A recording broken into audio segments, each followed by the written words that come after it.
Okay, I think we're there. Oh, it has been a scramble this morning. Kia ora, everybody. Smalt, lovely smalt. Winter, Elizabeth Jaramillo, kia ora. Stardust and Brittany, hello, hello, welcome in. We did do a bit of a late start this morning. I got up and just realised that I was operating very, very slowly. And so I just needed a little bit more time, just a bit more time to chill, wake up. I had D&D, which the group is good about me bouncing out. But yeah, just really chill early start. But then I realized that it's a kind of day where I was like, screw it, we need caffeine. So yeah, Tree, hello, hello, and Elizabeth, hello.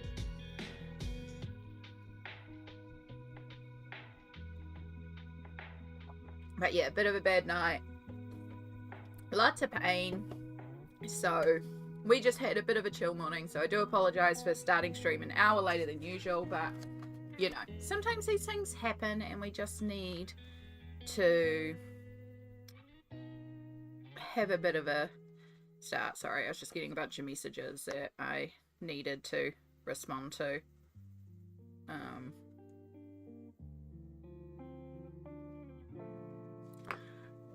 You have coffee too, but it's decaf? Fantastic. You received my ink tints yesterday and played with them till 1:30 a.m.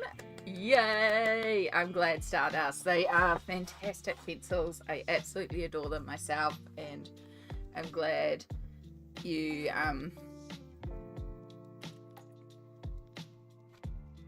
sorry.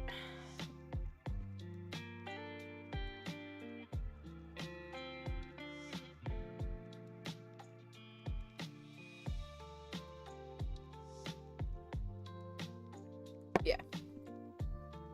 Sorry. Like I said, I just had some messages I had to respond to as well. It was a rushed morning and pain nights, but it's okay. It happens. Yeah, some nights are definitely worse than others. So, I am like, I feel completely out of sync. Also, so we're not taking things. So, what we are doing today, we are going back to Mythomorphia. I just hit my camera. We're going to be working Mythomorphia. I have a buddy with the wonderful Cindy for this Manticore page, which is what we're going to work on today. So, because of the joy of my book being like half falling apart, we can just take these two direct pages out, which is always handy. So just put those two together. I've marked where they go in the book so I don't lose their place. I do need to, if I put it down there, that would be really logical if I put it down there. No, I have no idea where I put them. Cool, find them later. We need newspaper. We've got all sorts out today because I was trying to figure out what I wanted to do today, what I felt like colouring, and I decided that I'm going to work in Mythomorphia. It's been a while since we've done a Mythomorphia page, but also I have had a craving to do some painting, so we're actually going to use a bunch of paints and stuff on this page. I think Shadow hit my camera. He jumped up on my desk earlier and I had to kick him off because we're going to be playing with paints and stuff. We can't have Shadow on the desk, so we do have to keep in mind what's on the back side of these, and I'm just conscious of the newsprint. I think we might get new newsprint, maybe some. I might need to go and get some more junk mail. Get some clean newsprint.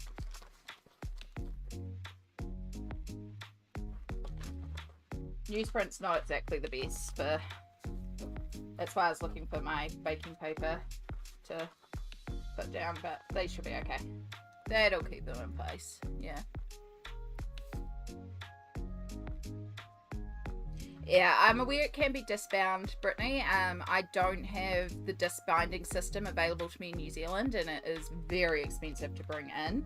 I am not rebinding Mythomorphia until the book is completed, because I actually quite enjoy working on the book and being able to pull the pages out. And then once the book is completed, I'm actually going to look at getting it professionally bound and put back together. But that'll be when I complete the book. We don't have staples here in New Zealand. So yeah, so I started, oh gosh, words, I swear, I'm having one of those days. You all are gonna have to bear with me today. I'm sorry, my brain is just like not braining, which is why I took 2 minutes to run up the road and go and grab an energy drink, because I'm just like, screw it, it's gonna be one of those days, to do it. So, I'll just put you on wet paint, we're good. The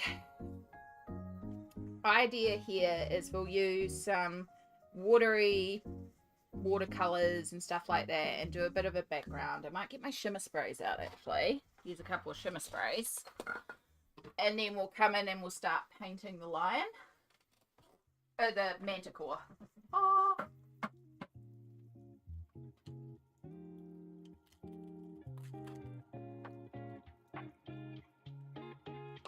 Let's pull out the gold and the white, which are basically on the end tails. I need to figure out how to make more Kaiser mist. The only office supply store that rebinds books is the Warehouse Stationery, and they do the metal or plastic ring bound, like these sort of bindings. These sort of bindings, which are not what I want to do. I don't want anything that will cut into the images. I want to get it actually professionally bound. So there is some people in Auckland that will do that I've looked into a little bit. But again, it's not a worry until we finish the book. Yana, hello, hello. Do you put a base in to colour the book with watercolour? Sometimes. It depends on, this one for example has had Neocolor 2s and watercolour, and I didn't. This one's had Derwent ink tint, so I got a little bit of shadowing, but it's not too bad. When I use acrylic inks, I definitely put clear gesso, and I do have clear gesso, which is one of the things that I'm debating. Because we've got images at the back, it may be a good idea to actually do the clear gesso layer, which is another product I need to get. Ugh. Oh.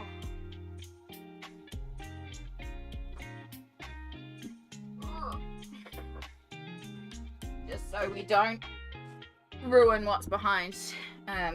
The first half shouldn't reactivate, but this half may reactivate, so we want to make sure we keep what we've already done safe. So we'll just do a gesso layer. So Liquitex Clear Gesso is the gesso that I use. Yeah, as you can tell, my brain's not braining. Words are hard. But I hope you're all doing well out there.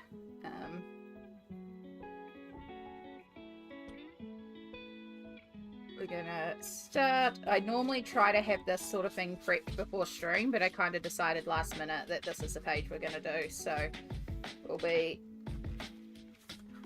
a quick little gesso layer, which won't take long because I'll pull out the hairdryer and dry it that way. And then we can go in with all the inks and stuff, and it won't, we won't have to worry about things bleeding through. We just have to worry about pushing over the edges.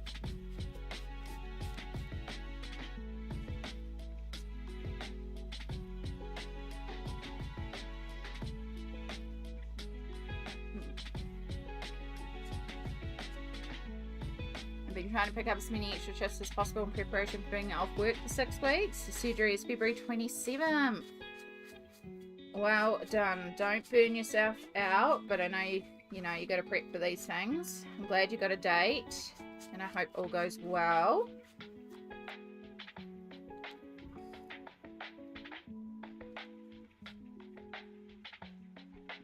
There's a little bit of colour in this brush, but it's fine. We're going to be doing so many layers, and brown's probably one of the colours I'll work in.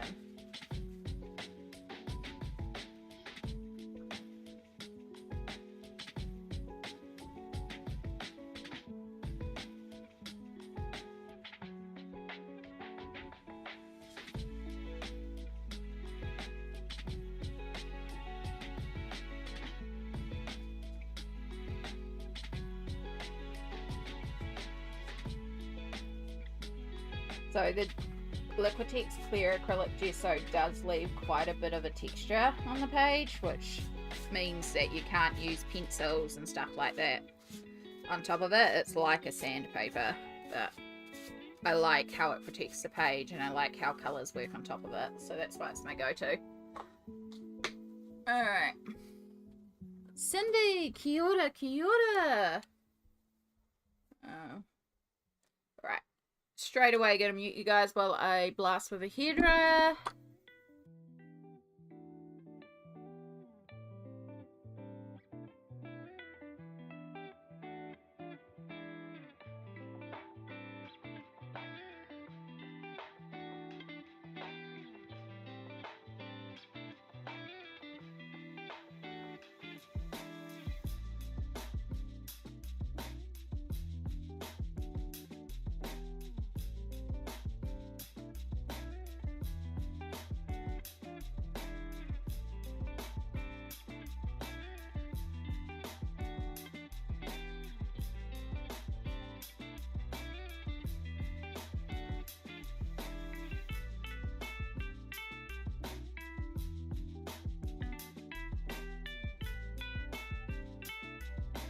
Oh yeah, it looks like the hairdryer's not catching too much. It may do when I talk though.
Alright, I think the surface dry.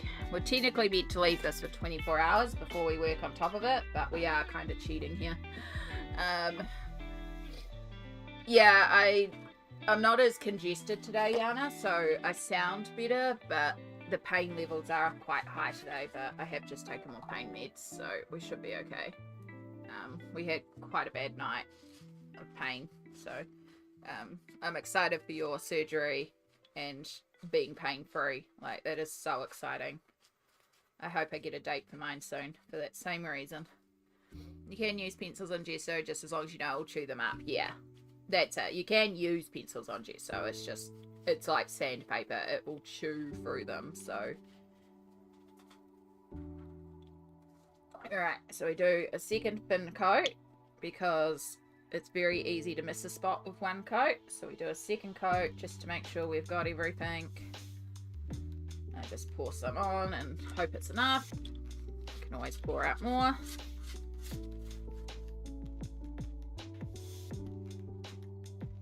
You can also sand in between the layers to get smoother, but I don't mind the texture because, again, I'm going to be working with paints, so it's fine. We're doing this mostly because we need to protect the reverse side. And most of what I'll use, like the acrylic paint won't really bleed through all that much. Even the watercolour, if I didn't use too much water, would be fine. But the shimmer sprays are notorious for bleeding through, so. And I am really bad at using too much water, especially when I'm trying to do this sort of watery background style. So that I'm imagining. So we're better to be safe than sorry and protect our page and make sure that we've got everything. Protect our reverse side, you know. Better to just take 20 minutes to prep. Even though it's so exciting just watching me brush on gesso and then dry it with a hairdryer. That's just one of those things. And if I had bought ahead, I would have done this last night and prepped it last night. But I thought of doing this morning, which means we're not prepped. And like I said, you are meant to technically leave this for 24 hours before you paint on top of it, which does mean we may reactivate some of the gesso, but we'll make it work.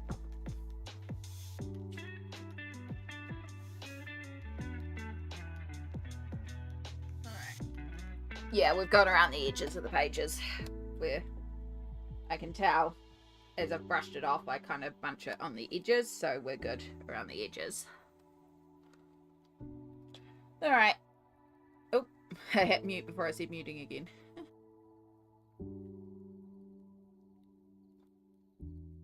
Nope, we have to wait for the hairdryer to cool down. Because this is a very old hairdryer, and this is why I don't stop and start it a lot.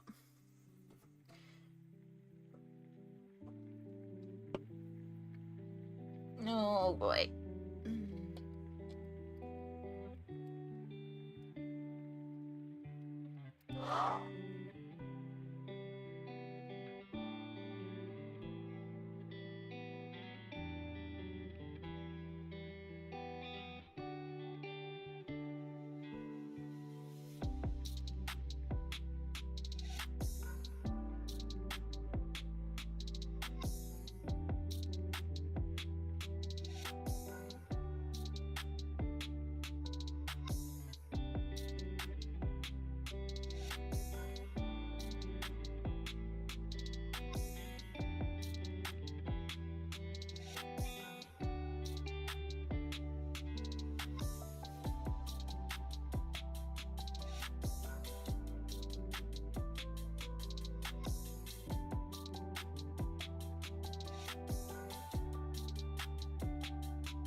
Okay, it's going to sit for a minute anyway, and we can give it another blast if we need to, but it's feeling pretty dry. You can still tell these a little bit, but like I said, we've still got a couple minutes before we'll start painting, because I've got to figure out the colour palette, which I haven't even figured out. We're really starting in this with no prep whatsoever. It's totally fine. I like watching the process. I'm glad. It's, you know, it's part of the things that I usually do before I jump into stream. I usually have my colours figured out, or like a general idea of the colours I'm doing. Usually if there is like prep, like gesso work, it's done. All those sort of good things, but yeah, not today. I'm totally and absolutely going to be asking for more colours for my birthday, because I love these pencils. Game changer. I'm really glad you're enjoying them, Stardust. Like, sometimes I feel a bit like, oh, should I be recommending this? Because, you know, what works for me may not work for other people, but I freaking love Inktense, and I'm glad you're enjoying them. So color palette. So we have fire. So my brain's like, oh, fire, orange, but it doesn't have to be orange. We could do different colored fire.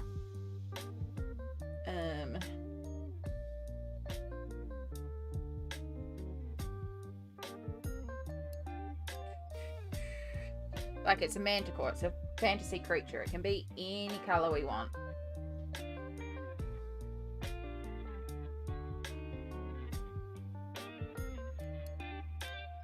It could be kind of fun to do like purples and green.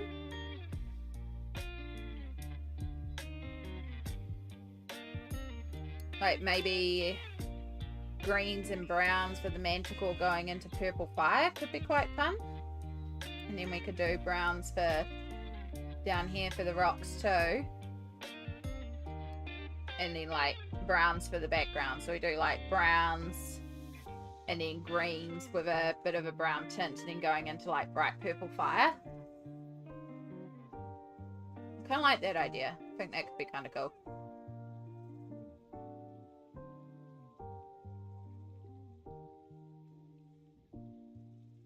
Green and purple would look nice because the scorpion is kind of dark purple. Ooh.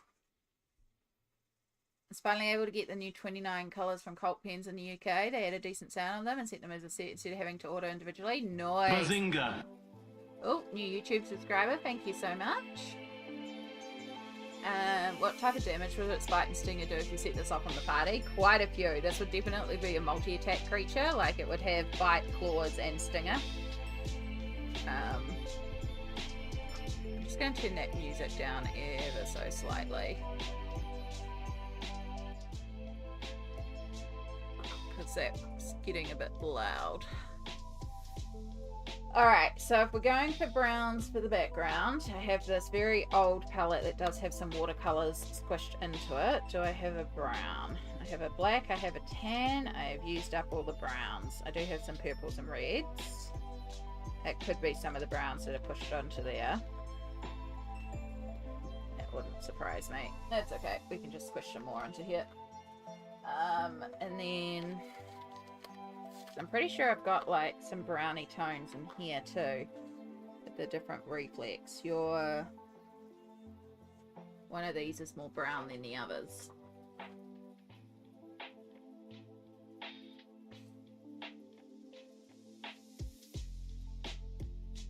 I think this one, that's looking like what I want. That one there.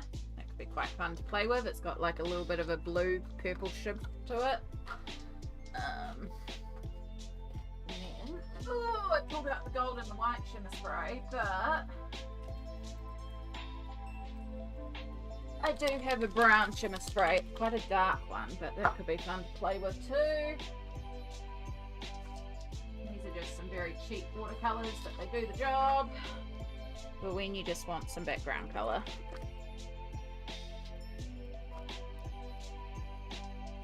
Alright, are you watercolour or are you acrylic paint? I really need to clean this palette. You are acrylic paint. Fantastic. This is a very old palette.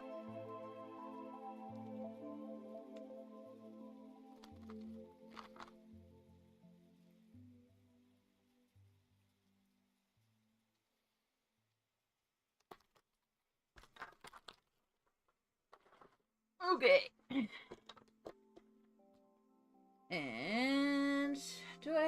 big brushes around. Yes.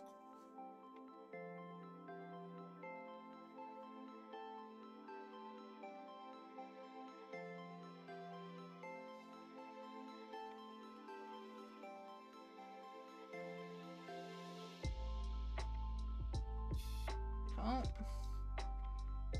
So, I'm just going to start by brushing in some colour. So I just want sort of like a bit of a wash over the page.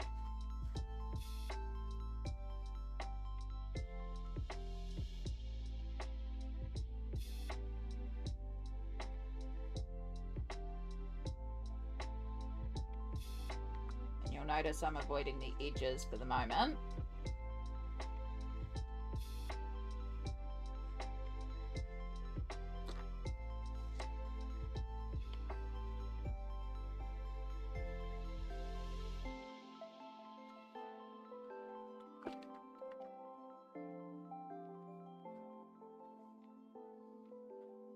Ugh, I need more hands.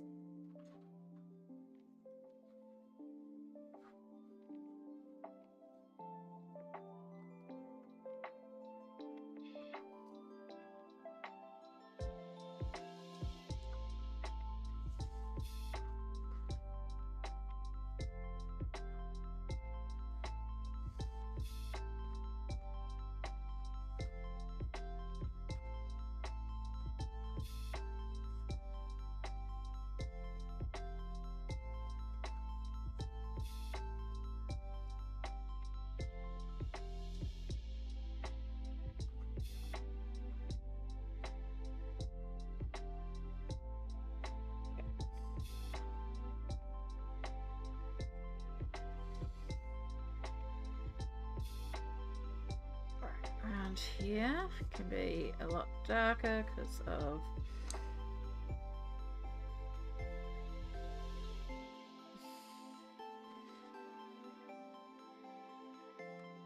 its background, so that can be darker. That's not an end of the world. So very carefully going around the edges because we don't want to have the paint go underneath.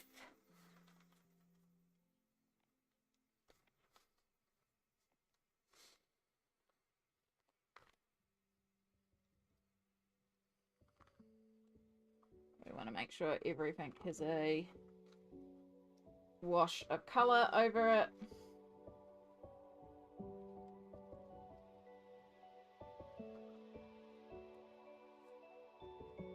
Oh, I dipped that into the clean water side.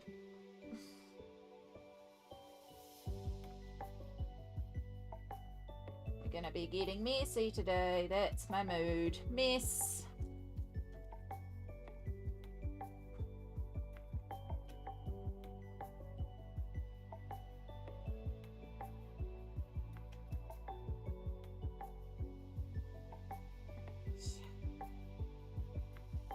Doesn't matter if the colour's pooling in a couple of areas because we're going to work with it. We just want to make sure everything's got a bit of brown on it. Cool. Into the messy side.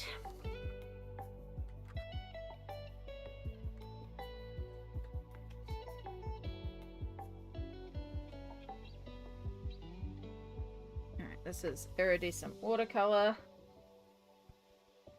I'm just going to smush some of this on, focusing more on the background because it's not going to matter where the manticore is.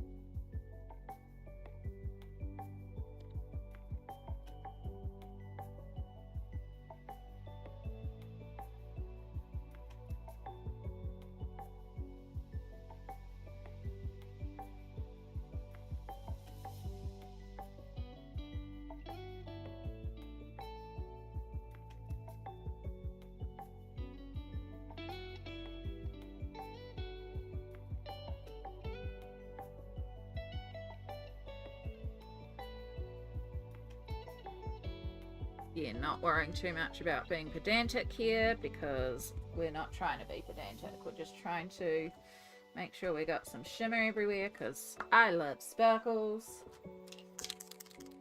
Alright, these need a damn good shake up. I know, right now it looks hideous. Trust the process. This is very much a trust the process. I don't want much of this one because it's dark and concentrated. So we're going to use water. And this will mix with those shimmers that we put down already. And colour that's there.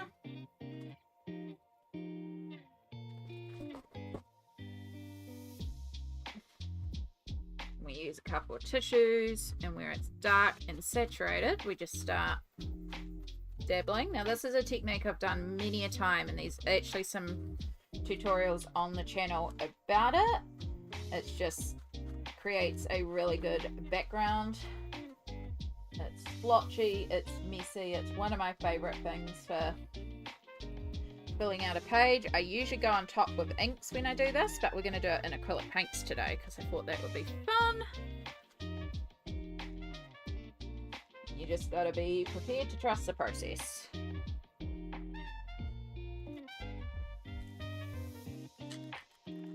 This gold shimmer spray is basically empty. Oh, that was a bit heavy. That was very heavy on the gold, which not opposed to. But I still want to see the details.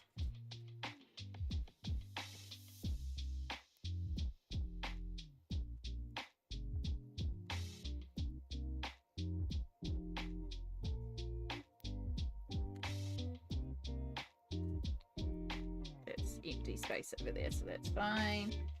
Do a couple of half pumps to get some like bigger splotches in.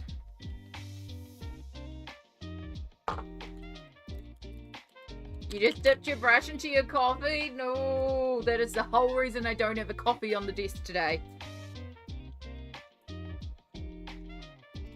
Oh, come on, white. Thank you.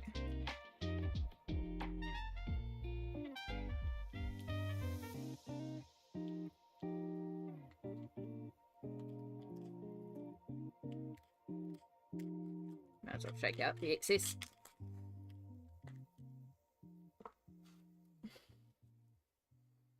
And then we do one more misting with the water, just so everything sort of goes bleedy and smushy and starts smushing and moving. You know, all that good stuff. Which is exactly why we have to gesso the page. And then we pull out this baby again.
And there we go. There's our background done.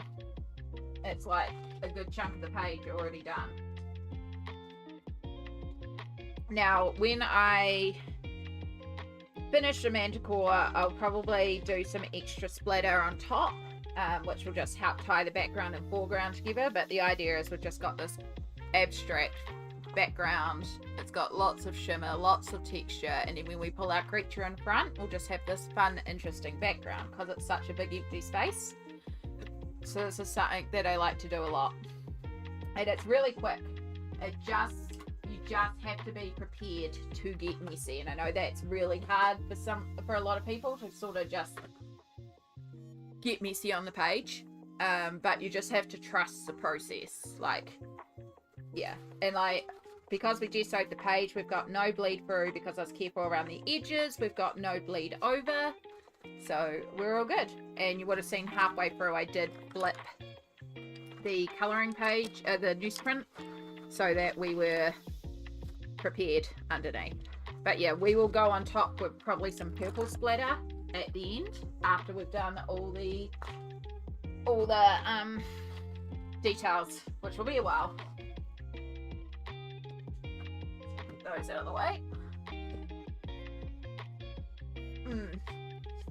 What colour? Sea blue. Sea blue's a pretty colour.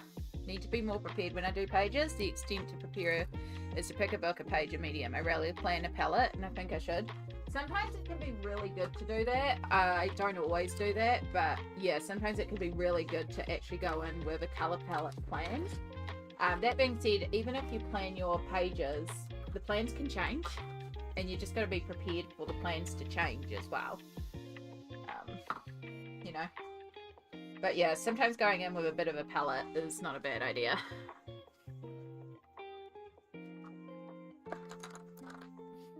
But also sometimes I go into a page and I'm like, I don't really know, but I'll start with what I do know. Like if there's flowers on the page, well, the leaves are going to be some sort of green, so I'll start with there, or, you know, start with the obvious and then the rest kind of fills out as you go along.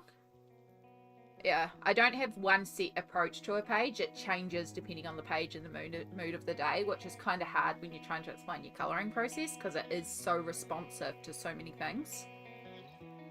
Like, if I was doing this tomorrow, it's entirely possible that I would choose to do it with ink tints and shade with pencils. And then if I did it on Tuesday, I might be like, no, I want to pull out the watercolour markers and work with water-soluble inks that way. Or, you know, maybe the next day I'd be like, no, I want to work with pencils directly on the page. It's changeable. Alright, so let me get my hair back up. Ugh, I need to brush my hair. We're gonna start. We'll start with the bottom because we'll just do the rocks brown, which is like a bit ho-hum, but they're just rocks, but it will also help ground our page. So we'll pull out some brown. I think I have like a dark grey that I made. Yeah, we'll pull out this one. So my paints are all cheap paints. I have some Semco. You will notice these look like the apple barrel type ones, and there's a lot of bottles like this. They are a white label product. You get the cheap brand ones, they just replace the name with the house brand. So Semco is a Spotlight house brand. Spotlight is similar to Joann's. But yeah, similar paints. They're just matte acrylic craft paints. I have a bunch of Anko ones, and you can see exact same bottle, just a different brand label on it. A lot of the time it's the same paint just with a different name on it. Oop. Alright, well I guess I pulled out a lot of grey.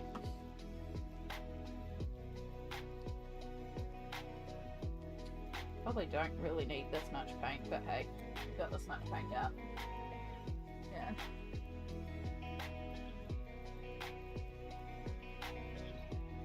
Non-dairy Americano Dream. Oh, okay. I actually have never had Ben and Jerry's. It is available at the supermarket here, but it's incredibly pricey. And so I've never been able to justify the cost of getting it. Alright, so we're going to start down the bottom here. And so because Kerby has been so kind in putting in the shadows for us, we can kind of use that as a guide for our rocks. We need a light color as well. Actually, tan will work.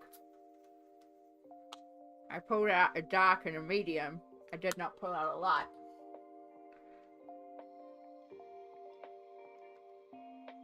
And so we're just going to approach this exactly the same as if we were working with pencils and just blend our colours together. The difference is that we're using acrylic paint today. But because we're using acrylic paint, it's also going to go over our background, which is why we did all that background stuff first and just washed over the page, because matte paint will cover it.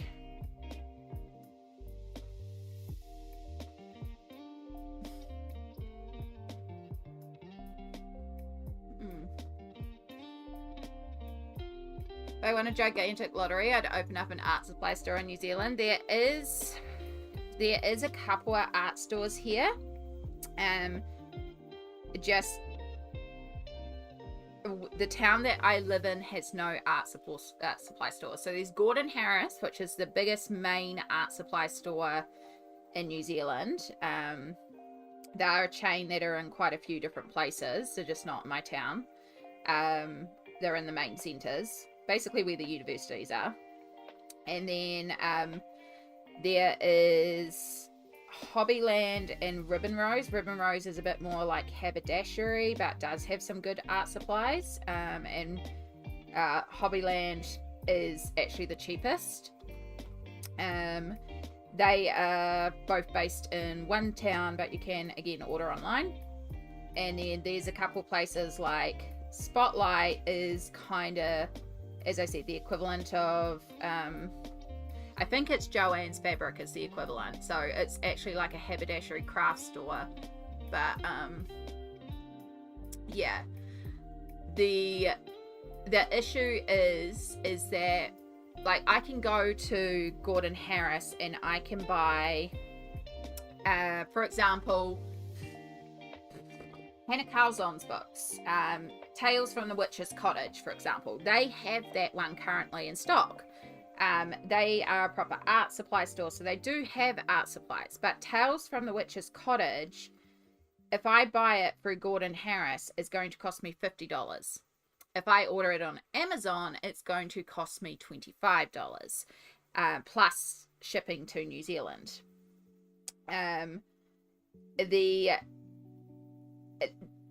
There is also a lot of stuff that we just can't get for one reason or another. So we're talking before about the disc binding system. I have looked into getting that disc binding system to get the machine over to New Zealand. More than the cost of the machine for shipping because of the weight of it. Yeah, a lot of it, because we are a country at the bottom of the world, a lot of things are very expensive to ship over here. And so when I look at, for example, certain products, it's more economical to get in the art store, even though the cost is ridiculous because it's at least local shipping. So when I look at getting my pencils, for example, if I just need to replace one or two pencils, obviously it's better to go to the local art store. Sure, I'm still going to be paying $5 shipping, and the pencils, they will be $6 or $7 versus $3 to $4 everywhere else, and you guys will pay the equivalent to $1 to $2 in the States. But I don't have to pay $30 or $40 shipping to get it into the country. So yeah, it's a hard balance because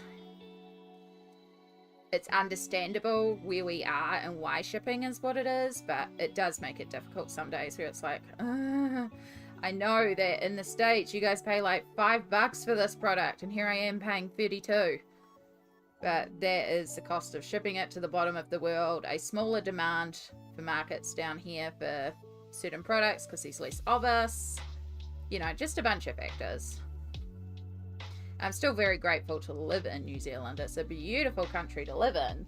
Just, I wish things were more accessible. I wish there was a local art store. There used to be when I grew up. When I was in my early 20s, there was an art store here and it closed down when I was about 28. And that was how I started getting my polychromos, was because there was a local art store. I was on a disability unemployment benefit, and I would have maybe Faber-Castell polychromos pencils cost $2 a pencil. Then they went up to $2.50, but they were $2 a pencil. And so at the end of paying basically my rent and my groceries and medical bills and transportation, by the time I was done, I maybe had $10 left a week. So I would take $2 and go and buy a new color and just expand it week by week by week. And some weeks I had a really good week and I maybe have like $20 and I could buy 10 pencils. And then there would be weeks obviously I couldn't. But that's how I built up my polychromos pencils to begin with, was very, very slowly, pencil by pencil. But that was doable because I also didn't have to pay shipping. If I was to do that now from the local art store, you pay between $5 to $10 shipping depending on the store. So like for one pencil, not that they're $2 anymore, or even $2.50, they are $6 now.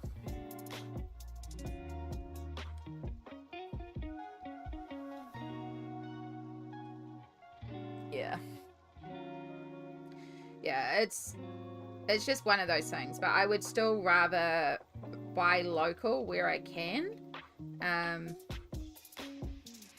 because, you know, it's supporting the local stores. So sometimes, like, you know, that Hannah Carlson book they use, for example, that's $50 in Gordon Harris, and I know for a fact it's on Amazon for $23. But with Amazon, we most of the time have to pay shipping because we don't have an Amazon New Zealand, we don't get Prime. So if I'm ordering from Amazon AU, Australia, and I spend $70, I can get free shipping to New Zealand. I don't usually have $70 to drop. So if it's $23 on Amazon, it's like, well, it's way cheaper on Amazon, but then there might be $23 of shipping, which puts that up to $49. And it's like, well, I might as well pay $1 more and shop local.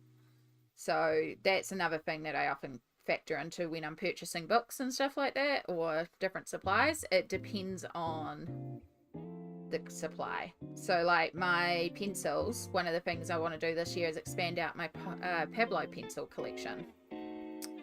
And so I will do that at the local art store. In fact, I might actually be going up to the art store in March, hopefully.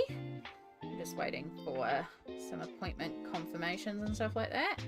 And I'll be near it, so I'll be able to actually pop in person and pick up, do the great pencil stock, hopefully. Alright, I just realised I've not been consistent with my light sources on these rocks at all, but that's okay.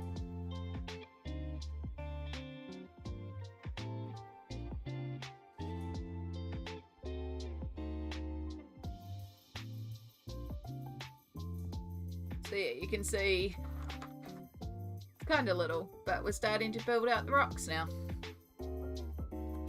Because it's acrylic paint, it's actually quite quick if you're not being too finicky.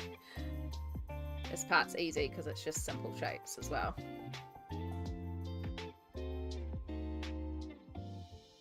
And some of the areas, like some of the lines and stuff, are a little bit covered by the shimmer spray and stuff, but it's fine, we can just make it up. It's fine. I don't know, I was really in the mood to play around with paint today. Sometimes you get in the moods, you know?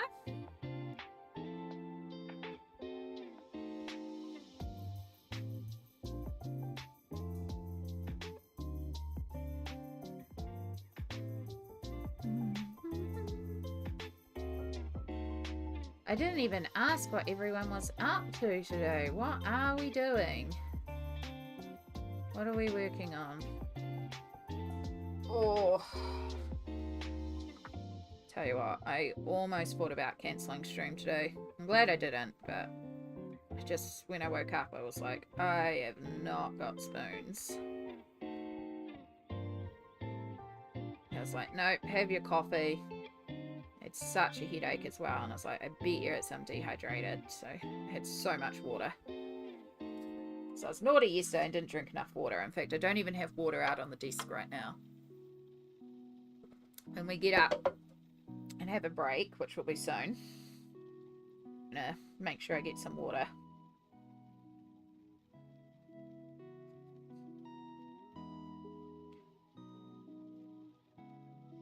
we ended up babysitting the nibblings yesterday. We asked to babysit, so I ended up overexerting myself looking after the kids, and because we hadn't been asked like in advance, which is fine, like things happen, I had pulled out a bunch of stuff for cooking dinner, and so I also had like a dinner to cook because everything had defrosted and was ready to go. Mum and I are trying to work a little bit through the freezer backlog, and so I found there was diced pumpkin, diced sweet potato, a big bag of spinach, and a bunch of old cheese. I knew we had a ton of old tomato cans to use up, which, like, that's shelf stable, they're fine. And we had some old lasagna pasta sheets, so I was like, cool, let's make a pumpkin and spinach style lasagna type dish. And yeah, it was good. It was really good. And it was kind of easy, but it still needed a little bit of like layering and cooking time, and I had planned to have like a couple of hours to cook it in the oven slowly, but because we had the nibblings, and then it was like, oh crap, and Mum and I were both hungry, and it was like, so I did a couple of techniques to cook it quicker, so it still worked, but it meant, you know, I was done, because normally when the nibblings come around and we babysit them, we make sure we have something that doesn't involve work for dinner, because we're both exhausted, because the kids take a lot out of us, so yeah. But on the plus side, I made such a massive pan. We have like 3 days of this spinach and pumpkin vegetable lasagna type dish, and it's really tasty. Posted earlier what I was up to, but I do go step away for a bit. All good. Let's see. Oh, still slowly working on my sea creatures page. Yes. Want to get the water done for a set aside to start now, buddy. I'm excited. Right. Cindy is working in Alien Worlds. Ooh, I almost pulled out Alien Worlds today, Cindy. I almost pulled out Alien Worlds. Because again, I wanted to get messy and play with inks and acrylic paints and stuff like that. So, but then I was like, no, we haven't done Mythomorphia in a really long time. So we're going to pull out Mythomorphia. I'm going to work on this, buddy.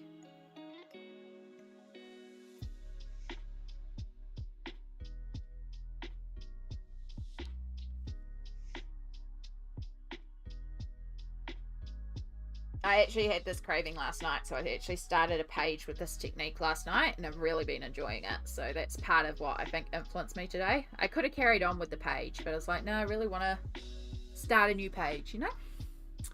Rita Berman Springbrook, the tulip with the eggs and very Easter feels, playing with the ink tints. Oh, Rita Berman and the ink tints is gorgeous as well. Trying the 2 pages in Shooting Star by Maria Troll. It's the Mushroom and Kitty pages. So much looking to do with the third. Nice. Have you seen Dark Fairy Tales flip through yet? No, I have not.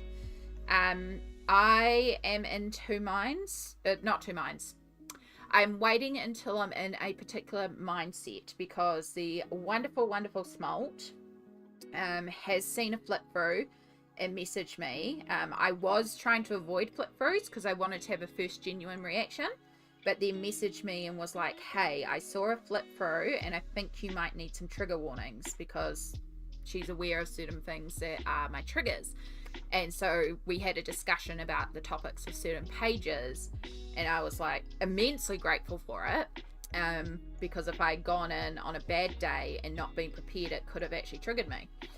I am triggered by innocents getting hurt, especially children. So I don't like to see it.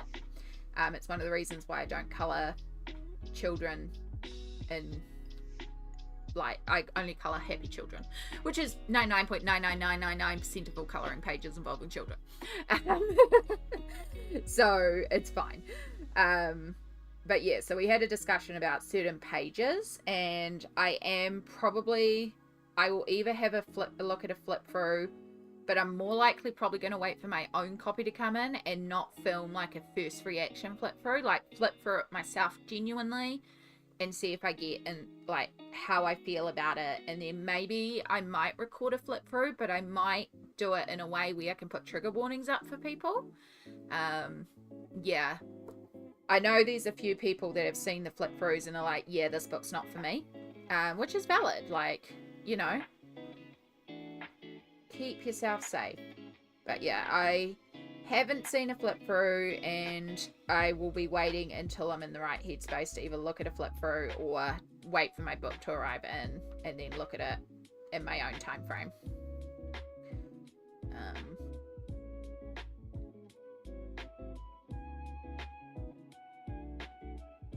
I'm using Inktense on a water dragon pick and Dimensions coloring book. Dimensions is such a neat coloring book. It's actually one I do think I want to get. Like, I like the idea of just having that simple... I don't mind heavy grayscale. It can be quite fun to do something a bit different.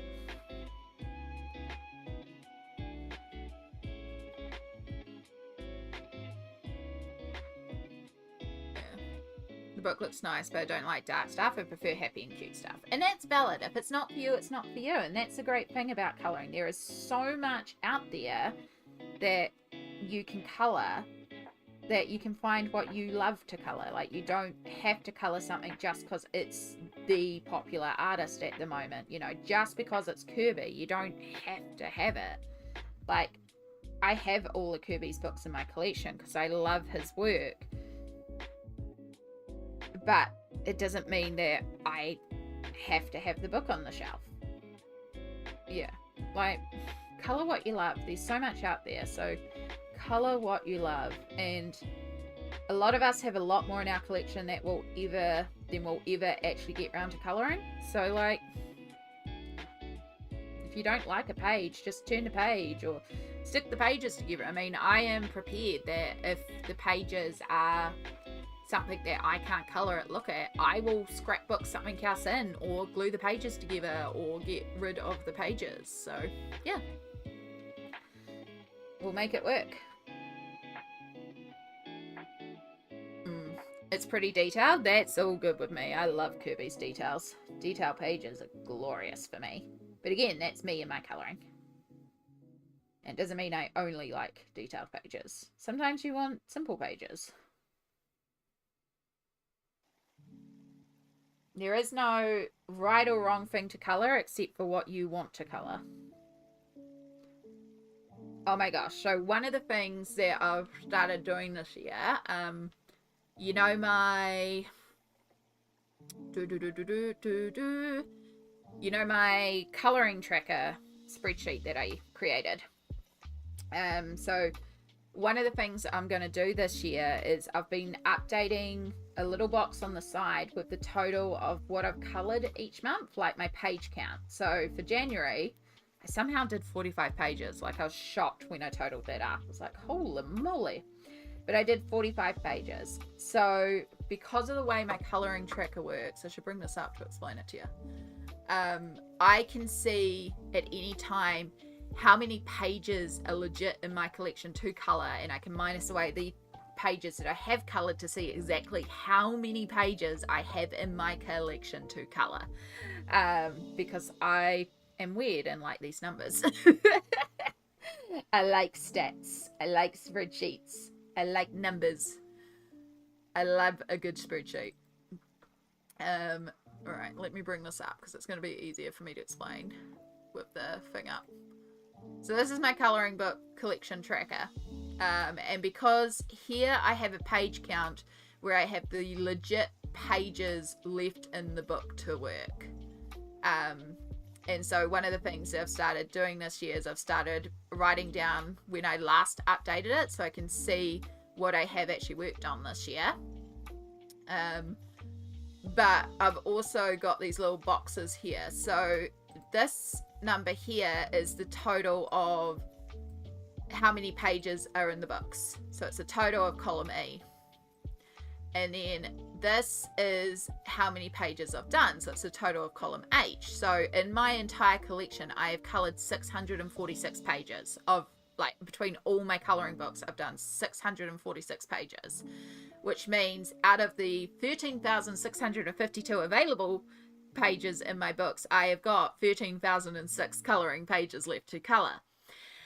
And then what I'm doing is I'm putting in the totals here and it's going to average out by, obviously right now we only have 1 month, so we only have one data point. So right now my average is 45 for the year because it's only 1 month. But if I did 40 in February, we would take 40 and 45, add it together and divide by 2, and that will give me a monthly average. So it'll get more accurate as we go through the year. And so like if I only do 6, that would make it 54, 52 there. If I did 6, it would make it 51 between the 2 months, which would make it 25 and a half pages as my monthly average, right? This here takes my monthly average divided by how many pages are left to go, divided by 12 for a year. So right now, because my monthly average is saying 45, I have 24 years worth of colouring in my collection if I did 45 pages a month. So it used to be about 50 when the average was like 21 and a half, because that is kind of my average across a full year. So yeah, that's quite fun to look at and to think at, but also when you think about that and how many books are in your collection, like if you don't like a page, don't force yourself to colour a page. You've got more pages in your collection than you realise. Yeah. I like that. Yeah, I love a good spreadsheet. This is wild. Do you have books on that list that you no longer want to colour in? I do have a unhauled tab. Let me bring it back up. Also, hi, bye. Alright, so down, you can't see it because it's just cut off, but down the bottom I have a bunch of different tabs. So I have the books that I have unhauled from my collection for one reason or another. So I know, like, if I'm like, I used to have that book, or I wonder about that book, I can look at this and go, oh yeah, I got rid of that.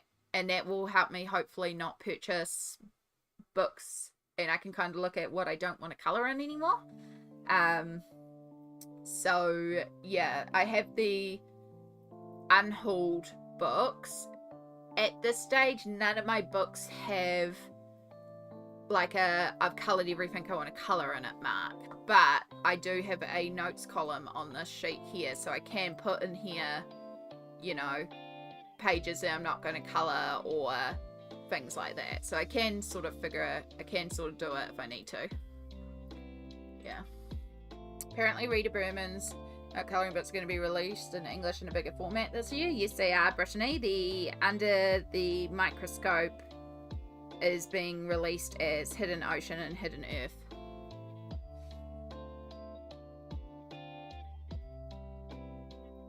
Oh, we're talking 3. Is she also releasing her seasons ones? That would be cool. I know a lot of her books have disappeared off platforms to buy because of the re-release of Hidden Ocean and Hidden Earth. I do want to get Hidden Ocean. I'm really enjoying Rita's work. So grateful to the people that gifted me Europa and Asia. So grateful for those books. I need to show you Asia some more love. I think it's because, like, I just love the Asia book so much. And I'm like, so I go to Europa. Which I love the Europa one, but the Asia one's so special and so pretty. And I'm like, oh, and then I just go to Europa. Yeah. I was wondering if there are pages that should not be counted. Yeah, so in the page total, sorry, let me bring this back up. I need this on a button. I used to actually have this on a button. So here we have the page count. You'll see the numbers are really odd. Like all these ones here, this is the same series, and they all have 80. Like if you look at the page count on Google, there is 80 pages in this book. But you'll see my total is an 80, and that's because when I add a book to this list, I look at how many pages are in the published book, and then I take away blank pages or like index pages or anything that I would not colour. So the total that is in the spreadsheet is already without pages that I would not colour. So it makes it a bit more accurate for me in that sense. Yeah.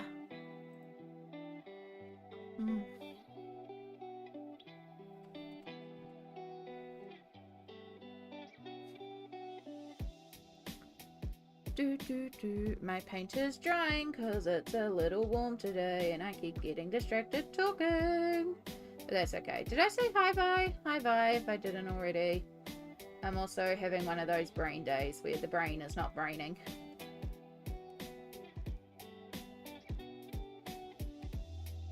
Hope you're doing great, hun. I tried to get on to see your stream yesterday. I think it was yesterday.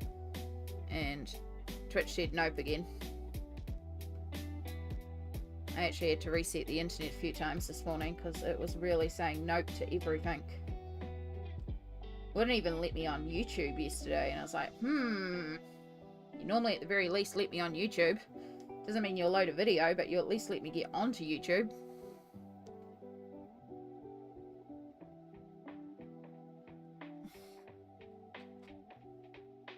The geek in me is actually in awe of your tracker. That's all good, Cindy. Stardust. Sorry. Again, brain is braining. There is actually a template as well. On my channel, there is a video.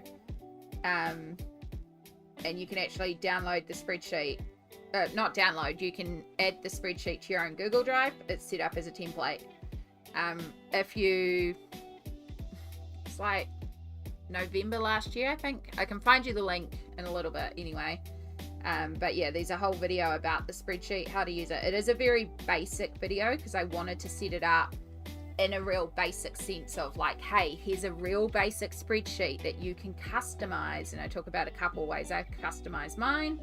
There's a few people that downloaded it and then just fully customized it from there. But yeah, just make sure when you go to the link for the video, up in the top right hand corner there is a button that says use this template, and you have to click that and it adds it to your own drive. If you go to just try and edit directly on the link, it's going to ask me for permission to allow you to be an editor, and I'm going to decline it because that's you editing the template, not you editing your own copy. Yeah.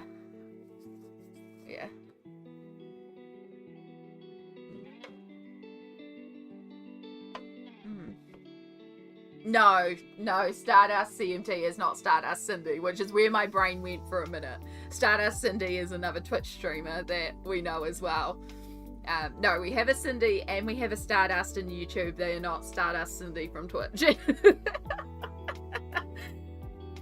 Yeah.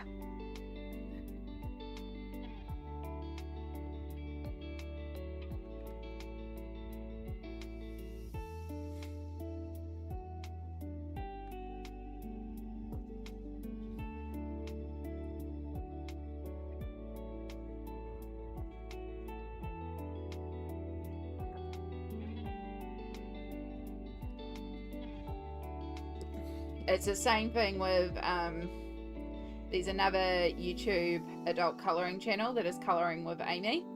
And then, of course, I'm Amy Ward Art. And occasionally people will mix us up because we're both Amy who colours. But she is AMY and I am AMIE, which helps a little bit. But I just laugh. I understand. You know. Amy is also a very common name, so... And Colouring with Amy is lovely, so it's quite alright.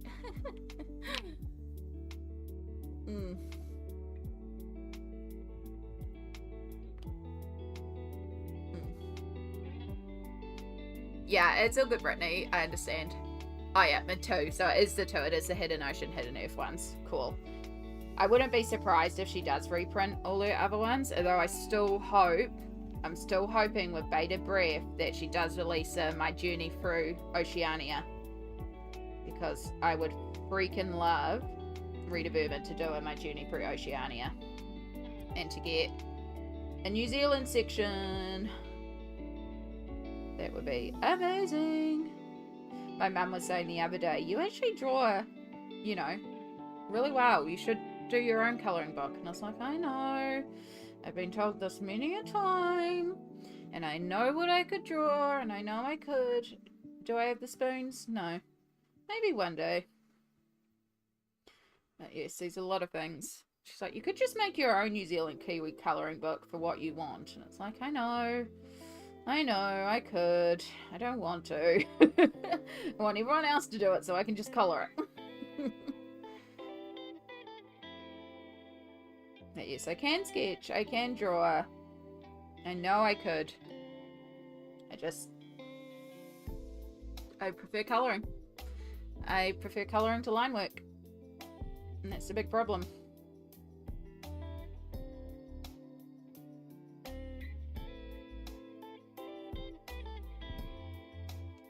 Yellow beans! Hello, hello. How are you going today, lovely?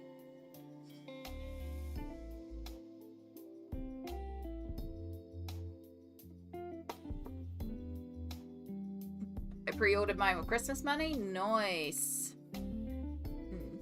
I studied that in college. Yeah. A good spreadsheet is worth its weight in gold.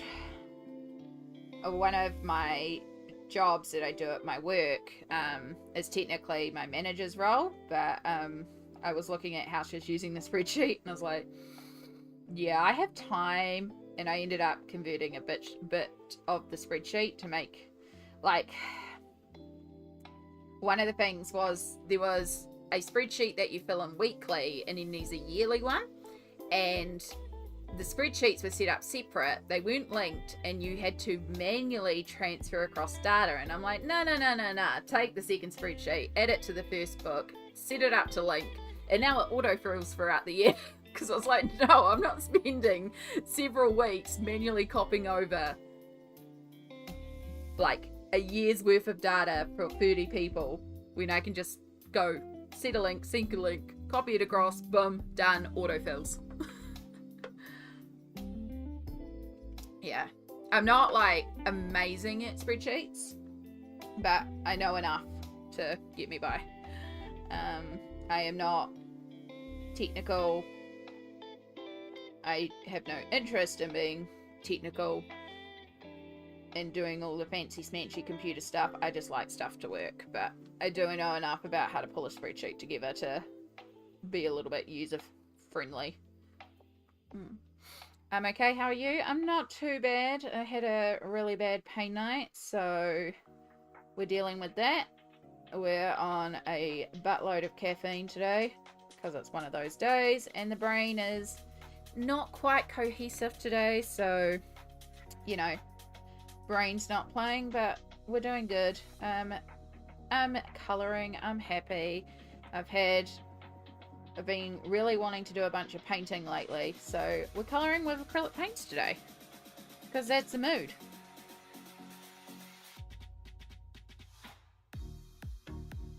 And sometimes that's what you want to do. There's our rocks. It looks like we have another little flying rock up there as well, so we'll just get that little rock up there that I missed.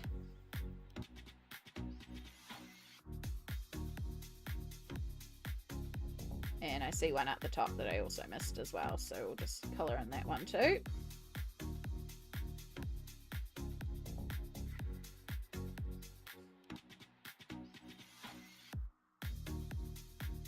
Oh, no, these are cardboard rocks I missed. Wow, I've missed quite a few rocks. I finished all the rocks at the bottom. That's me just jumping the gun and being like, woo, I'm done. No, I'm not. Needed to have another look around.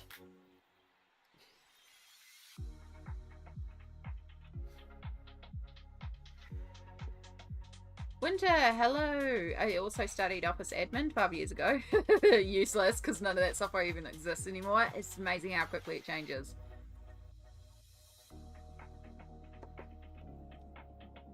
Yeah. Excellent. It's always good to hear. Yeah, I set it up to be absolutely bog basic, but then with the ability to customize it and talk about, you know, I know Winter has ripped it apart and uses it in different ways. I know that there's another person that got it and set it up with a bunch of automatic functions, which I did think about doing, but I really wanted to make it that there was as minimal calculations in there as possible so that when you downloaded it, you didn't, like, if you were somebody who had never used a spreadsheet, you couldn't break it too easily. Yeah.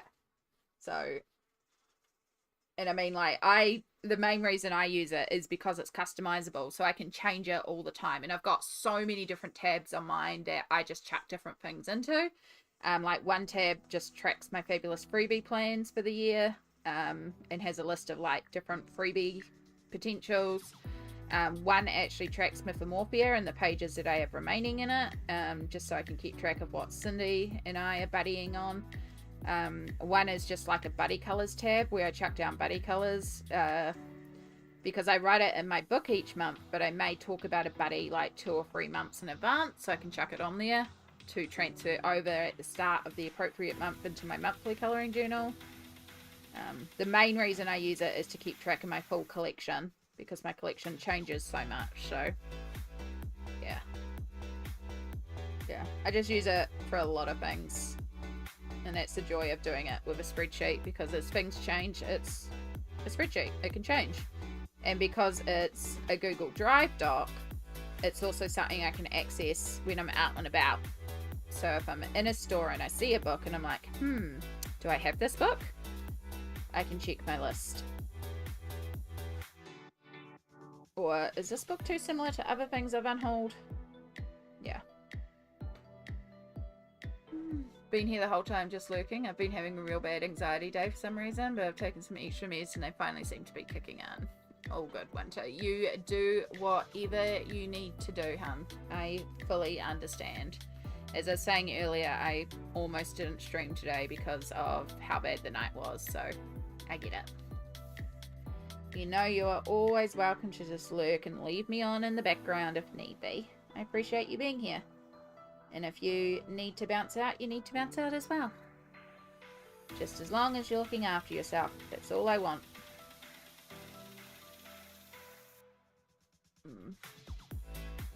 I need more colour. I'm now obsessed with this medium. Welcome to the Obsession Stardust. This is why I love my ink tints.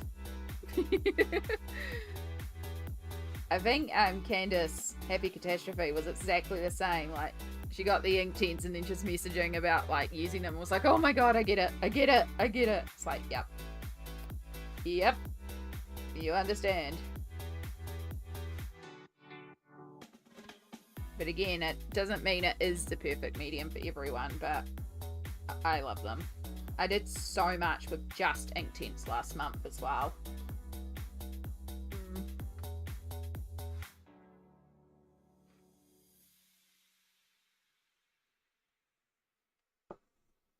My god, the cicadas are so loud today. Right, I think this is our last rock on this half. Knowing me, there'll be more around, but it's not hard to add more colour to this. I do have a meeting tonight. I was supposed to be going early to help sort out some paperwork. Should be okay. Fantastic.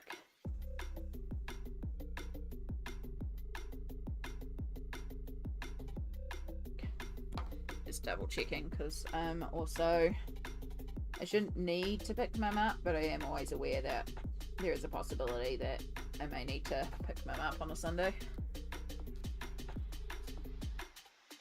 Oh, no, there is... Yeah, there's a couple of rocks over here too. They're under the splatter, which is how I missed it, because the light hid them. That's okay.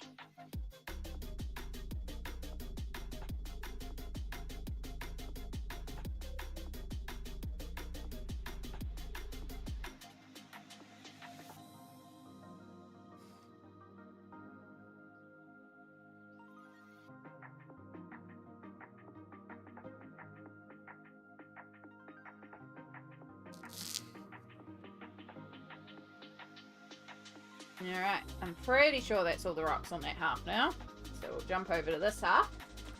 Put you to the side.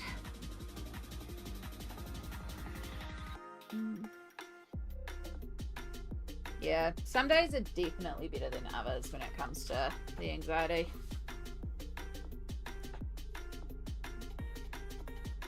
And that's just how you have to roll, unfortunately. But step at a time, breath at a time, day at a time.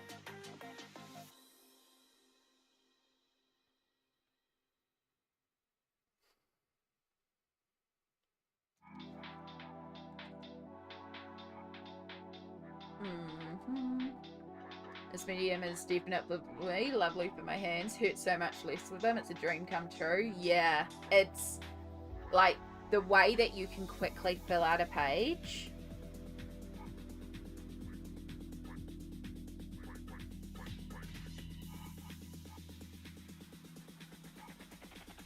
Yeah, love, love, love.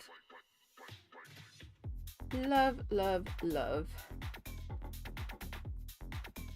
And yeah, you can work just with Inktense, as you've seen by what I do. You can just work only with the Inktense pencils. You can use them as a base layer. You can do a lot with them.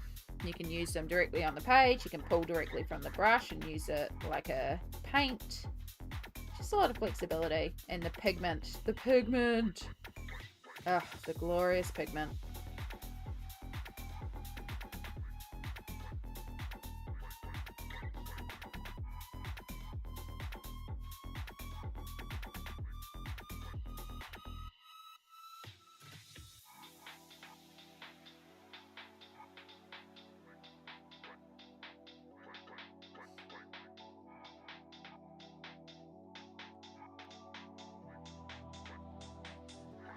Brush is getting a bit chunky, so let's just clean that off. Start again.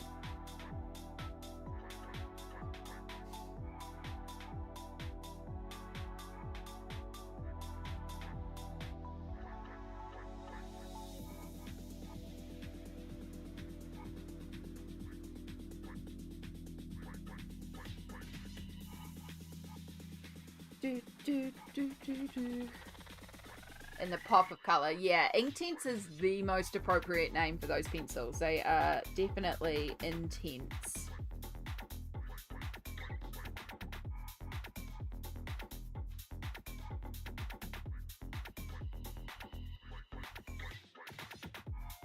Alright, so we do have one of the pores here, so just got to be conscious around that. Oh, my hair in the paint.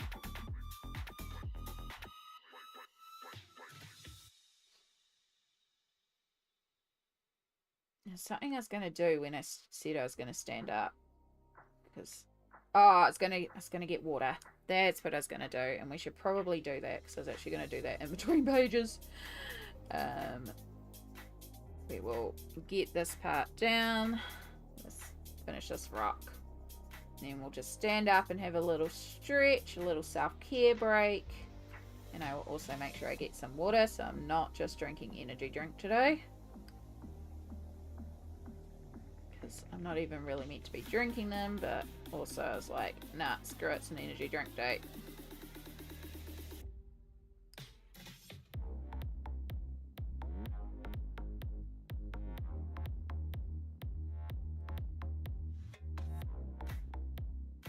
Do, do, do, do.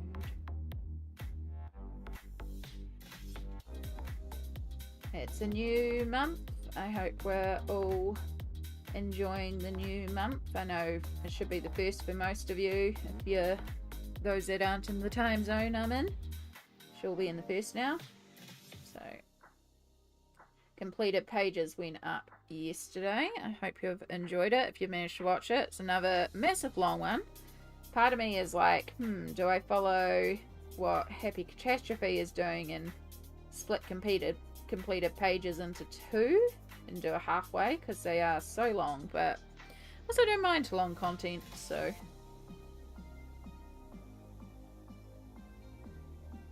it wasn't too bad doing. I managed to keep it to an hour and a half for 45 pages, so that's pretty good for me. Some of them were simple. It helped that a lot of them were in the same book as well, so it wasn't like changing books all the time.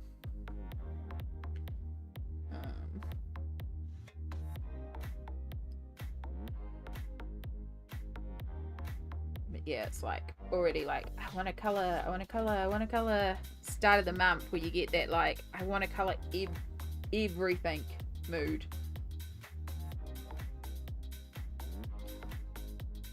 Like, I don't know if anyone else is like that, where it's because it's the start of the month and you just get that sudden like color everything inspiration, because like everyone's putting out completed pages It's a fresh start for the new month, and it's like all the plans, and it's like I want to do everything all at once. Fairy month, yeah. I did do a fae last night. I've already finished a page, but I mean, it's not like it was a overly complicated one. It's just alcohol markers, and it's like a dark grayscale one, so it came together real quickly. A little bit of pencil in there for some shading, a little bit of glitter. It was like, yeah, fairy month. I just did that one because it was the first one in the book.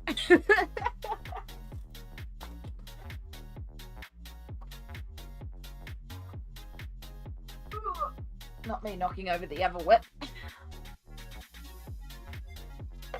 Alright.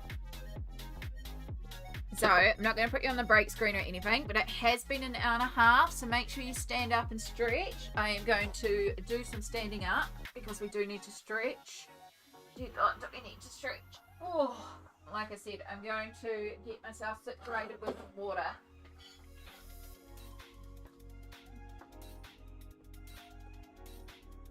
Which I don't have to leave the room for, because I have a fridge right here. So, fridge!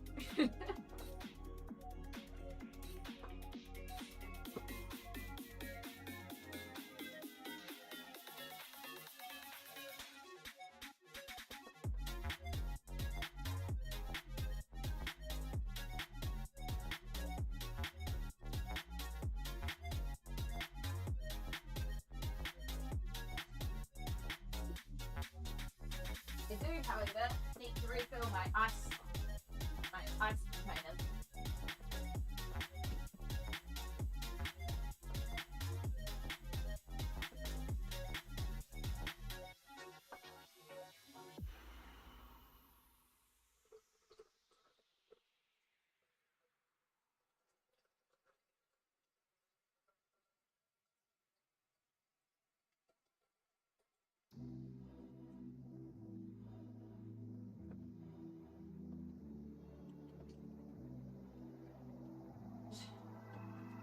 A little bit of you, toss it out.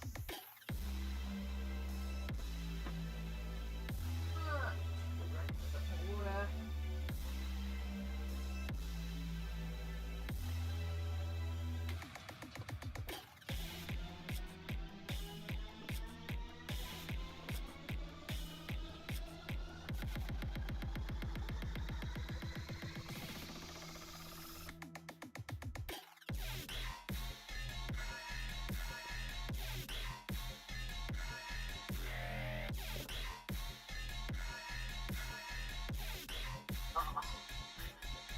Alright, big massive thing of water.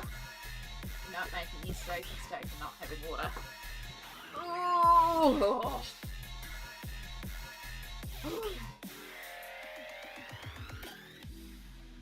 Okay. Yeah. My favourite from the 2 days I had between editing my completed pages video in February, it felt like freedom. Didn't have to worry about what I need to get done in Feb and nothing left to do in Jan. Yeah! I mean, there shouldn't be that pressure regardless, because, like, you know, we colour what we colour, but I also get where you're coming from. Where it's like, yeah, I feel like we all have a tendency to put too much pressure on ourselves. And I say this knowing I am really bad for doing it myself. Where it's like, yeah, like you may notice this year my pages plans, like I have been under planning and trying to be conscious about not, I want to skip this one just does my head in some days. Some days I'm in the mood for it and some days I'm not. Yes, because like again, my average I'm pretty sure is around the 30s to 40s, right? I know technically last year it was 21 and a half, but I had a couple of months where I did nothing, and then most months I did 30 to 40, and it makes it like I don't want to plan 40 pages. I want room.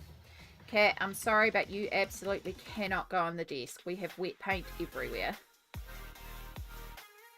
You're going to have to stay here. You cannot. No. You're not going on the desk. Come on. Hold you like a baby. Settle like a baby. There you go. Settle down. You're not going on the desk.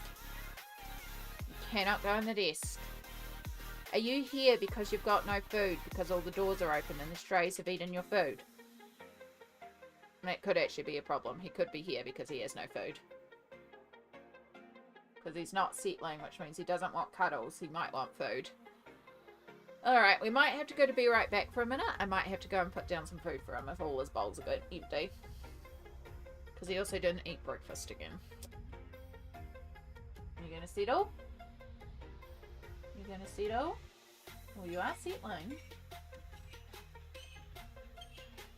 You let me paint while you're sitting there. You're all good. You did put your tail into the paint. No! Oh no. Oh no. Oh no. Oh no, oh no, oh no. Oh no. Oh no.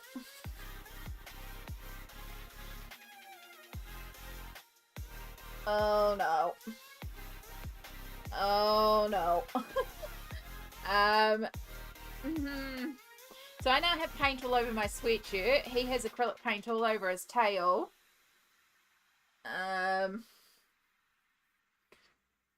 What are we gonna do, Shadow? How do we clean up your tail? This is why you couldn't be near the desk. Oh no. Oh no.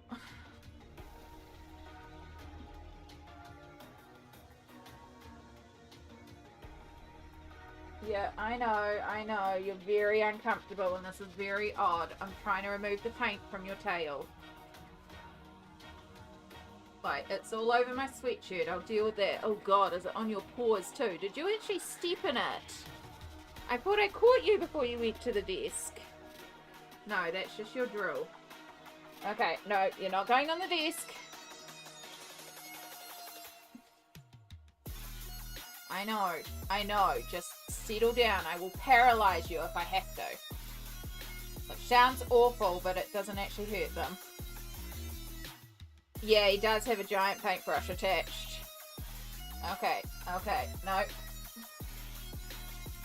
This looks awful. I promise you it does not hurt him. I promise you, it's just a paralyzation technique for the cat. I always feel bad doing it, but it doesn't hurt them. It just paralyzes them. It's how we worm them.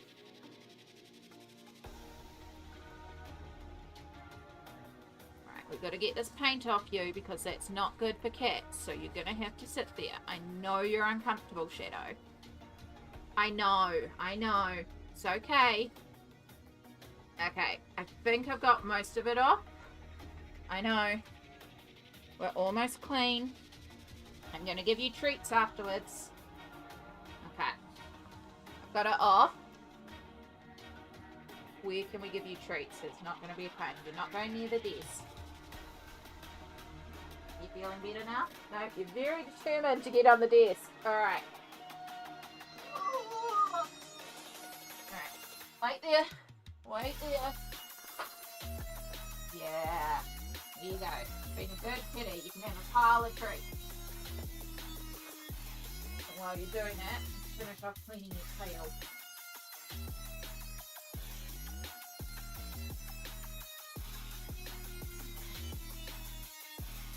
Well, he's still definitely got a little bit of paint on there, but 99% of it's gone. I now have paint all over my top. I have paint all over my hands. I hope we managed to get it all off you. I feel like we got it all. It was definitely all over your tail. And this is why you don't go on the desk when there's wet stuff around. Okay. Right, I'm going to have to put you all on the Be Right Back screen because I need to go and wash my hands because I have paint everywhere. And just make sure that there's no more paint around. And then I'm just also going to go and check his food bowls. And yeah, just clean up a bit and just confirm he's definitely got no more paint on him. I'm pretty confident I got most of it off. There might be a little bit left on his tail, but yeah, As long as he doesn't eat it, you know? This is why he's not been on the desk when there's wet stuff around. But anyway, yeah, sorry, we will be right back while I go and just do a quick cleanup.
After all that, the little poop has plenty of food. He's just being fussy and wanted more food, even though he has plenty of food. Ugh. Poor guy does actually still have a little bit of paint left on his tail, but it's dry and I can't get it off. It's acrylic. It's going to come off with water, but I don't exactly want to dunk him into water to clean it. So, but he's gone back out to the bush and it's a bit damp out there, so hopefully that'll be enough. But he won't let me touch his tail anymore.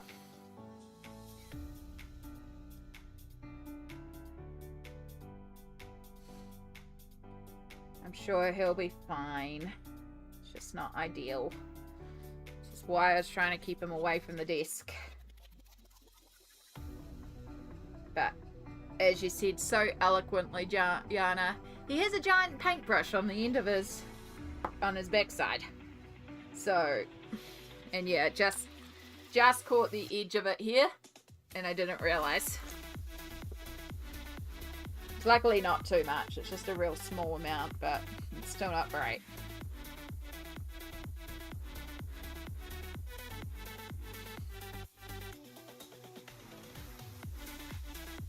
Yeah, cleaned it up as best as I can.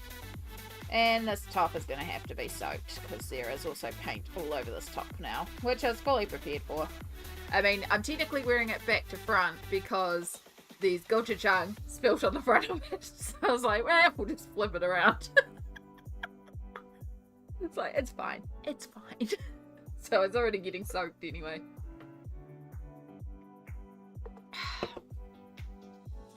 You do what you gotta do.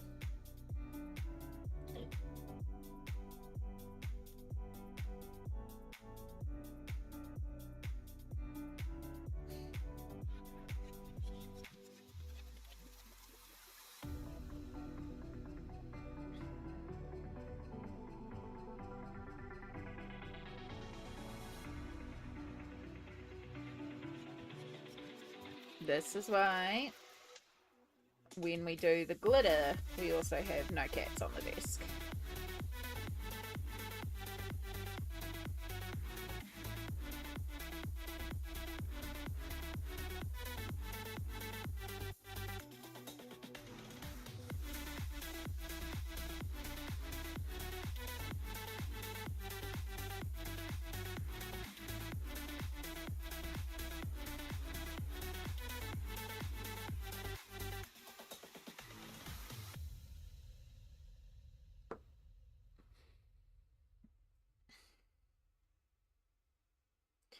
I have to also, this week, I've got a bunch of errands and stuff. Tomorrow I've got 2 medical appointments, but I also have to make sure I go and print out the fabulous freebie for the month.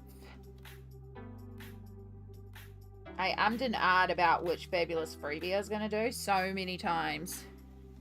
I was like changing my mind, and then I finally settled on Malcolmini Chatsabana-Gatu. I thought, well, she's got a new book coming out this month, and I really like it. So I'm not someone who normally likes flowers, but I was like, nah, kind of dig this page. So, but yeah, I ummed and ahed and changed my mind so many times about what the freebie would be for the month.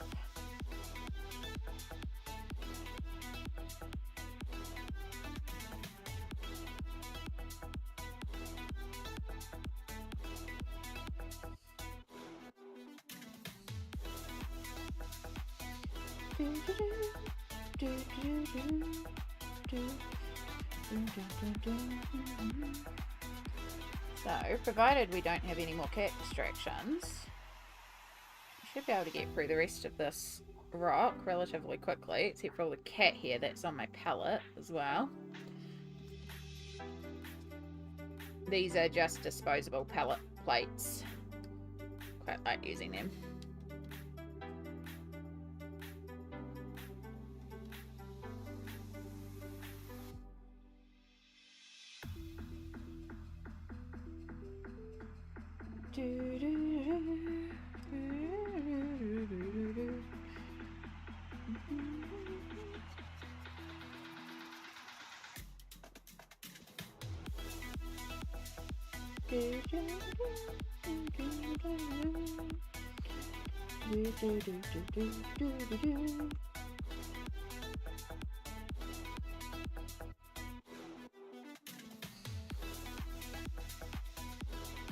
It is back to school time here in New Zealand. Quite a few schools went back Thursday, Friday, and pretty much all schools are back on Monday, except for some of the universities. They start a little later.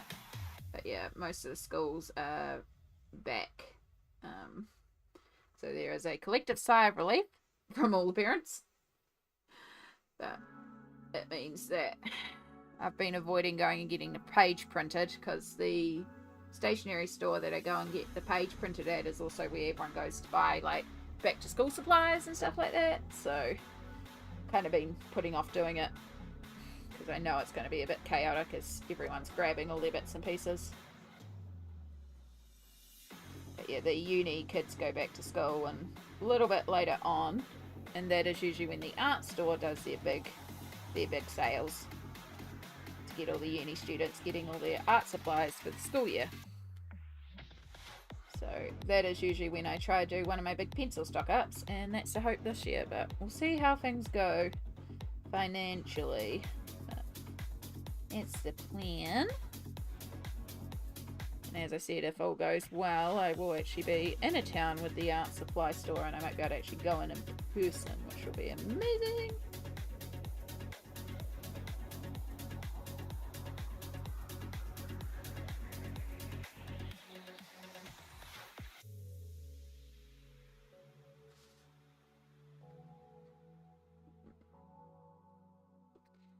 What do you store the shavings of the pencil? I don't always do it. I don't have any right now, but I know a lot of people use like a container like this. This is actually the lid of my water container, but if you've just got a container that has like lots of little shallow dishes that you can split your colors up into,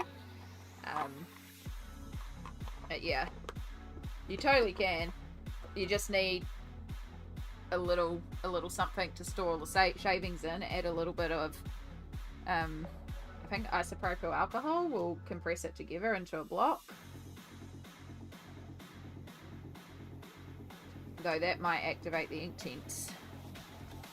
Yeah, the only time I've kept the shavings is when I know I'm going to use the shavings immediately, and I used it to make a watercolour, so I sharpened directly into a small container and then added the water to turn it into a inky watercolour. Actually did that in Europa. I made so much that I also did one in Bowls de Pools, I think it is. I should have pulled that out. I haven't worked in that in a little bit, and it's such a cute little good book. Maybe we'll end up doing that. I am looking forward to Mermaid. I want to work in the Sirens Around the World and do quite a few in there during Mermay, I think.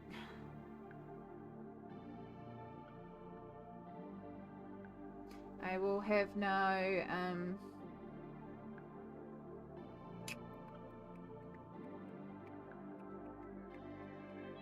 drawing a blank on the ones that I've done all the mermaids of a certain artist that I had in Colouring Heaven.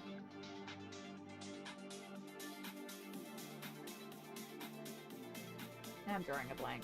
That's okay.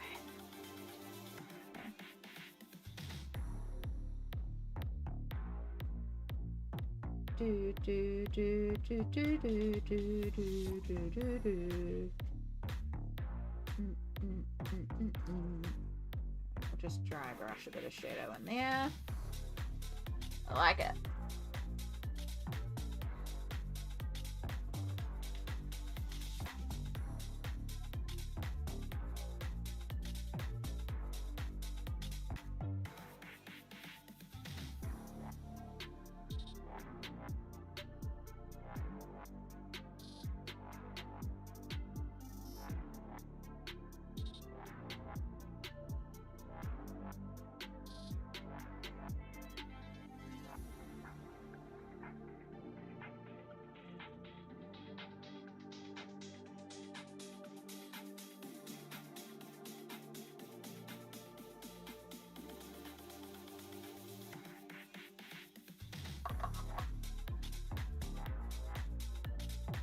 Do you have Wildflower Folks by Christine Karen? I do indeed.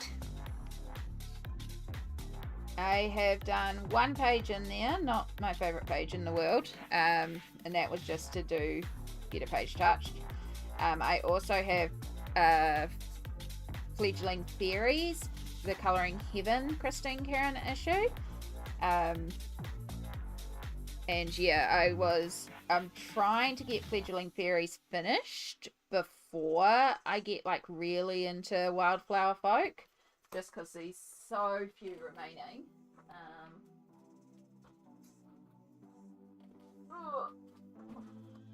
Right, got to be conscious of wet paint.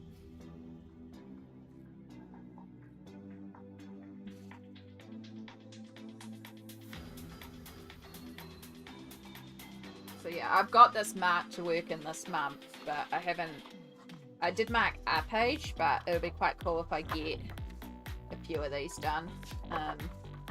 Fun fact, this issue was the issue I had with me when I totaled a car and got stuck in Gisborne for 3 weeks. So I ended up doing quite a few in here because it was the book I had on me. So yeah, I've got 1, 2, 3, 4, 5,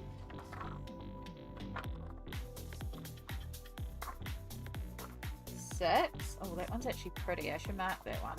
I like that one.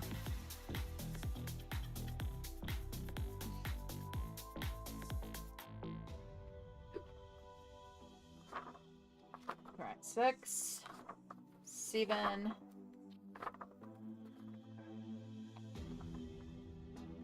8, the one that I had marked, 9.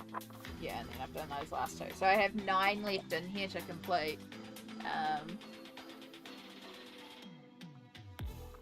So yeah, hoping to smash out a couple of those this month too, and then hopefully get that book finished, and that would be amazing. One of my goals is to do a buddy colour. Anyone interested? I would absolutely do a buddy colour of you, Stardust.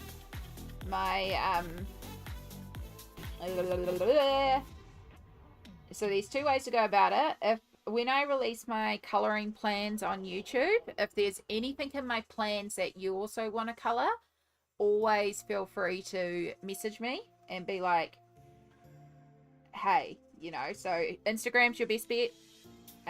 If you don't have Instagram, email, I guess. I still have not checked my email. Instagram's your best bet. And then, so yeah, anything that I show in my plans is real easy to buddy in, but if there's something in particular that you want to work in, again, message me on Instagram and I'll let you know how the month is going. Because, like, for example, for February, I'm probably booked out for now because I've got 11 buddies. So I'm probably, like, over capacity with buddies. But I can always have a look at my list and go, okay, I could put you in here or something. There's a lot of people, though, that aren't as booked up as me, for example, who may be more than willing to jump in with you. But yeah, if you are watching people's plans and you see they're working on a page that you also wanted to colour, don't be afraid to message them, because a lot of people are just really willing to jump into a buddy. That's a lot of the time what I do is I see people's like plans videos and they'll mention a page they want to do, and then I'll message them and go, hey, I also want to do that page. Can we buddy? Yeah, and most people are like really happy to buddy because it just kind of gets you working together. Otherwise, just put out there the page that you want to buddy on, and if anyone else will be in the same boat of, oh yeah, I also wanted to work on that page. Yeah. Smoked, welcome back. Good to have you back, lovely. Anything, Christine, Karen? Okay. Stardust, if you want to flick me, if you're able to flick me a message on Instagram, just so I remember, I will go and pull out my Wildflower Folk and my Fledgling Fairy book later on and see if there's any in Wildflower Folk, because some of the Fledgling Fairy pages are in Wildflower Folk. So I might be able to buddy with you that way. And that way I'm still working on the Fledgling Fairies copy. But it's still the same page. They're just different books. But it's still the same page, if that makes sense. Because I'll happily switch my page in Fledgling Fairies. Like, I just want to tackle some more in that book.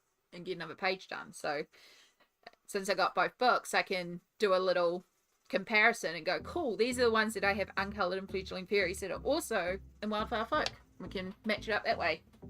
But yeah, if you can just flick me a message on Instagram, because there is a really good chance I'm going to entirely forget this conversation.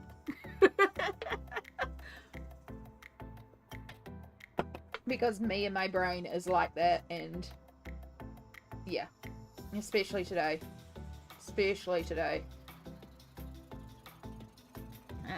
Thank you for doing all the shout outs, Small. I entirely forgot to do the shout outs.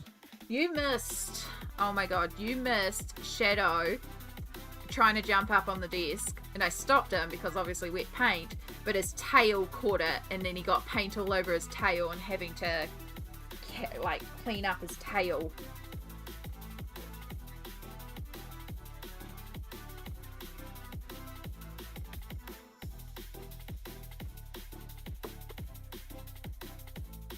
And now I also have paint all over my top because of him turning his tail into a paintbrush. He just wanted to help. Like, I get it. He just wants to be a creative cat, but also... Oh my god, the nibblings yesterday, when we had the nibblings, like... They were being children, which is understandable. They're children. And so we had to kind of distract them. So both Mum and I were out there and we each took a nibbling. She had the older one, I had the younger one. And we just pull out our phone and pull up shorts. Because, like, this is a guaranteed way to get the kids to settle for 10 minutes so we can just, like, catch our breaths. The Upper 2 song by Rose and Bruno Mars. Turns out that they are obsessed with that song and they love cat video shorts, so usually we just pull up animal shorts and just have cats doing funny things, and they're obsessed with it. They love it. And a AI cat singing that song came up, and one of the nibblings like that video on repeat as they sung that one catchphrase, and I was like, we can put on the whole song, you can sing the whole song, because it turns out nibblings actually can kind of know the sounds. And yeah, just consistent, just that 15-second clip of that one section with the cat singing. It's like, okay.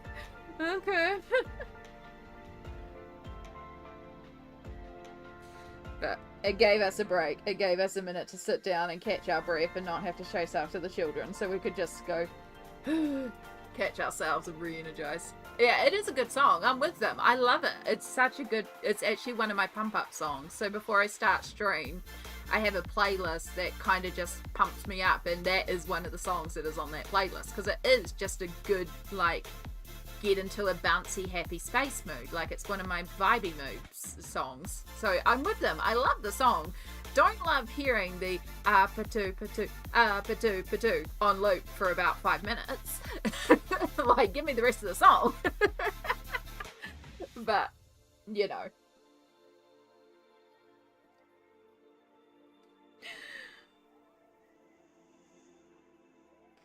Yeah, and tried to distract them and be like, we can do a dance party. We can play like the whole song. We can, look, there's even videos where it's cats doing the whole song. Look, we can watch a whole video of cats performing the whole song. No, it had to be that clip.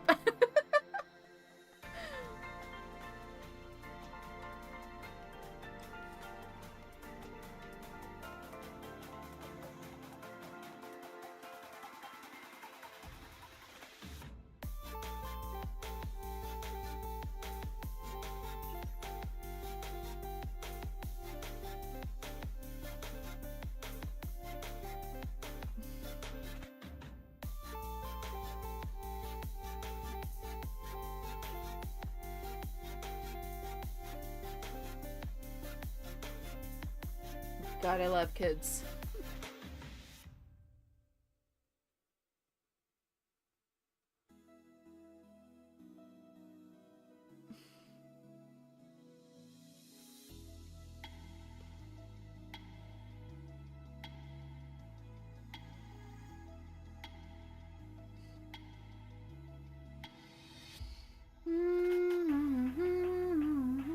Niblet. Nope, this is the best part and it looks so well. This is your life for the next 5 minutes.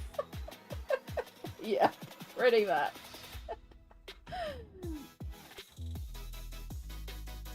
I mean, they're not wrong. It did loop really well. But also, 5 minutes. 5 minutes of the same sound.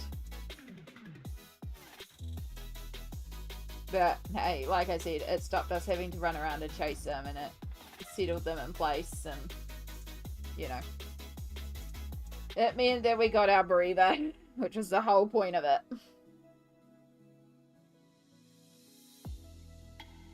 It's not something that we try to do too often. Like, we don't have the TV going and stuff like that.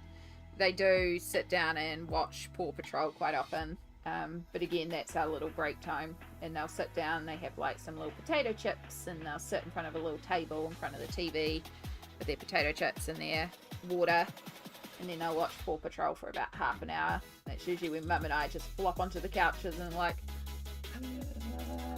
and then after that they'll get up and start playing again. The older one's not too bad. They can play quite independently for a really long time. The younger one is still in that non-stop movement phase, consistently running around. But now that we have the backyard fenced and we can leave the door open and they can just run around inside and outside, we can actually just leave them to literally run. Is when they start getting quiet, then we have to go and look after them.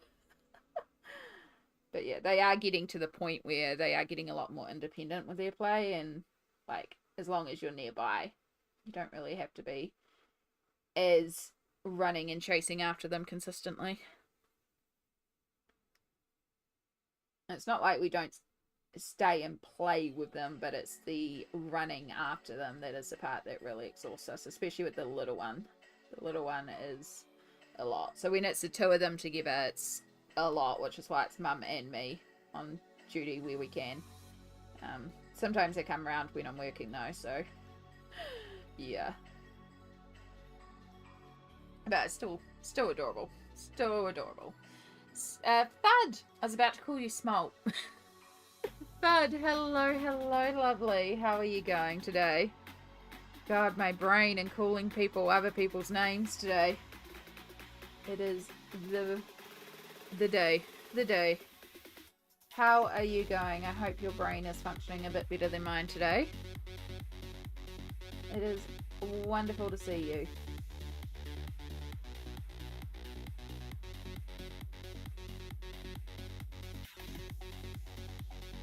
We are painting a manticore. Or we're colouring a manticore, but we're painting to colour today because I wanted to paint. So we're just working on some rocks at the bottom of the manticore. But you can see some of it there. Yeah, we're just doing all these brown rocks first.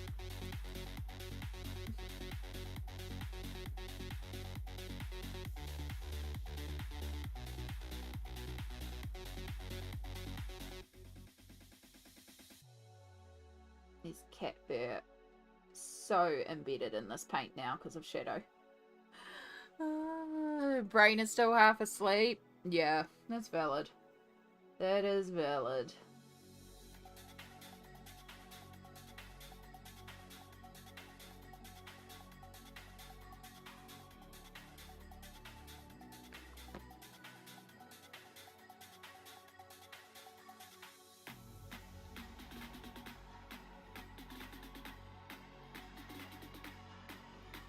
But that means it's also half awake and I can watch you art. Yay! That's okay. I will take half a FUD because half a FUD is still a glorious FUD.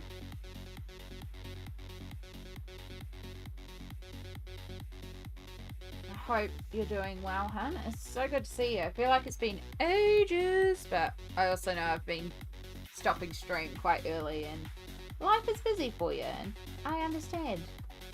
Just glad that you're here. You totally missed Shadow wanting to help us paint and dipping his tail into the paintbrush. Into the paint itself to try and be a paintbrush.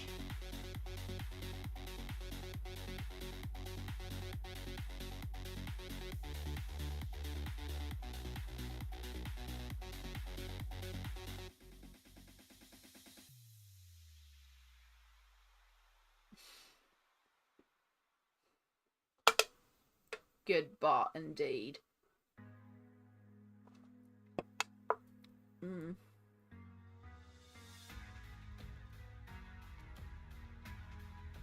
Such a silly baby, kitty. He's not really a baby. I mean, he's 12 or older. Actually, I think he might be 13 now. I have to check with Mum. But yeah. Hopefully we got the majority off. I still feel like there's a little bit left on there, but he wouldn't let me touch his tail anymore. So, yeah.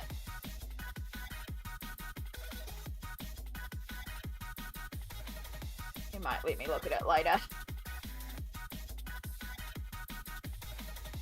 Kitties are always babies, they're just old babies. Yeah, that's very true.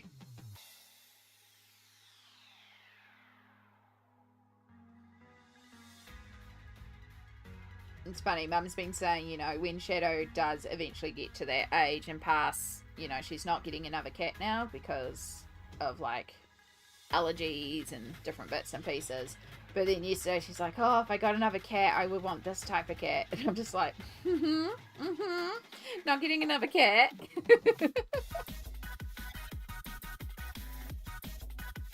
She's always wanted a toiga, though. They're gorgeous. They're very expensive.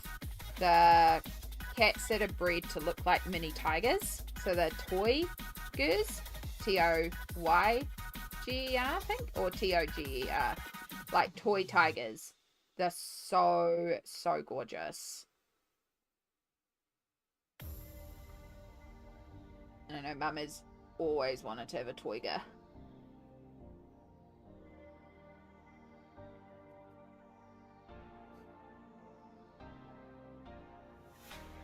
My nana said that, and then Spice chose her, yeah.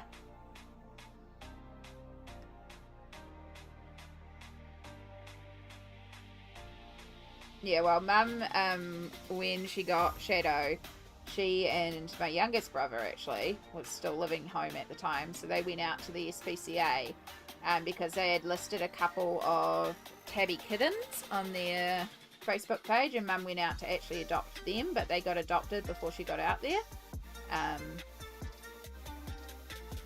Or no, she rang up and they were like, the tabbies have already been adopted. However, we do have a lot of other cats if you want to come out and have a look. So she did, and then they just kind of We're like, oh, poor Shadow, he's all on his own sim, he's been here for 3 months, he's a black cat that, you know, hadn't been able to find a home, and so they just kind of fell for Shadow. And so Shadow came home.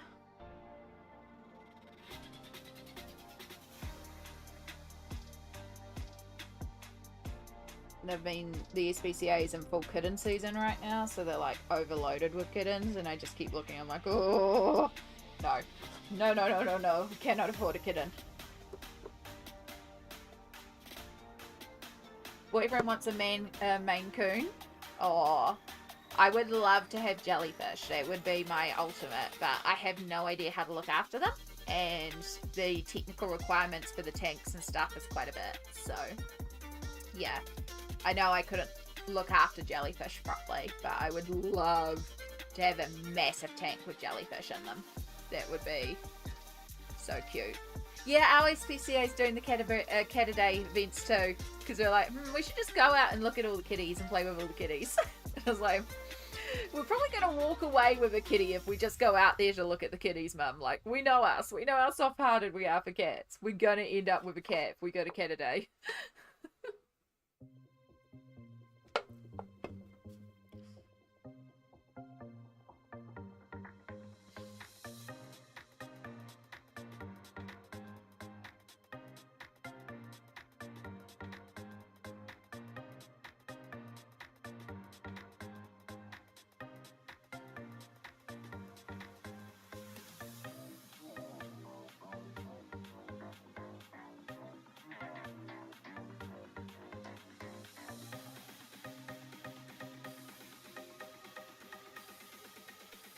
If we did get another cat, we'd have to get a kitten, something, so that Shadow can remain, like, you know, the main cat, because be the boss.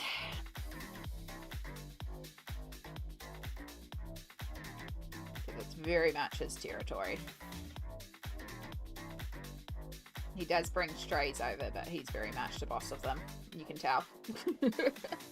You can tell he's the boss. He likes to think he's the boss of us, too.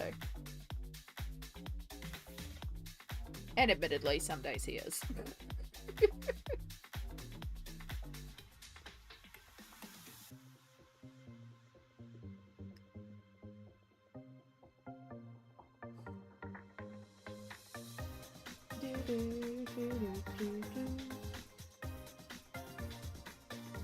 I'm starting to get peckish. I should probably reheat my lunch at some stage. Breakfast / lunch. At least it's an easy reheat. Jellyfish are so zen. They really are. I am a big aquatic fan. Like, I would be, if I could, I don't have the money to invest in the tanks and stuff, but I would totally have giant fish tanks filled with fishies, because I love just fish going around in the water and sea life, and aquariums are gorgeous as long as they look after the animals properly. I love the aquariums. Like, we have one in Auckland where it's not so much an aquarium, but they built a tunnel under the sea, so you're kind of looking up at a reserve, so it's like sea life in its natural habitat. That's really cool. Yeah, just big fan of sea life. I've talked about before how I would also, like, I would have a turtle.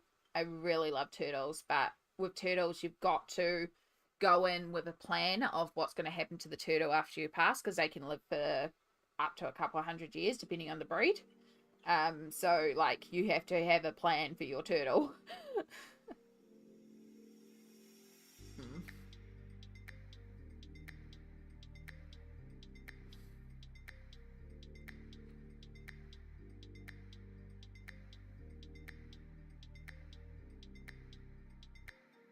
Alright. I thought maybe I pulled out too much dark brown, I have not pulled out enough dark brown, and I've got too much of the other colours. But we'll see what we can do. We may have to put a little bit more brown though.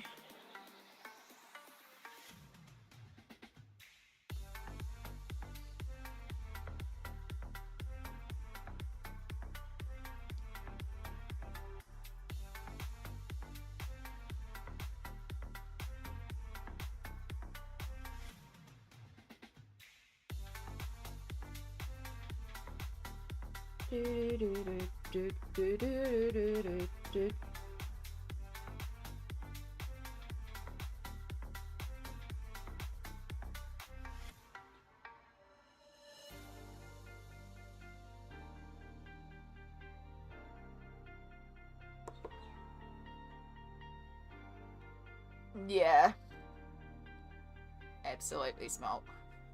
You need a turtle, trustee. You do. You do. My mum had a tortoise when she was younger. It was a royal tortoise. It used to belong to the King of Tonga. The tortoise lived up to 160 years. Damn. That's cool.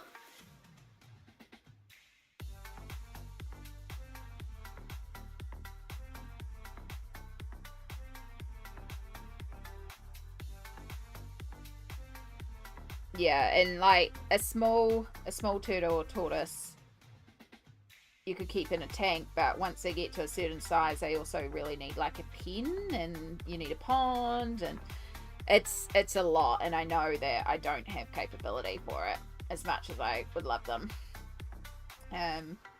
It's even the same thing with like fish, because you've really got to keep an eye on those tanks, and you got to balance those tanks and make sure that you're like keeping the water to a certain pH, and like it's a whole ecosystem that you have to create basically. Like when I was younger, we went round to one of my mum's friends' places, and they had a fish, and the fish was living in a fish bowl that was way too small for it, so it kept on jumping out of the fish bowl. It was so cruel. I was always like, oh, that poor fishy, because it was in such a tiny bowl and it didn't have enough room, so it would just jump out of the bowl. Okay, yeah, we need more brown. Yeah, fish really are more high maintenance than people think, so. And again, I know my capabilities. It's the same reason why I didn't want to get like a cat or a dog or anything living by myself. I mean, I couldn't in my apartment anyway. I wasn't allowed pets, but it's also that understanding that like on a good day I can kind of look after myself, but on a bad day I can't even look after myself. And to be responsible for an animal, like their needs don't stop just because I'm unwell. So it's also thinking about the fact I need to have things in place for the days where I can't. So, and like here, like if I had a cat, you know, like my mum could feed the cat if I was having a bad day. That's understandable, but we've also got allergies to consider here, so yeah.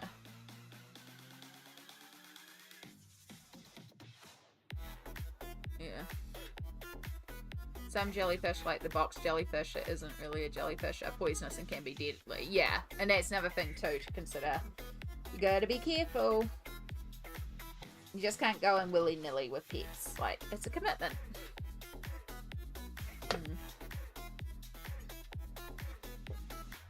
My friend keeps them. He does a lot of research, proper tank sizes, proper food, water just right, changing water, make sure the fish can be housed together, not too few, not too many fish. Yeah. It's a whole ecosystem that you have to maintain. It's not just keep fish in bowl. Like, there's a lot more that goes into it. So, and again, I'm aware of my capabilities. So, as much as I'd love it, it's not in my capabilities, so we're not doing it. It's the same thing with, I think it would be quite cute to have a small dog. Not a big dog. I'm getting more confident with dogs, but I'm still a little like with big dogs.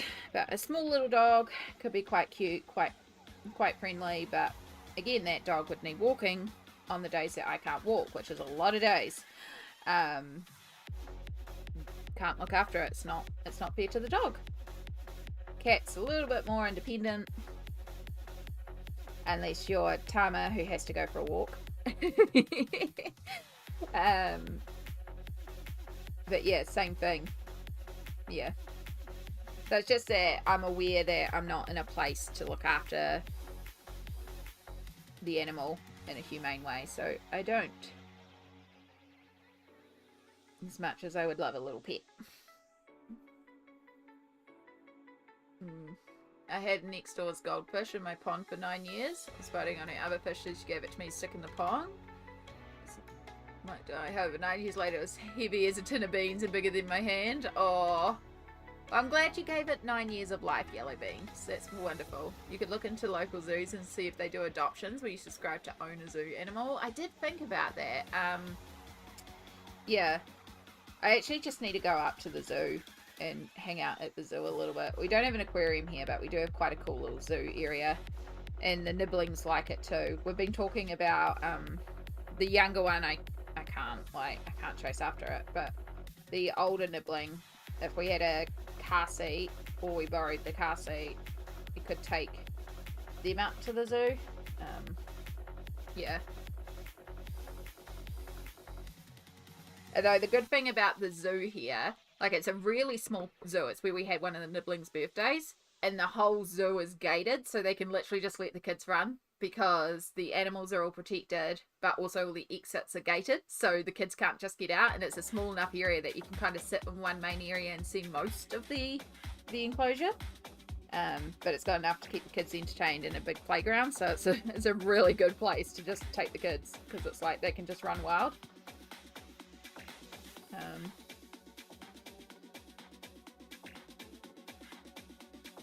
But yeah, it was on a bad movement day for me, so I didn't go wandering around the zoo and look at all the animals, but I should have. It's like, I should really come back here one day and just go for a walk and look at all the animals. I guess I should suggest that to Mum one day when she's up to it.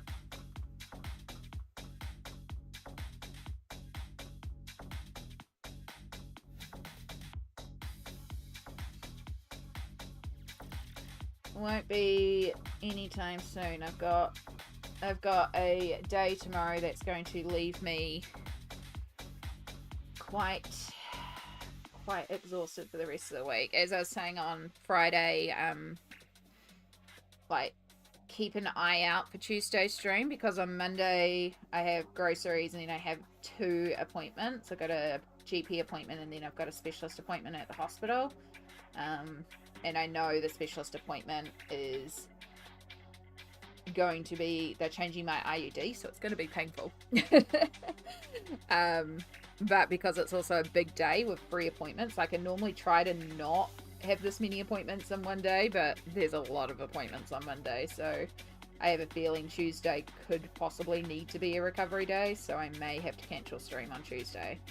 But I'll see how I feel. We're playing it by ear. But if there is a notice on Tuesday that stream's cancelled, you'll know why.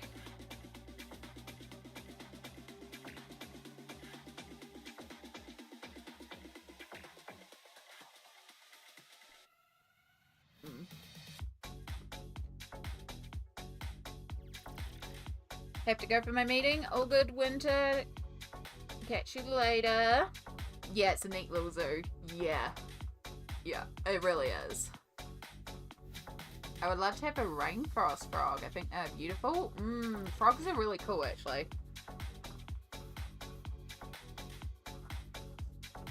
Goldfish are Asian carp and invasive in the Great Lakes near the Wishachten because of people flushing their pet goldfish down the toilet. Oh. Yeah, they're so pedantic here about invasive species, which is very understandable. Because our ecosystem here is so tied into our our horticulture and exports, and just, it's a delicate ecosystem here. So that's why you are not allowed to bring snakes into the country, even into zoos and research facilities, because if one escapes, they have a lot of programs to try and target invasive species. they have to protect the ecosystem. Alright.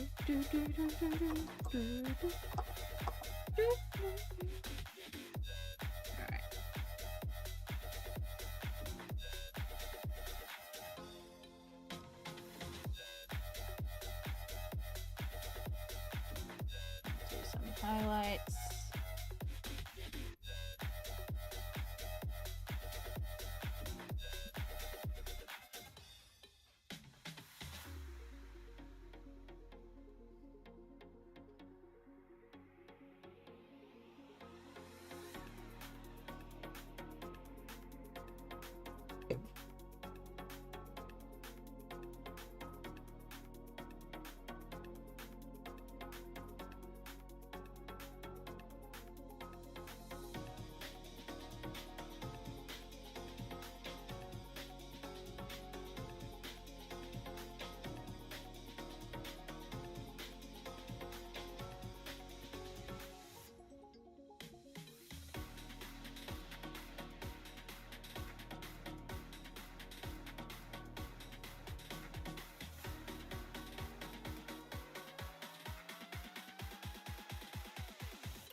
Alright, I think that's our rocks done. I mean, we may come back and do some more, but that gives us the... Oh, I didn't do the rune. I knew there was one more rock.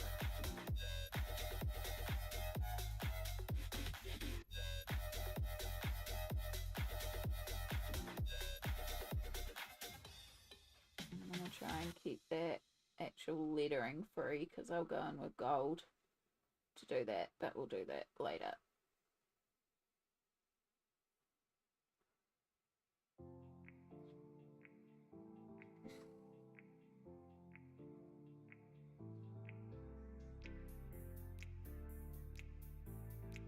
And I will forget what lettering was there if I just straight paint over it, because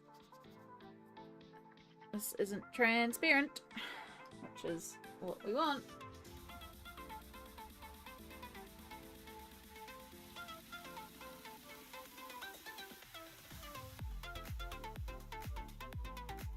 Alright, we may do some like extra dots for little rocks and stuff laying around, but I think I'm pretty pleased with how that's looking so far. Since I got some extra light on there, we'll just brush on a couple more highlights. Just using like a dry brushing technique, and just because it's rocks, like it's textured, using the texture of the gesso that's underneath it, kind of just create illusions of a bit of speckled highlights for the rocks. Ooh.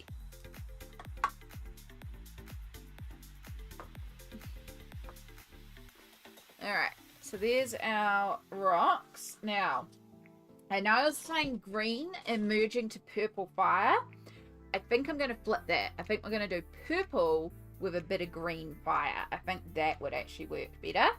Having purple as the majority of this will actually look quite cool, I reckon. And then we can still bring in those browns, because browns work really well as a shadow in purples. I think I have a few more purple options as well in terms of paint. But then like we could go like really ridiculous neon green for the fire. I have a few ridiculous bright greens.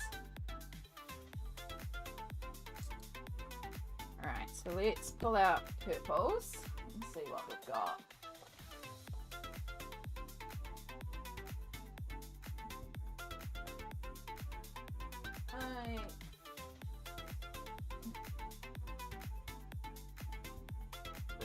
Oh, you're actually blacks. You may need some white. Actually, instead of white, I think I have like a real pale purple too.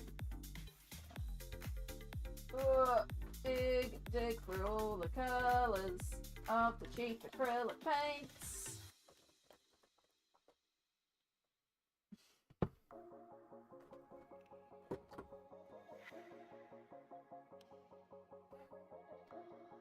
Alright, so what I want to look at is because, like, that's a real blue toned purple, and these are quite bright purples. Like, if you want to look at actual colours.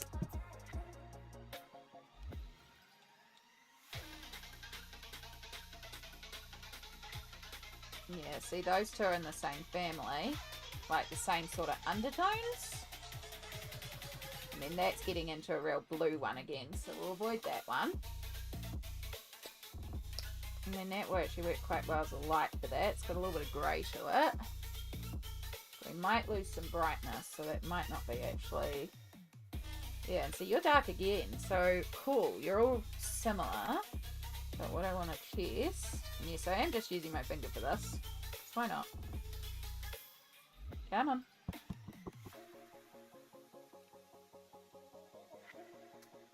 Way too much.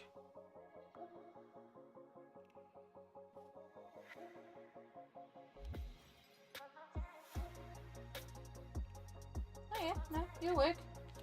And then we don't have to pull out white because we can use a sort of grey purple.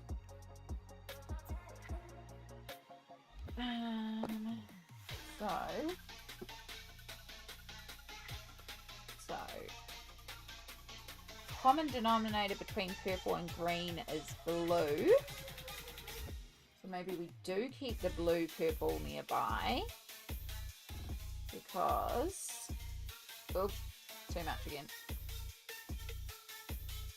This was you're too dry. That's fine. You could actually work as if we do need to blend, we need a filler colour.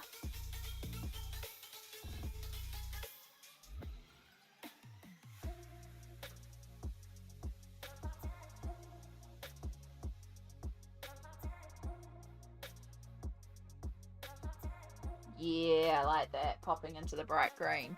That's going to be fun. Okay. And then I do have the light green there, and we might have to pull out some yellows and bits and pieces. Actually, no, we could use that pastel pear. That would work too. Okay. Even maybe pastel chartreuse. I think we can make this work.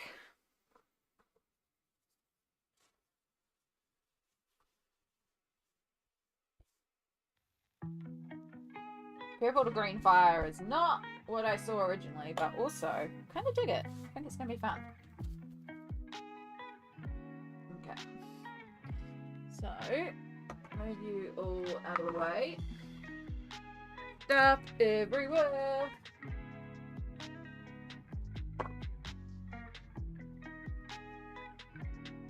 Don't pull out the window. Sitting very precariously on the open window ledge.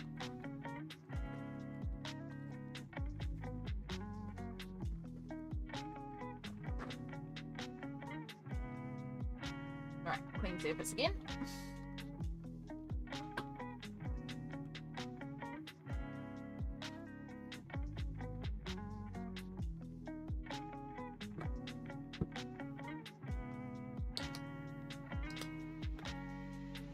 Yeah, we're using a mixture of the cat there. These are Anko Acrylic Paints, which just came out. These are the ones that I got on clearance when I did the great emotional shop.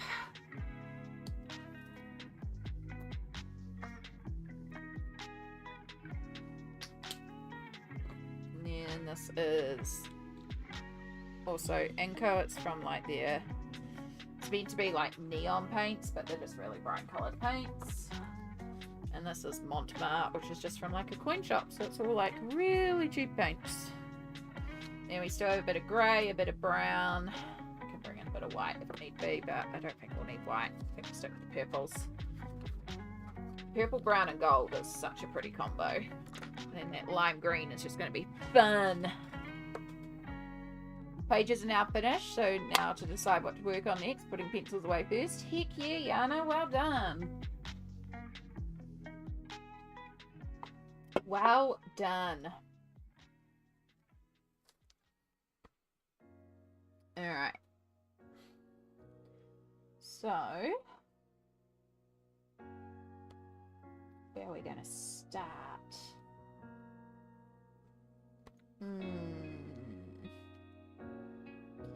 Start down here at the pores. Probably not the wisest. I probably should have started up the top, but hey, we'll start here because we can get a full blend here so we can sort of test how we're looking.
The brands are Anko and Montmartre. They are all they're cheap brands. They're not name brands or anything. The Anko is Kmart's store brand, and Montmartre is just a cheap brand that you can buy from the coin stores. So all very cheap brands, nothing fancy, but they do the job, you know?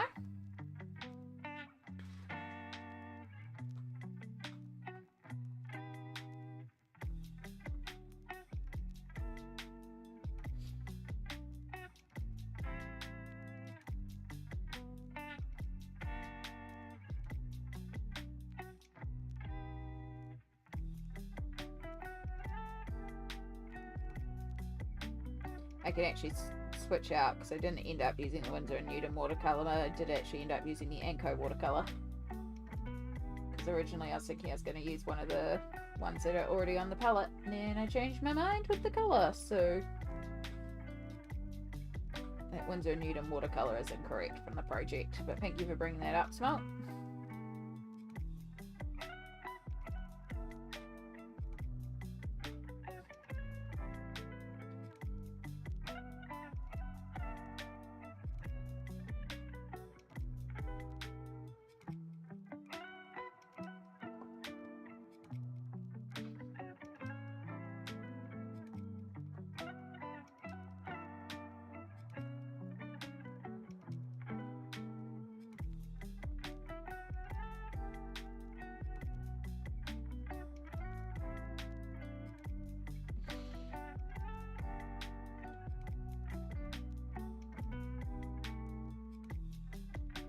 I did a big replacement of all my paints recently because a lot of my paints were 15 to 20 years old, and they were actually, you could tell they were like separated and chunky and lumpy, and so I got rid of them and just brought the small, say small, it was still like 48 colours, but the set from Kmart. I got the pastel set, which probably in retrospect should have got, but I did get a couple of the bright colours, so it's not, I have got a good range.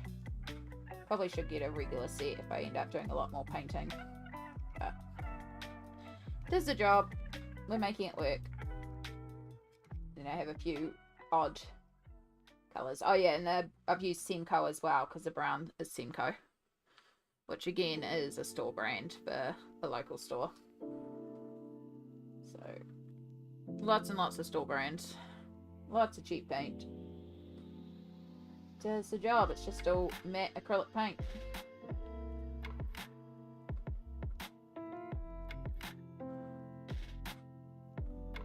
This may be where I regret my decision.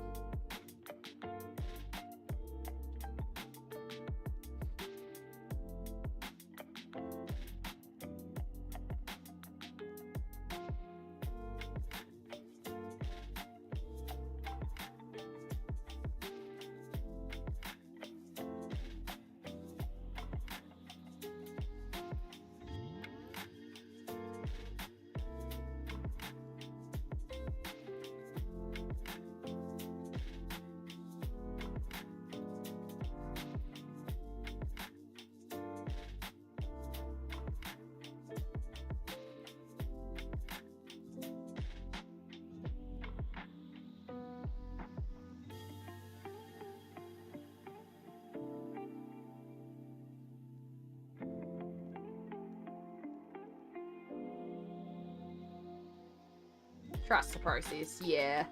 It's the same as the background, you just trust the process.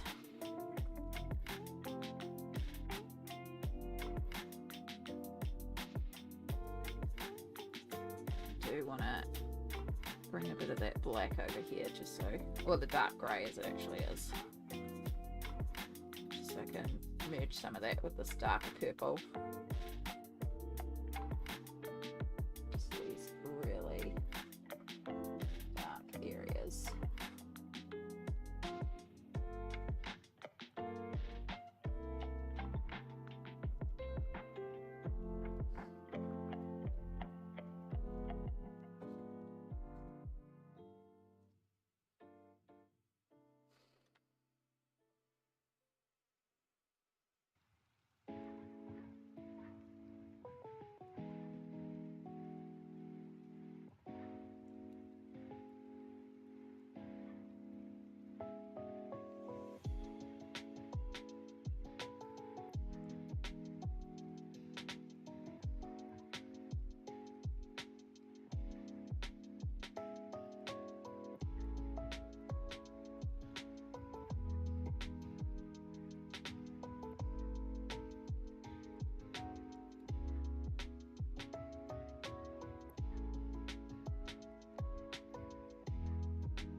Okay. It's done.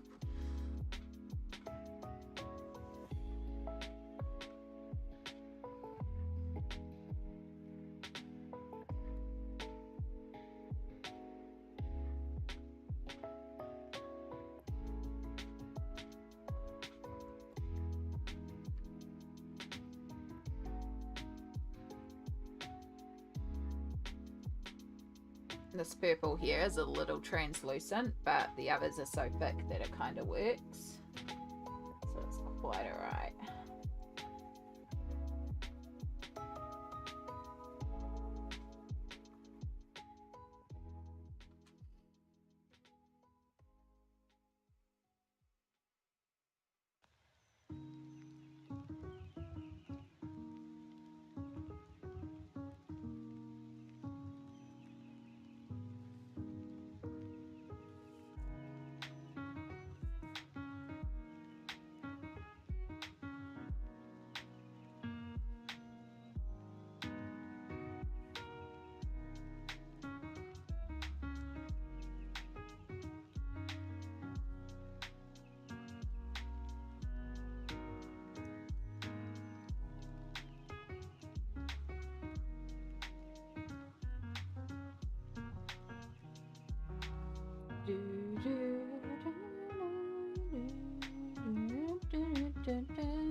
So what I'll do here, because here it does start turning into fire, but it's getting like, it's pretty small. So I think in order to assist the transition, we'll go to quite light, because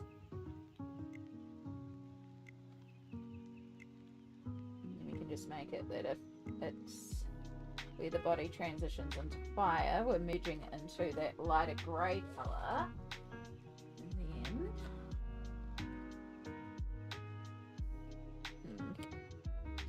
Oh, thank you. I did go into focus mode a bit there. I wasn't actually looking at chat. Shani Blue, hello. Popping in to say hi. Kia ora. Welcome in. That paint just exploded onto my mouse. How are you going today, Shani? Are think I need to put my to be coloured books on the floor and throw a pencil and see what book it lands on. That is also where the like having a random number generator and numbering them, or putting them onto a spinny wheel and spinning an option. Yeah. Oh, I haven't even opened this one. Alright. Pale chartreuse, what do you look like? Oh, you look good. This is such an odd combo, but I kind of dig it. So we are colouring a manticore. We're colouring it purple. I'm going to try and do some neon green fire. So I'm just pulling out some colours. We're going to see how this goes. So you're my purple brush. I'll leave you to the side. I want a very fine brush. I'm going to start with this absolute neon green.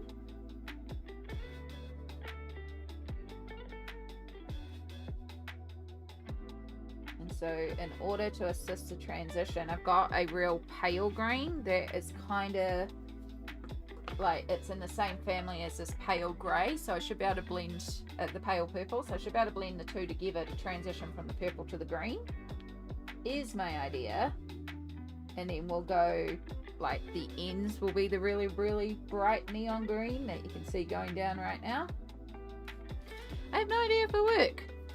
We'll try. Worst comes to worst, we'll paint over it. You can probably just see a little bit of the green. Could also see which book a cat walks onto also. That's not a bad idea. My cat chooses my colouring page.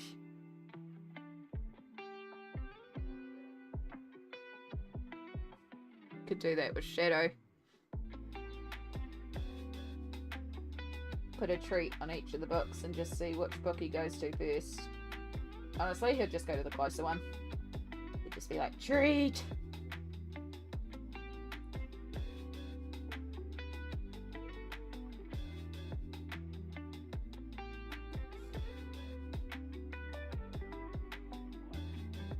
Alright, and then we need the grey purple. A little bit of that purple.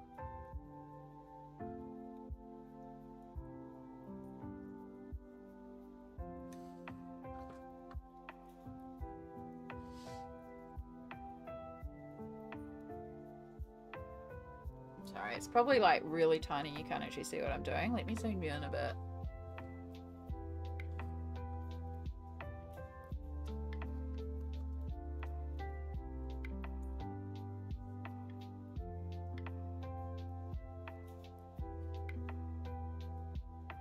I've just put all my Beauty Horror books on a spinner wheel so I can pick what to colour. I just need to put the other books onto another wheel. Yeah, that's why I have like all my books numbered on the spreadsheet, because then I can do it that way.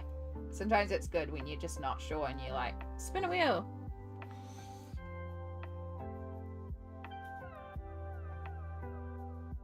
Take away the decision.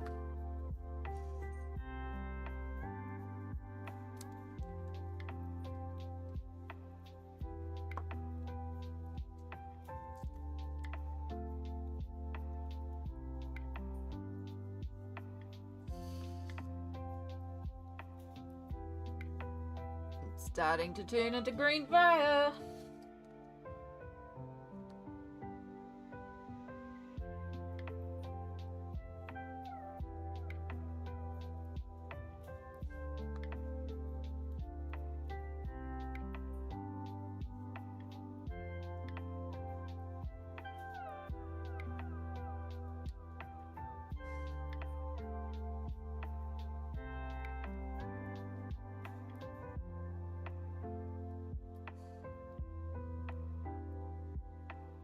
A bit of an odd blend and it is going to take a while, but I think it's working.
Green fire.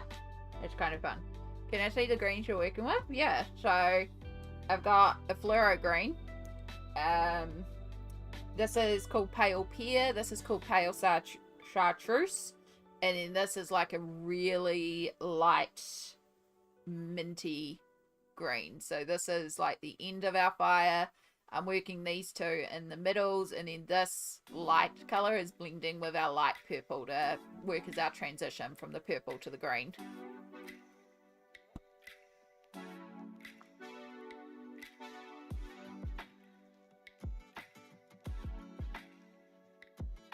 The fluoro is kind of translucent. It's from the same range as the bird purple, so it's also got a little bit of that translucency. So working the pear and the chartreuse under it is also helping with the vibrance. But I think it kind of works, like purple to green fire.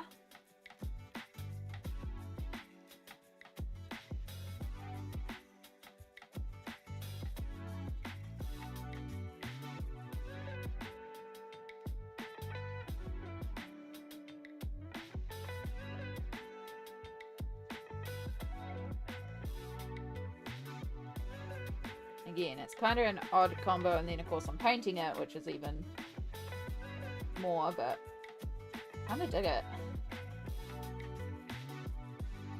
If you take that fluoro and the dark purple, do you think you could mix a muted teal as a transition? Possibly. So if you take the fluoro and the dark purple, probably too much of the dark and not enough of the fluoro there.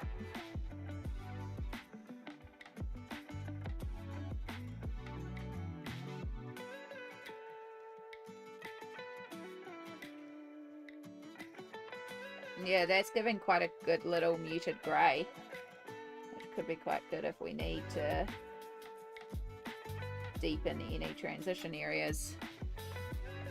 Thanks, Smoke. That'll help me define some of these areas too.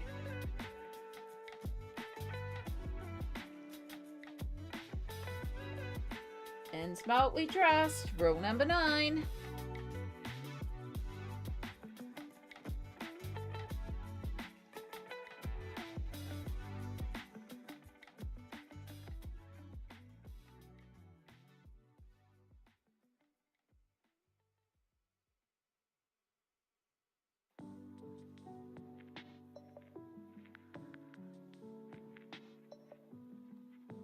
It's so odd, but I kind of dig it.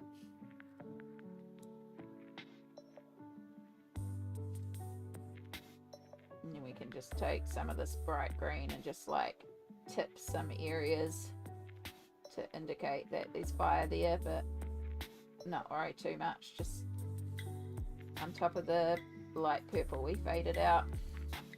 It's just like little hints of green around, which you probably can barely see on the camera, but it's there. Fun! It's gonna be fun.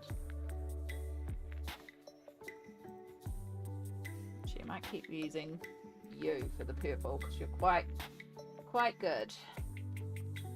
Why did I just drop a pipette? That's fine.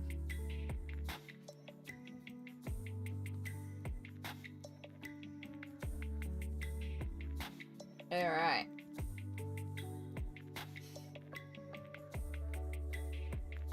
So,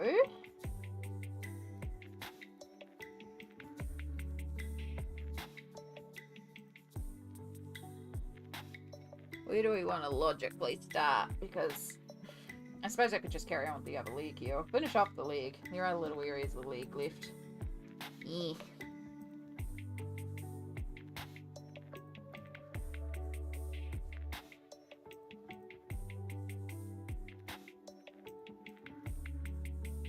I was going to use this color for the purple, and I started immediately using it for the green, but it's fine. It's fine. And cat fur.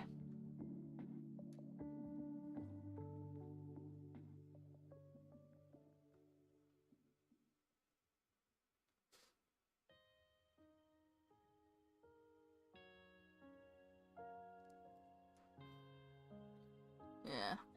I've been sat all this time looking and colouring along and only just noticed we're both colouring a Kerby book. Yeah!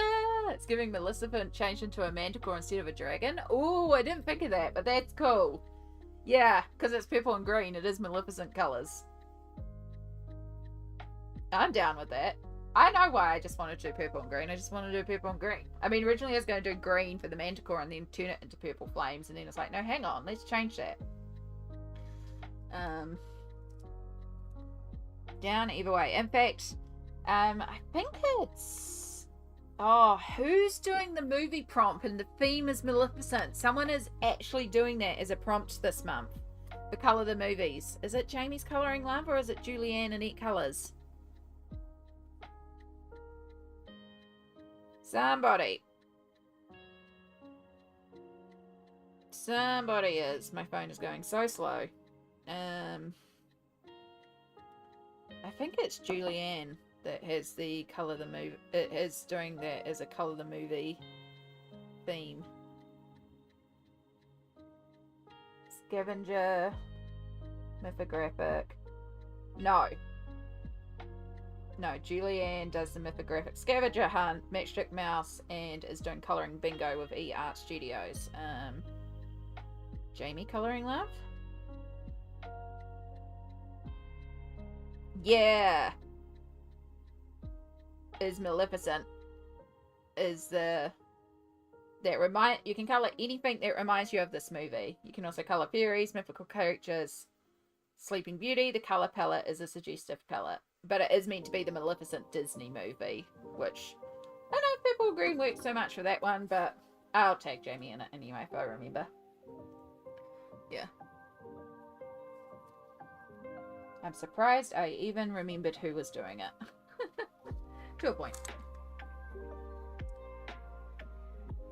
Okay, it may be easier to start up here with the wing. Just work this wing.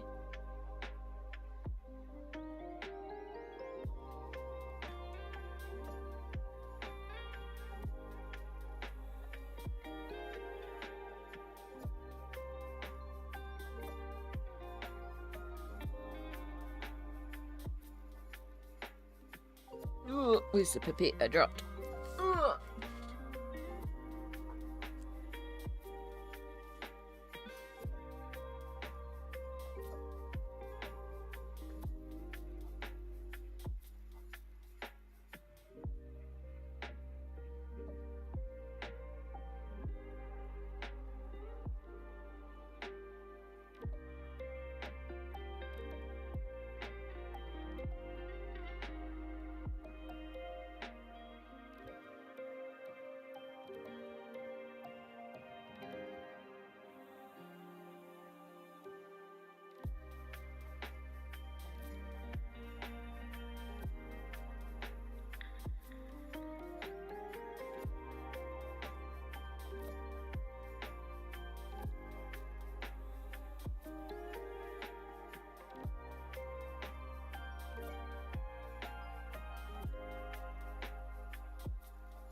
How's it 1 o'clock already? My goodness. Time flies when you're having fun.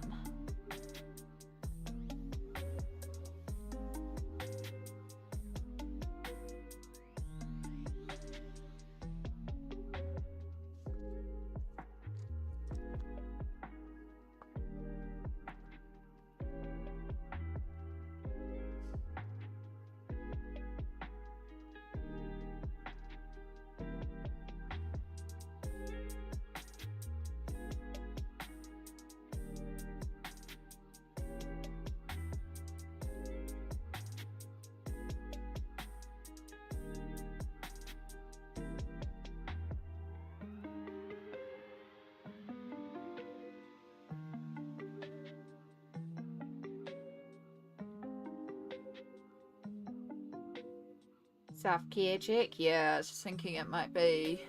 Yeah, it's been an hour and a half since I actually took a...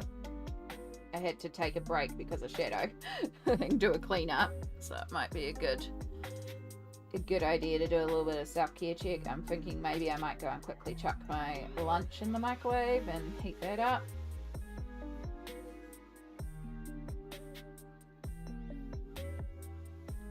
I'll just finish this section.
I'm not the world's best painter, but I have fun with it, and that's the main thing. I'm having a lot of fun. I'm probably making up my own shapes and stuff like that, but I'm having fun with it. As long as we're having fun, that's all that matters. So, I'll just pull out this.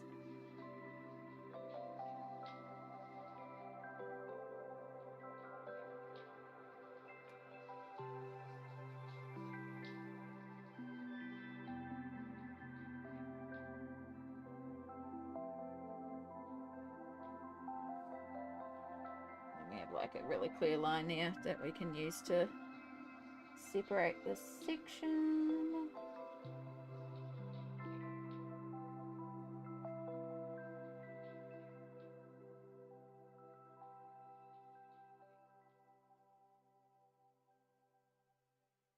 Okay. I could send you another whip, but the progress is only like 2% different. Pencils are so slow, they really are. They really are. But sometimes that's the vibe, that's the mood. I like it. I like where it's heading. I like the little touch of green. I'm excited to get more green in there. But yes, we are going to take a good little break here. I am going to put you on the break screen. I'm going to go and actually reheat up some lunch and have a quick bite to eat. So I encourage you all to do the same. Make sure you hydrate.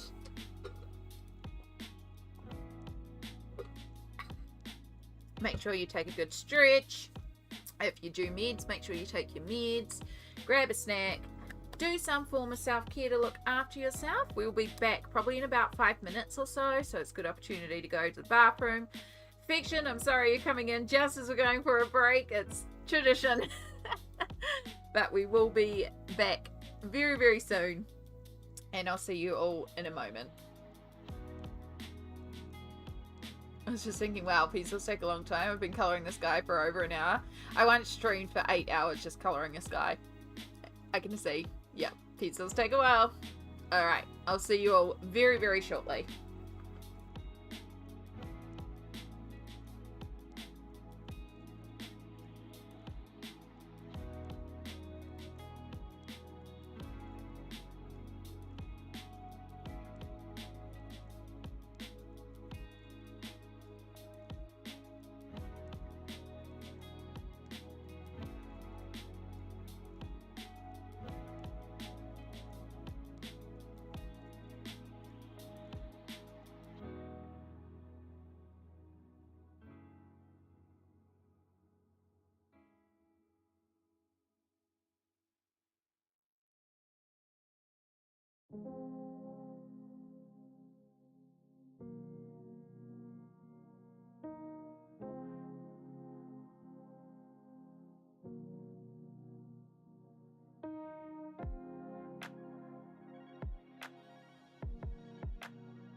Okay, that's not the right button.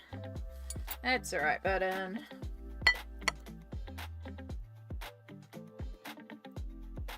Ah.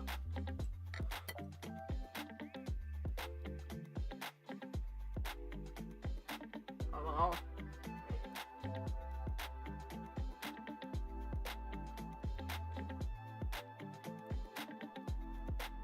Oh. Way too hot.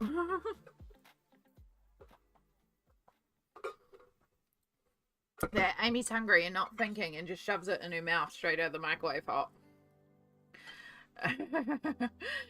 I hope you all had a good break. Welcome back. I have some pumpkin and spinach lasagna that I made last night.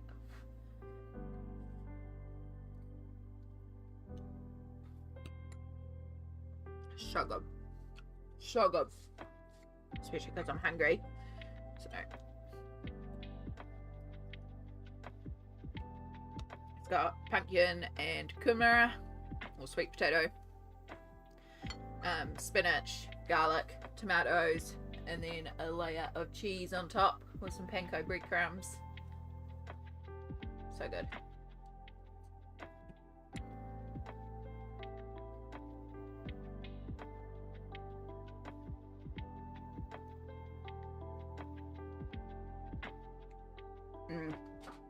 Alright, definitely needed some food, so even a couple of mouthfuls already feel better.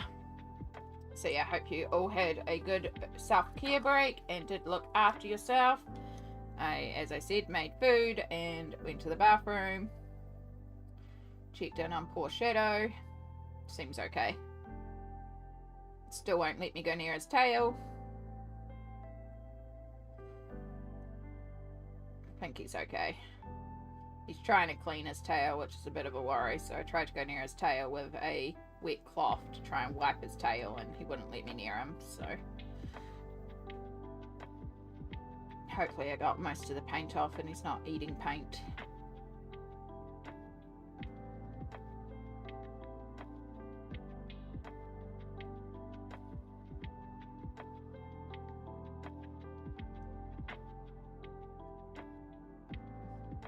Sounds like good food. It really is. It's what I made for dinner last night, and we got a couple of days worth of it, and I'm very pleased about it because it's yummy. It's always nice when you've got a yummy dish that you know is your food for the next few days.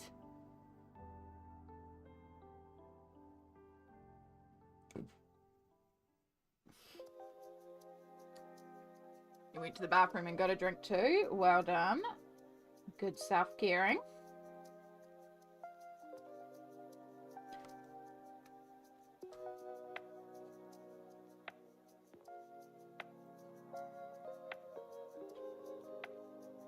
Oh, too much.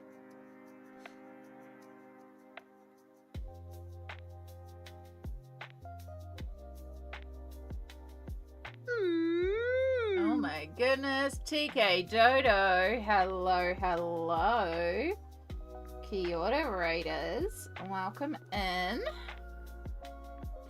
I'm just going to finish this section and then I can stop and greet you all properly, but we've got to blend the paint while it's still wet.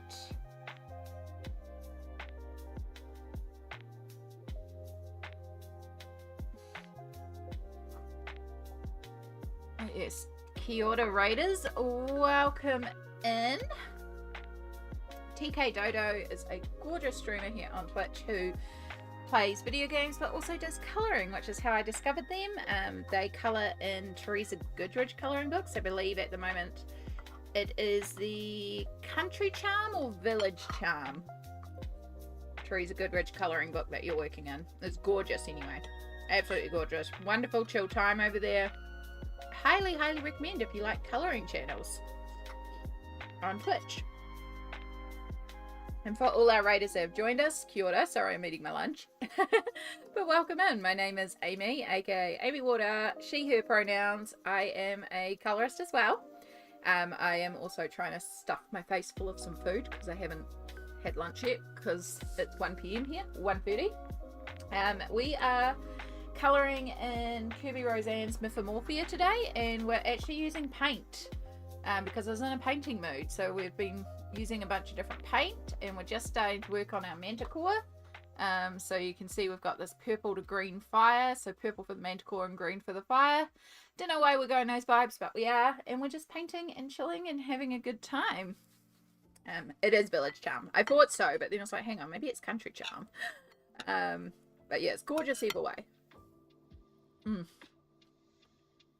And also eating some pumpkin and spinach lasagna that I made for dinner last night.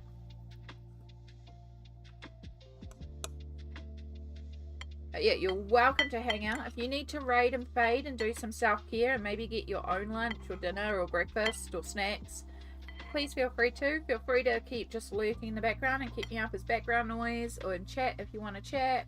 If you need to get going, I understand as well, but I appreciate you being here. We had an issue earlier where my cat Shadow decided to try and jump up on the desk, and I thought I had managed to get him off the desk without him getting on it, but he dipped his tail in the paint, so I also had to go and check on him before. It's past midnight there. Okay, yeah, maybe not lunch. I hope you would have had lunch before midnight. Then again, when you get in the zone, it's easy enough to do. Oh yes, cheesy section. Art section.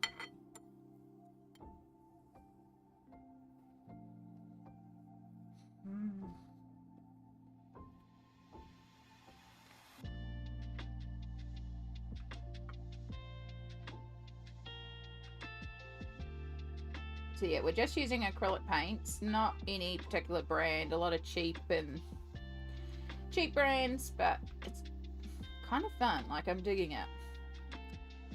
Also, I saw Perfection, you mentioning about carrying on with the snake page. The snake page is actually what inspired this today. Like, I've been having a while. Let me start again. Last month, I did a buddy color on a tiger page in the artist vault. And I pulled out acrylic paints to do the background because I was just in the mood to do that. And I really, really enjoyed it. And since then, I've been like in a bit of a painting mood. But nothing I've been working on has really called out to me to paint it. And then when I was talking to Cindy and planning which page we were going to do for the month, I was like, oh, this manticore page would actually be quite cool to paint. Like, I could see painting that. So I knew that this page would be one I was painting. But then last night, after I finished babysitting the kids and got completed pages up on YouTube and all that sort of stuff, and I was sitting down, I did a quick alcohol marker page in the fairy art, and then I was like, oh, I want something a little bit more detailed. And so I actually started on our snake buddy page, Perfection, and I pulled out the paints for that too. And then this morning, it's like, I kind of want to keep painting, but I don't want to work on that snake page on stream. I want to start something new. So that's where this one came about. I was like, hang on, we can do the manticore page. So I also started our snake page, and I am also painting that one. So there's quite a bit of painting in this month's colouring. Yeah. It's the snake this year? Yeah, that's why we chose to do the snake page. And then Shannon, a new friend, is also joining us for the snake page as well.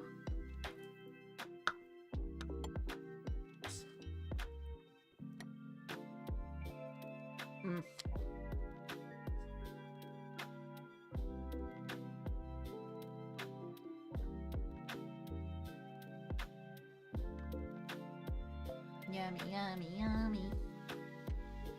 As the kids go. What? Ooh, no, that's gross. It's not gross, it's yum.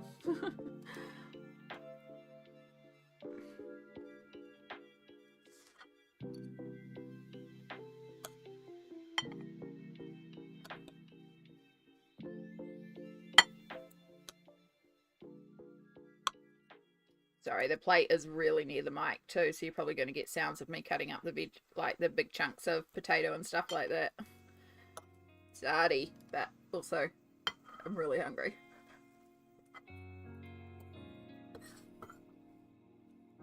Enjoy your lurk, Perfection. Not Perfection. 2K Dodo. Sorry, brain is doing it again.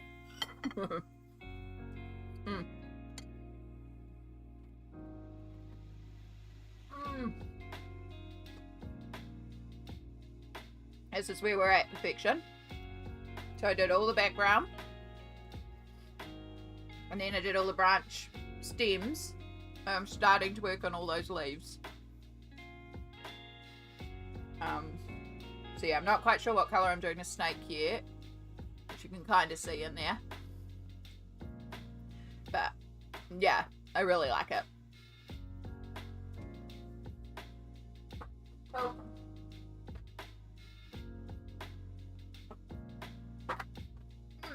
Let's not throw away the book.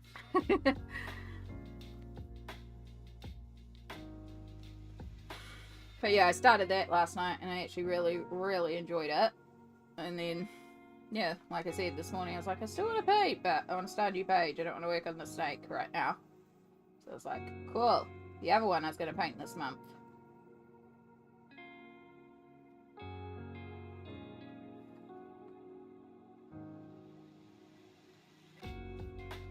Yeah, I'm liking how it's progressing so far. But we've done all the easy painting and now it's like the fiddly painting. Like the snake one, I'm up to the fiddly painting because I'm doing all the leaves. But once that's done, it's just the snake itself and that actually looks pretty straightforward to do, so.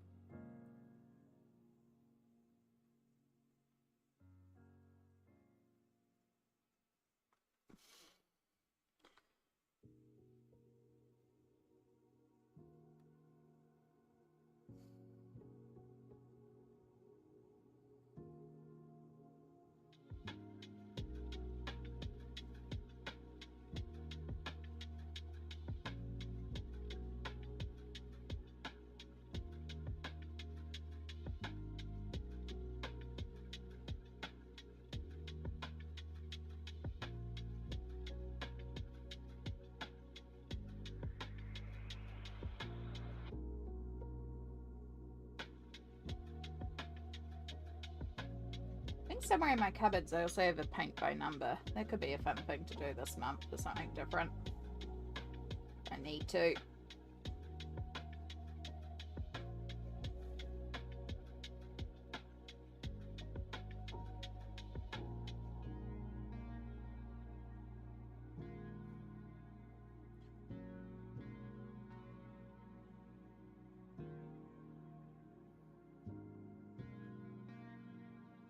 This will be debris on the background for me. Yeah, the backgrounds take a while sometimes, you know? It'll be worth it though, because it's really going to make all those colours pop.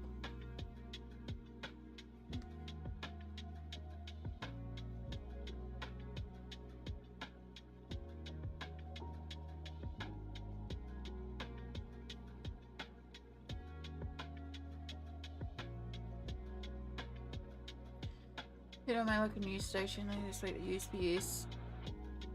I was going to be taking less Amazon packages, meaning if I need to return something to Amazon it may be more difficult in the future. Oh, that's annoying. Hopefully it's not the case, or it's not hard to organise.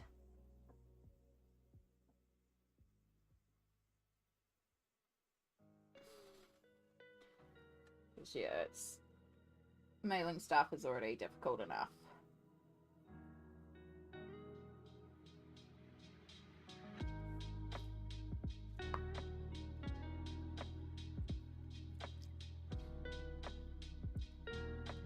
More food. Bazinga! Oh, new YouTube subscriber. Thank you so much. We have anonymous follows here. If you happen to be in stream.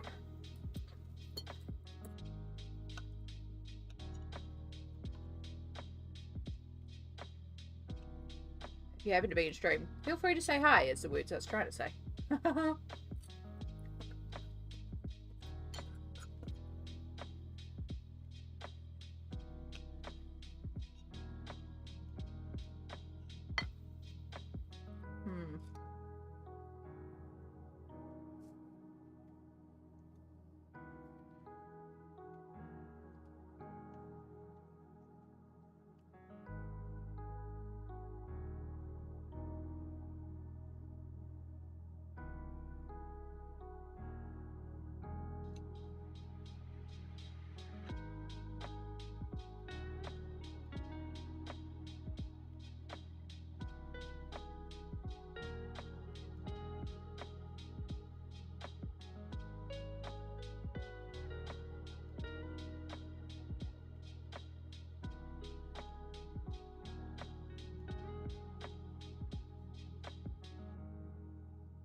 Like, I don't know how the snake will look for me, but I'm just doing it one page at a time. But the middle of the book is like, oh, just let me in. Yeah. I hate working in the crease sometimes. It can be so frustrating.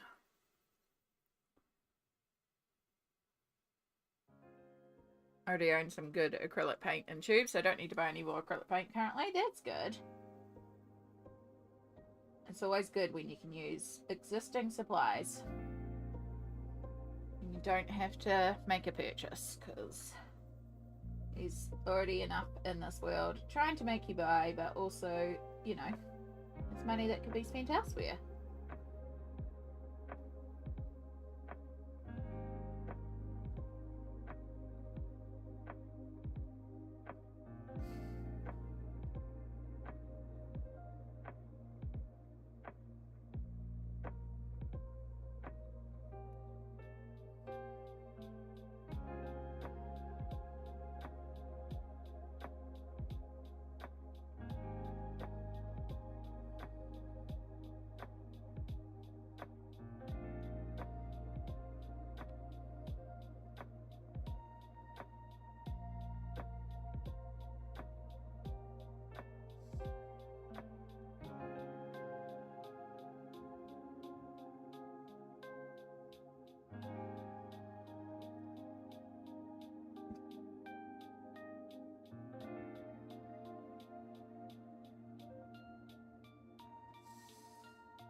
Have you seen the new Kerby flipper? Or are you waiting till you get it? I have not seen it yet. Oh my goodness. Oh my goodness. Kia ora, Raiders. Kia ora, all 68 of you. Hello, hello. Oh, look at all those little emotes dancing along to the music. It's so cute. Dreamworld Raid. That's so cool. All right. Yes, kia ora. Sorry, I'm just looking at all the chaos happening. We tried for 69, but someone did. That's okay. That's okay. Welcome in. Words. I know words. I am a good streamer. I'm having one of those days with my brain where things don't really want to function. Insomniac Dreams is, now, it's been a while. Gouache painting, correct? I'm sure it's gouache painting. Gorgeous streamer. Gorgeous, gorgeous streamer. That heart is hollow, click to follow. You know the rules. But yes, welcome in, Raiders. I hope your stream went absolutely fantastically. Amy does not know the words. Amy is struggling. Yeah, kia ora. My name is Amy. I can't English today. I am a colourist based in Aotearoa, New Zealand. She, her pronouns. I work in adult colouring books and colour them in. And we are working on a page in Kerby Rosanes Mythomorphia. So we are working on a manticore, and we've been painting the double page spread. My colouring book is completely fallen apart. That's why it's loose like this.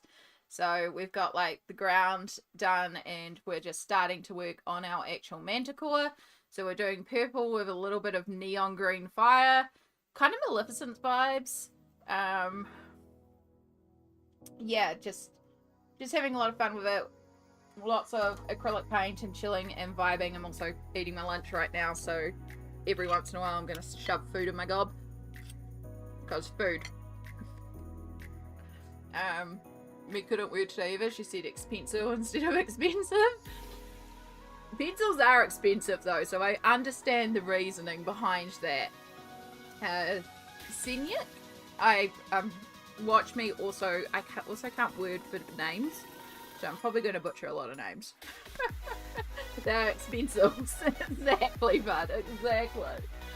But yeah, if you need to raid and fade after your stream or take a little moment to do some self-care to look after yourself, please do, because I know, especially as a streamer, once we in stream we're usually done, so feel free to either go and take a little self-care break or to go away if you need to. Please don't go away thinking I'm saying go away. Take self-care. Words! Yeah. Yeah. Hi everyone, welcome to my stream.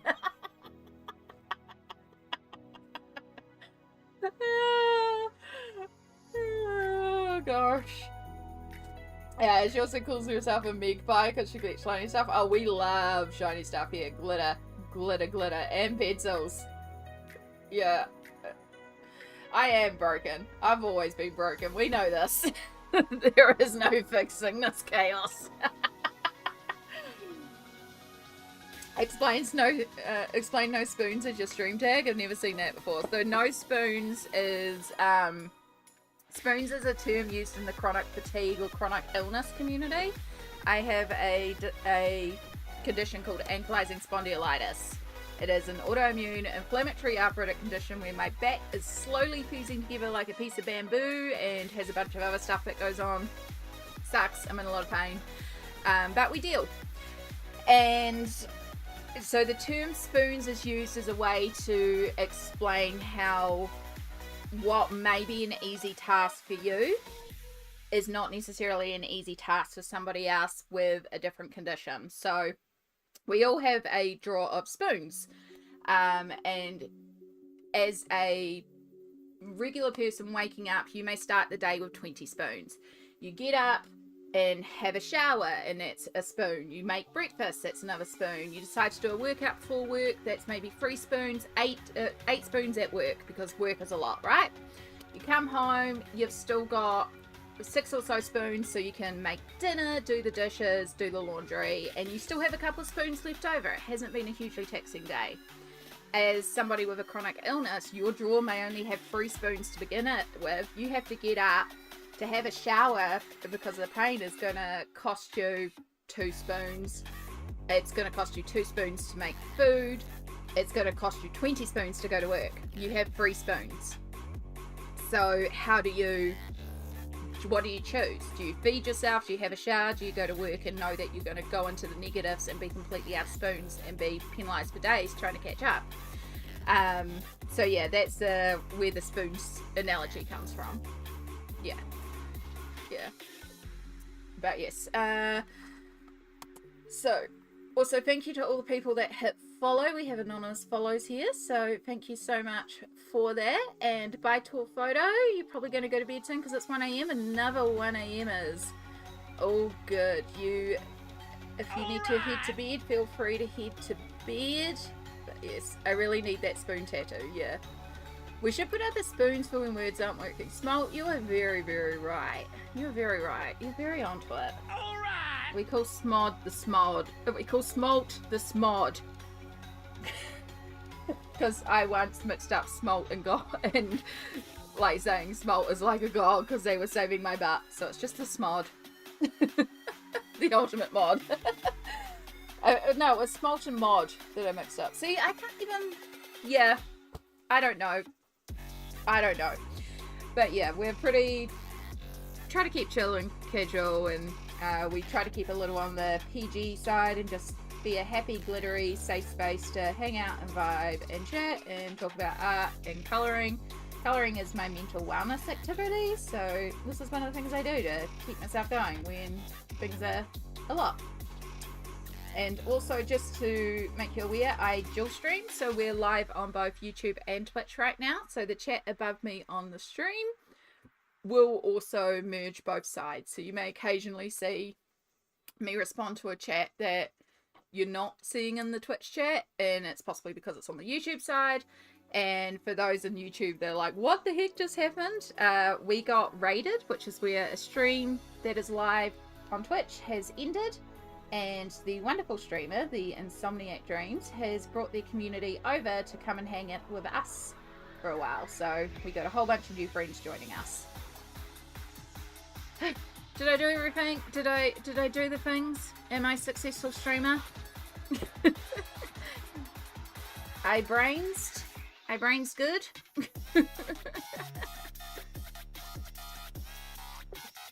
Braining is hard even with spoons. Braining is hard with no spoons. Yeah.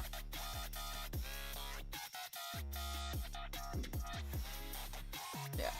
Alright.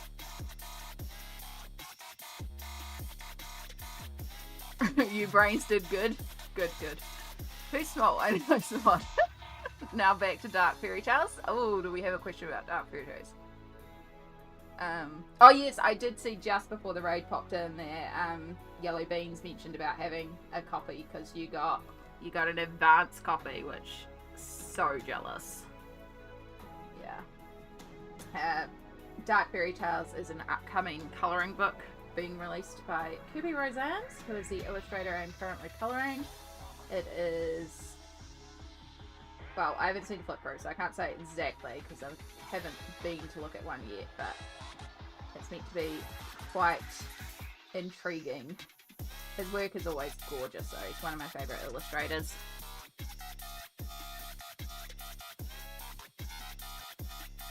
I'm deciding to either do a Teresa Goodridge, Winter Wonderland, or a Rita Winter Walk. Ooh, both very wintry pages. I'm sure you'll figure it out, Yana.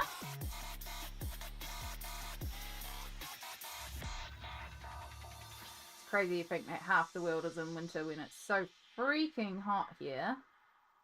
What's it like over there, Perfection? Because I know you guys were dealing with like some of the hottest days on record recently. Has it at least settled down to be a little bit more bearable, or is it still ridiculous? Yeah, it definitely is the perfect first Kerby for you, Yellow Beans. If you're not aware from my YouTube friend, Yellow Beans is also Sophie Colours on YouTube and does have a flip through up of the new Kerby Rosanes book, so you want to go and have a look.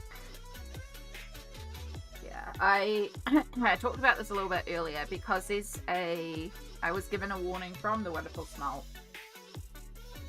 about a couple of potential triggers pages for me. And so I'm waiting till either I'm in a really good headspace or when the book arrives, and then I'll watch a flip through.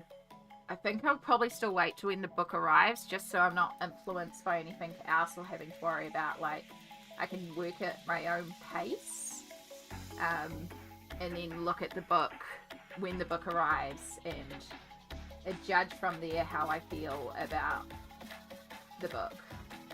I may, like, if worst comes to worst, I will just stick some pages together or stick something over a couple of pages if I find I'm getting too upset by those certain pages. Because there's so much to colour out there, like, if I don't colour the whole book, it's not the end of the world, you know? Yeah. Marilyn! Hello! I like the idea to preserve the other side. I always forget to do that. Yeah, it's very, very handy to do that. I should do it more often, and I often don't. But it makes a lot of sense to do that. Really do recommend the Liquitex Clear Acrylic Gesso. It's the one that I go for, and it's fantastic. I haven't used a lot of other gessos, but I do like that brand.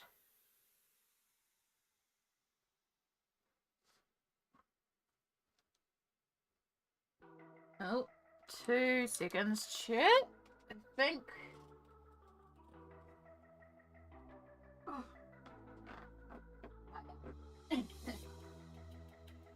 It's like, I hear somebody coming up the ramp. It's my mum returning home. So it's quite alright. It's not someone breaking into the house because all the doors are open, because it's too hot to not have all the doors open. Of course, I'm not near the front door, but the good thing about having a mobility ramp is it makes a lot of sound when people come up the ramp, so you can hear when somebody's coming to the front door very easily.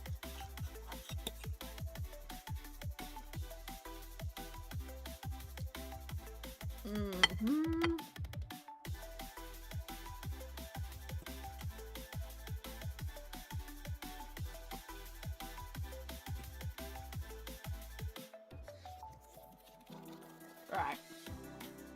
So I want to also bring a bit of the green into the edge here, just so it's not like this random green blob in the middle of our purple wings. We want to really start bringing in that lime, that bright, I say lime, but it's more fluoro. Our bright green fire.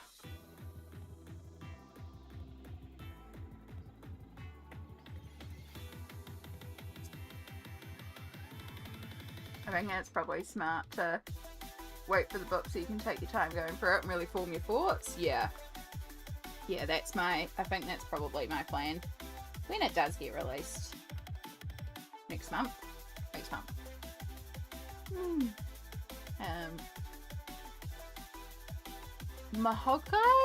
Mohokai? I hope I'm pronouncing that right. Welcome in, kia ora.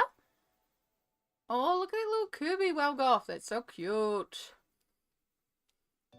But yes, we just got raided, so welcome in. I hope your head isn't hurting too badly.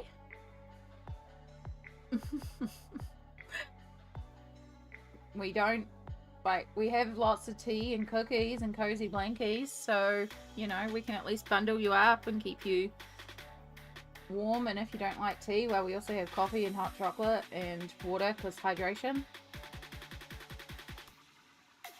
We have alert cookies. I've heard they're delicious. Silent 8 and no accent on the O. More okay? More okay. Okay. I will try my best. It is well known I'm terrible with names. But more okay. More okay. I will try and get that. Thank you for explaining it for me phonetically. It helps a lot.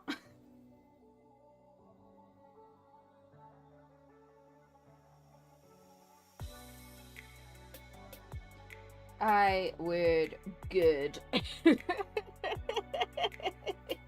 Double cookies. Alright, get a little bit more of this green up here, which probably can't see all too well, but we're starting to get a little bit of the green fire in. In fact, why don't I zoom you in? I zoomed you out for something and then I forgot to zoom back in with all the chaos.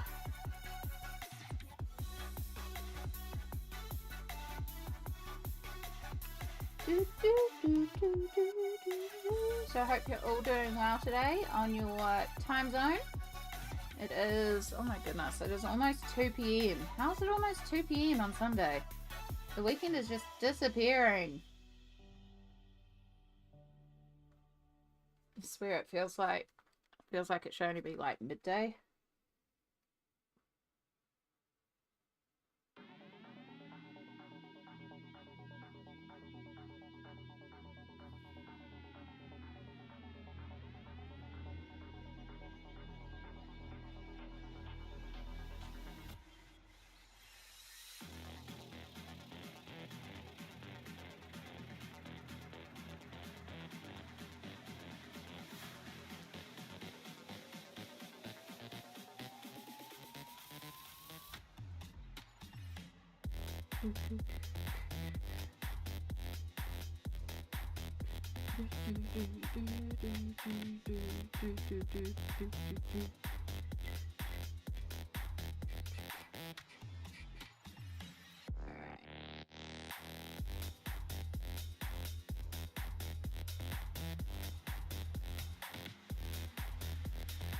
Is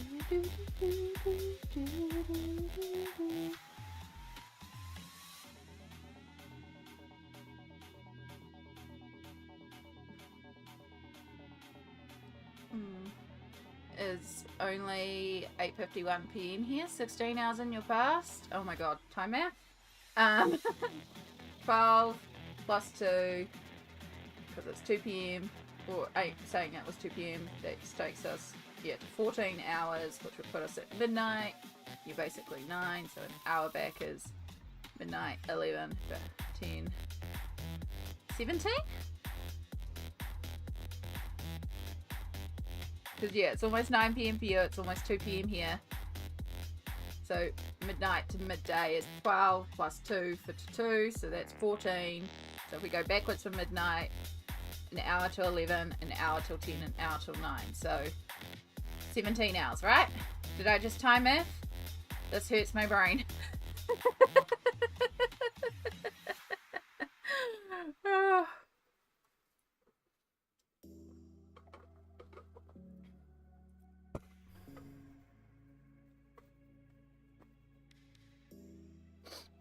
Itchy does. Okay. Time math. The worst kind of math. Trying to figure out time zones for when you want to run D&D, and it's like, oh, the time zones are changing. And then you have to recalculate all the time zones.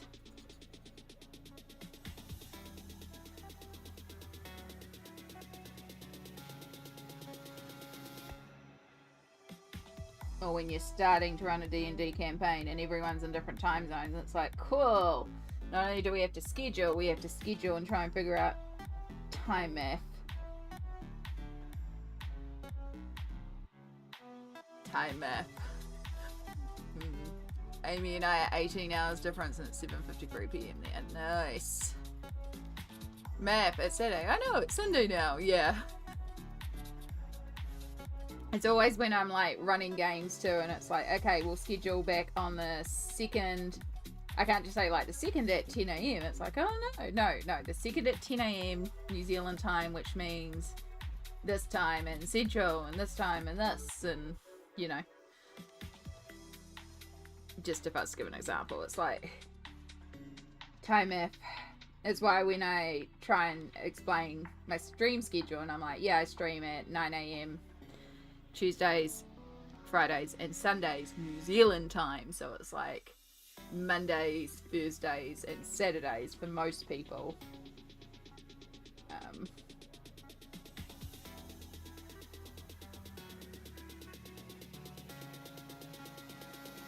Because time zones. And we don't even get the fun perk of being able to know the lottery numbers ahead of you all, so I can pair up and give you all the lotto numbers so we can all be, you know, lotto winners. Doesn't work like that. I tried.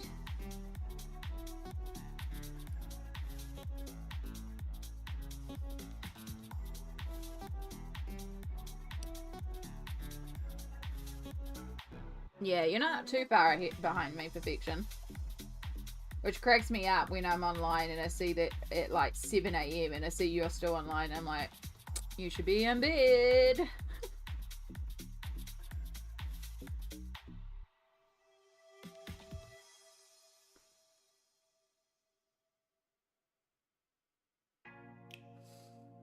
It's worse too when it's the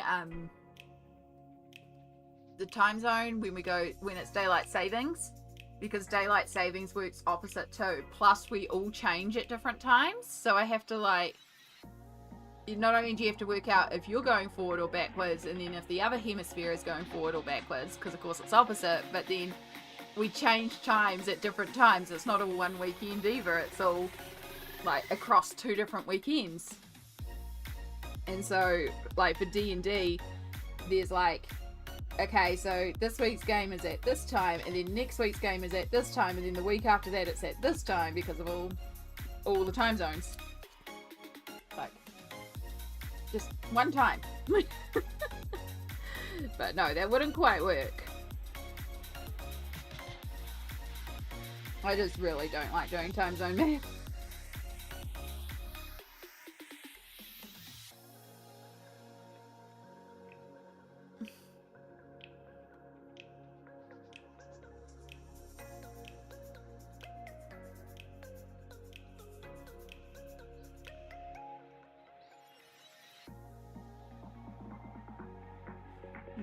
Now I need to work very carefully around this fairy because I'm not 100% sure what colour we're doing this fey yet. And we may also make it glow or something, or maybe keep with the neon vibes.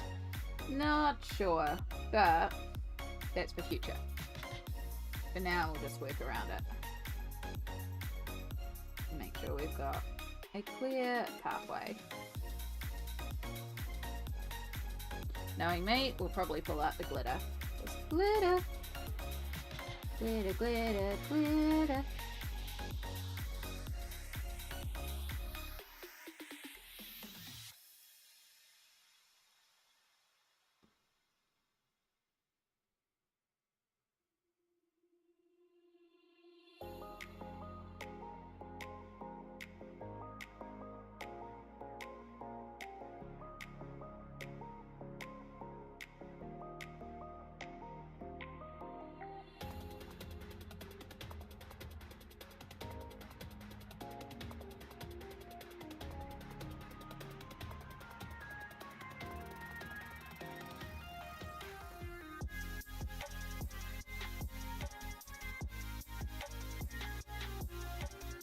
Start moving that into the fire.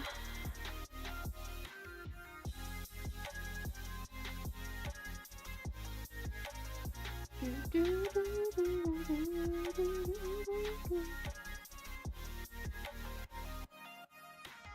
was a bit worried that the purple to green wouldn't really blend too well, but it's not going too badly. Like, again, I know it's kind of odd, but I also kind of dig it. Still can't tell you why my brain went better up when this colour palette came to mind, but hey. Sometimes you just gotta go with what the brain wants you to go.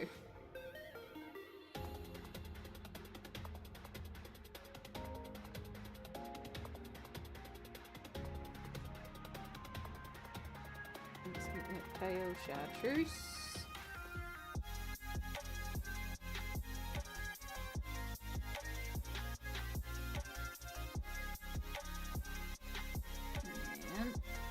Get our fluoro because it's a bit translucent, and we'll mix that in. Makes a little bit vibrancy help sometimes.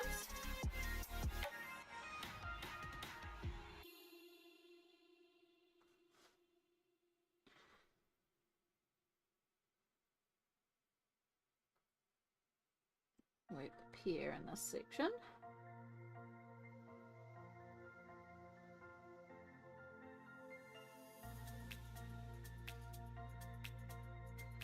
Do, do, do, do.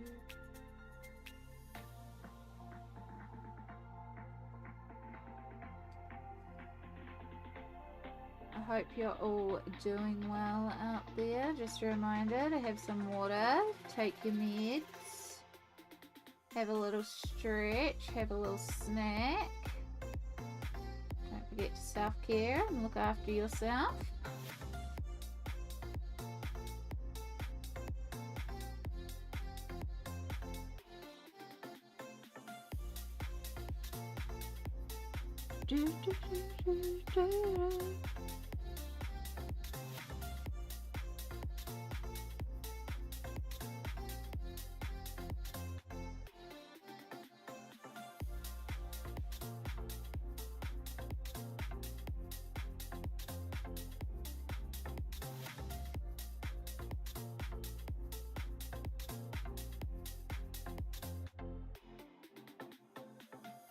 I'm back, and holy smokes, you've done so much. I don't... kind of? Where did you leave? If you left on the background, then yeah, I have. Yeah, we've done all the rocks across the bottom in the background. I mean, the background doesn't take long, though. Finished off all the rocks, and now we're starting to paint in our manticore purple to green fire. Welcome back. Oh, let's not put the coloured in side directly onto paintbrushes that have been in paint. Purple and green is a classic combo, full respect to paint. Do we think Barney the dinosaur is somehow related to this manticore?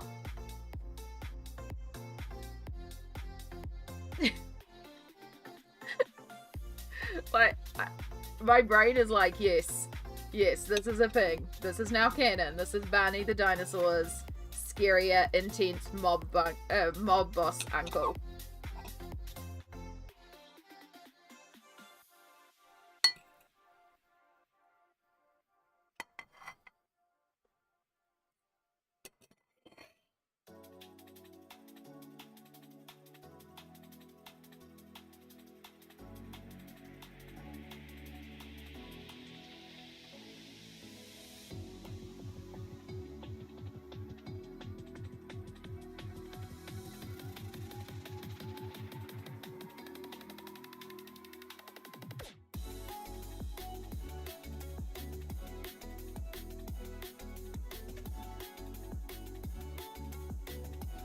Like, knowing you're doing that all with paint, that's a lot.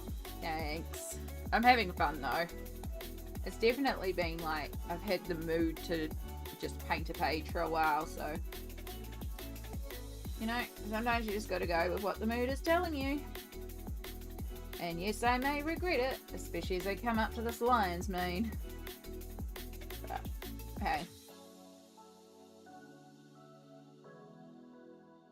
Having fun for now, that's the main thing.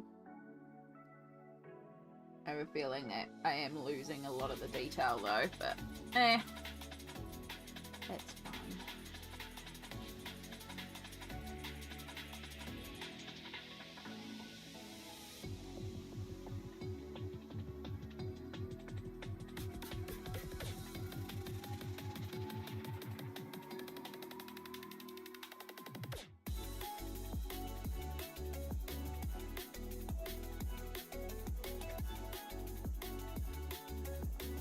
Tiny little eyelids.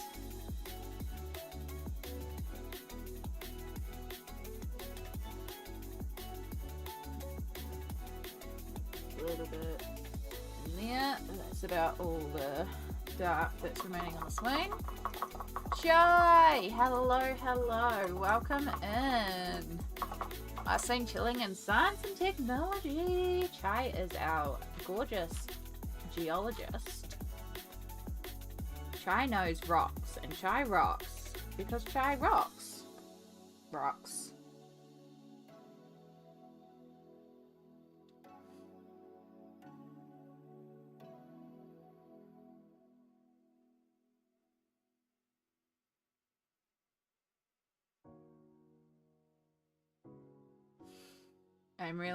Winter, I'm really enjoying your videos. Winter's videos are fantastic. Winter 89 colors. Very much recommend if you're not already checking out Winter's channel. So much good content.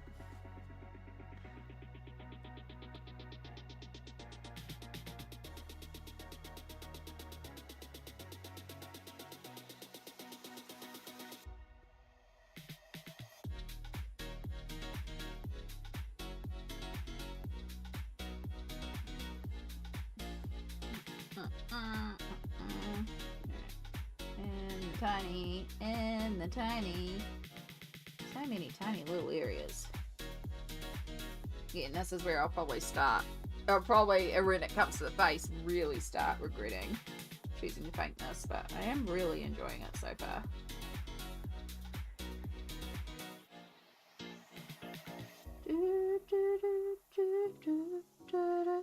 Sammy! Hello! Oh!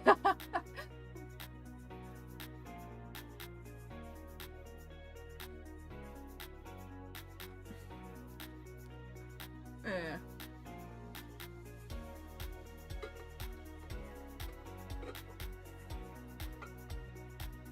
You just gave a boop. You gave a boop. Yeah. Hey, Sammy, welcome in. I hope you're doing well. Yeah. The fun part is being able to keep moving. Yeah, like, just leave it in one place. Sorry about that. Chai? I'm doing okay, just doing chores. Proud of you. Also, low energy spoons day, also valid. Also valid. Extra proud of you doing the chores then. It's hard pushing through. Rosalind, hello. First time catching a live. Just getting back into colouring about a year off and loving your stuff. That's very sweet. Thank you so much. Welcome in. I hope you're enjoying hanging out with the live and jumping in and saying hi. Appreciate you being here. We're just slowly painting away at this manticore, creating this purple and manticore with green fire. And yeah, we just vibe and hang and chat, and you're always welcome to join us. Just popping in to say hey and Luke a bit is I'm exhausted. Yeah. All good, Sammy. I know you've got this big weekend, so you take all the rest you need. We love seeing you self-caring.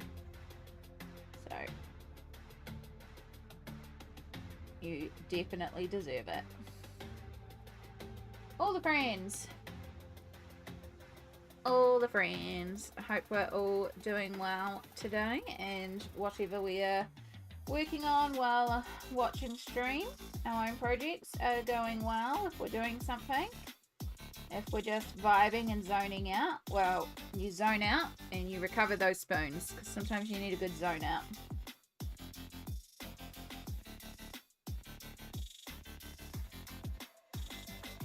It is a massive undertaking. Love Kerby's work, but it's terrifying. I have 5 books with 1 whip and 0 completed pages. That's okay. There is no, pressure to finish the pages. You'll get there when you get there. Kerby's work, I know, seems very intimidating. It is very detailed. He does give us a lot of detail in terms of shading, which does make it a lot easier. You just break it down little bits at a time, bit by bit, and then it sort of starts coming together. It's definitely, they're not simple pages, but I enjoy them. But that doesn't mean that also you have to enjoy them, you know? The great thing about colouring is there is so many illustrators out there and so many wonderful books that colour in whatever you love. And if you love Kerby's work, but you also don't enjoy colouring it, there's nothing wrong with just having his colouring books as art books. But yeah, don't be afraid. Just go for it. You never know what you'll come up with in his work. I feel like Kerby kind of pushes a lot of creativity.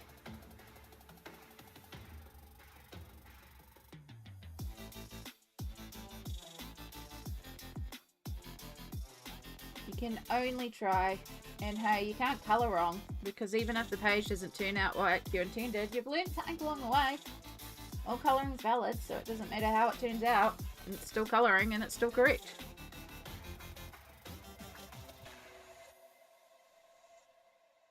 I need to be able to do the Yoda voice and be like, there is no try, there's only do. It's like, there is no fail, there is only colouring. I don't know. Some fun saying like that where words and stuff works. And stuff and brain and stuff. I'm gonna have a little bit more of my lunch.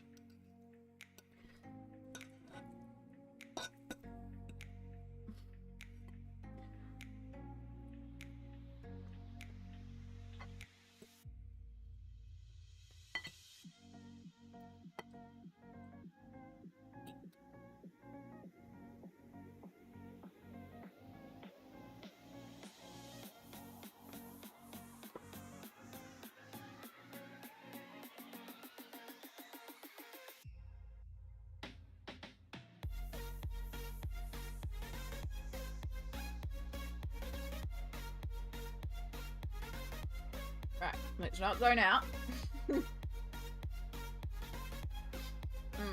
I have 4 Kerbys and they're just being pretty books to look at. I'll work in them one day. That day is not today. Exactly. There's nothing wrong with, collecting colouring books and colouring books is 2 separate hobbies.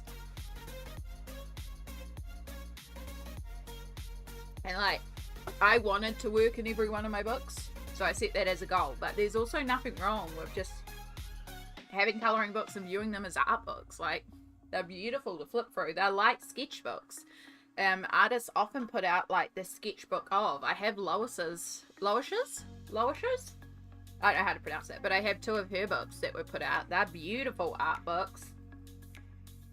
They were a lot more expensive than a colouring book. So yeah, they're just like fancy sketchbooks that you could colour in should you choose to. I find Kerby's pages so satisfying once they are finished. I just do them in a grid or do the largest part of the page first, makes the rest seamless. Yeah, and that's another thing with colouring too, is it's the same with art. When you are working on a page, just try to cover a lot of the white, because that white is what can be quite intimidating. That's why I will quite often do like this, where I coloured in that background first, because removing that white just takes away a lot of the intimidation of the page. With Kerby's pages and with really detailed pages, I just do bit by bit. Just start with the objects you know. I often say start with colours that you know. If you know you got flowers, okay, the leaves are probably going to be green. Colour leaves green. Like, cool, alright, let's do some pink flowers then. So you colour the flowers pink, and then suddenly you've coloured 2 bits on the page, and it's like, oh, this is next to it. This will look cute and purple beside it. Colour that thing next, you know? It starts chipping away at it. It becomes a lot easier. Bit by bit.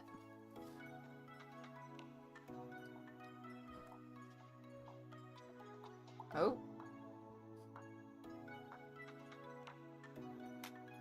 Ah. It's Mum's friend leaving. It's like, who else is coming up the ramp? Like I said, the good thing about a disability ramp is you can hear whenever somebody is coming in or leaving very, very easily. Oh.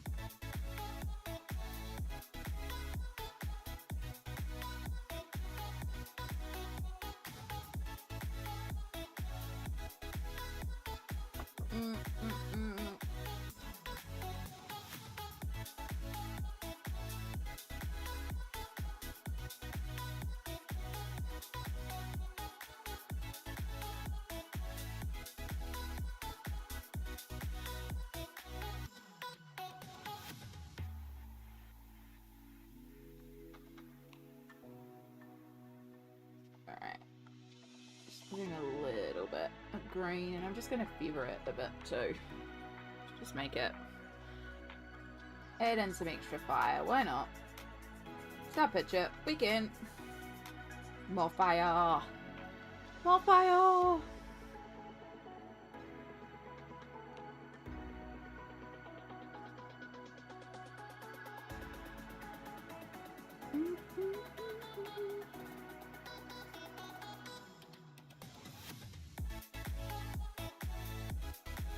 This part's easy because this is actually just legit fire. So this is entirely green, and we can work a bit more green in here. The paints aren't doing too bad for being such cheap paints. Like, yes, they could have more pigment, but they're doing the job. Considering, like, some of them were 50 cents. Not bad.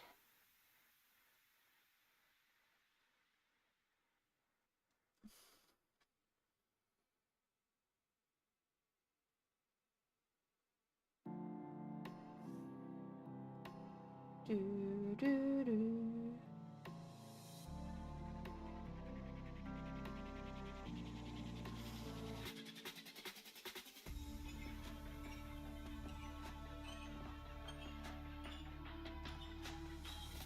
I have a feeling tonight I might end up wanting to play a video game. I'm in one of those modes where I want to do everything at once. I want to colour, I want to paint, I want to play video games, I want to read a book, I want to watch a movie. Everything. Let's do everything.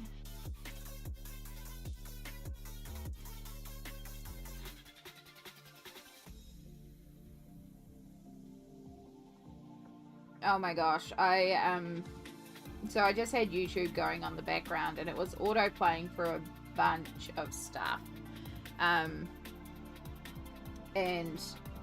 I was just watching this deep dive into Gossip Girl because it was just like memories of watching that show. I was like, huh. So I just ended up watching it. It was like a long form video so that I could just leave it playing while I was doing things. So it was just background noise. But it finished, and then it was just playing through some other things, and it ended up doing like movie reviews and talking about movies and stuff like that. And it's some reason one of the movies came up was the Dead or Alive movie, and it started off with, I bet you've never watched this movie. And I was like, yeah, I watched that movie in my terrible movie phase. Oh, it was such a memory lane trip. I was like, oh dear God, I remember that terrible movie. The fight scenes in it are awesome. The action was done really, really well, but my God, is it a terrible movie. But sometimes you just need a terrible movie, you know? And in terms of terrible movies, it's the perfect kind of terrible.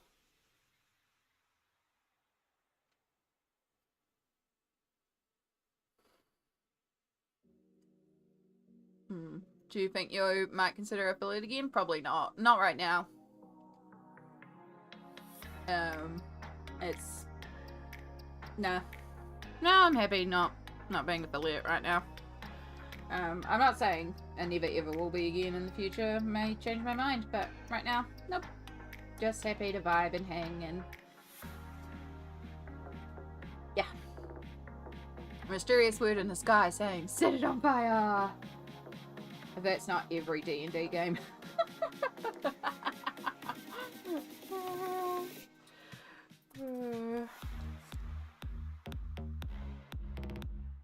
On an unrelated note, I really need to clean my desk mat because apparently cemetery rocks are very sedimentary.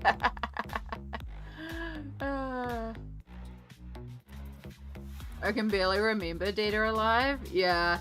I mean, I'm sure it was like early 2000s.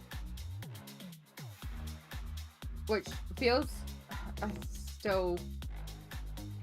God, I feel it doesn't make you feel old that early 2000s is 2 decades ago now. Like, no. No.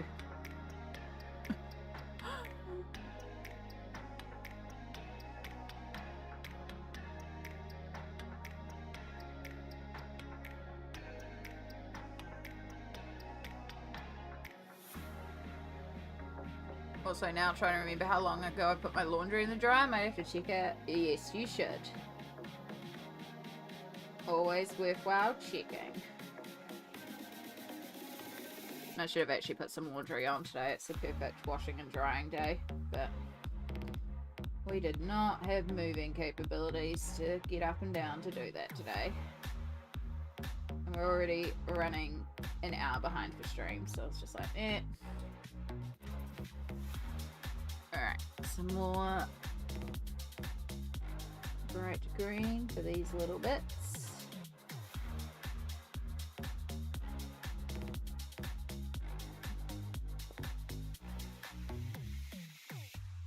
Where's the start of our fire? Hopefully it reads as like coming off the wings, but also probably here needs a little bit more blending.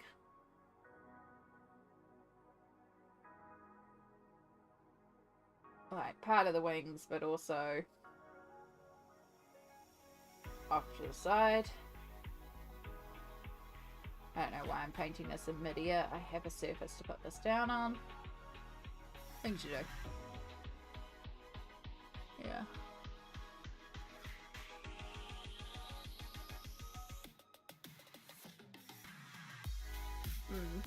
I'm folding my washing now. It's been clean for days, but didn't make it being folded and putting away. Well done, bud. You're getting there now. That's the main thing. 20 minutes left. I'm standing, think I'm going to get a cup of tea. Good choice. Good choice. I'm going to try and eat a little bit more of my lunch, which was now pretty much cold, but it's still tasty.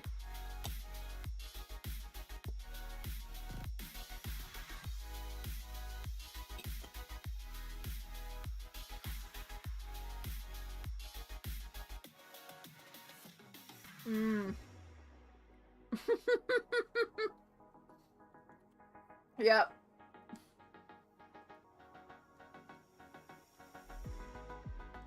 Nothing makes you feel old like young people. The way, oh my gosh, so I was talking to one of my nibblings about my birthday coming up back in January, and Nibbling's mother and my birthday were within 2 days apart from each other, so we're talking about birthdays, and you know, they were talking about, hey, it's Mummy's birthday soon. I was like, yes, it's also Auntie's birthday, 2 days after your mummy. And so the nibbling was like, how old are you turning? I was like, I had to think for a minute. It's like, I'm turning 37. And nibbling was like, that's really old. Are you gonna die? And I just burst out laughing. The way that the nibbling said, are you gonna die? Because I was turning 37.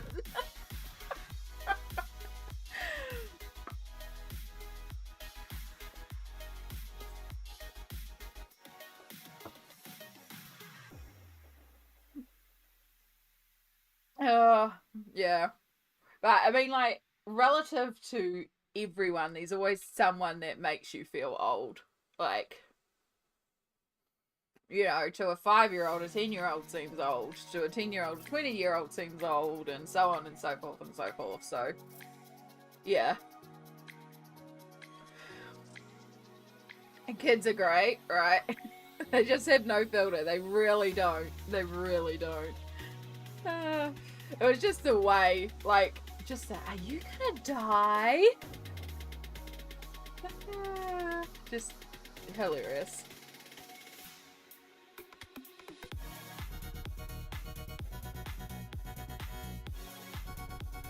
$37 doesn't seem right for my age. Am I mapping my own age wrong? I mean, it's 1998. I'm sure it's 37. There I am now. Am I 36? I'm sure it's 37. Maybe I'm 36. I don't know. I'm sure I'm late 30s. I'm sure I'm late 30s. Don't make me question my own age. I mean, they say as you're old as you feel, and my bones feel 99, so, you know, take that with a grain of salt.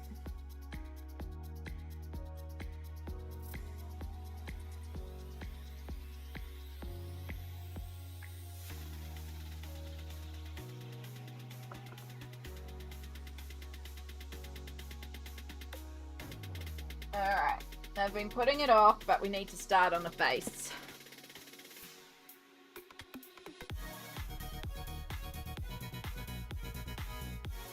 So, I'm going to make sure I clean all the green off this tiny, tiny little brush.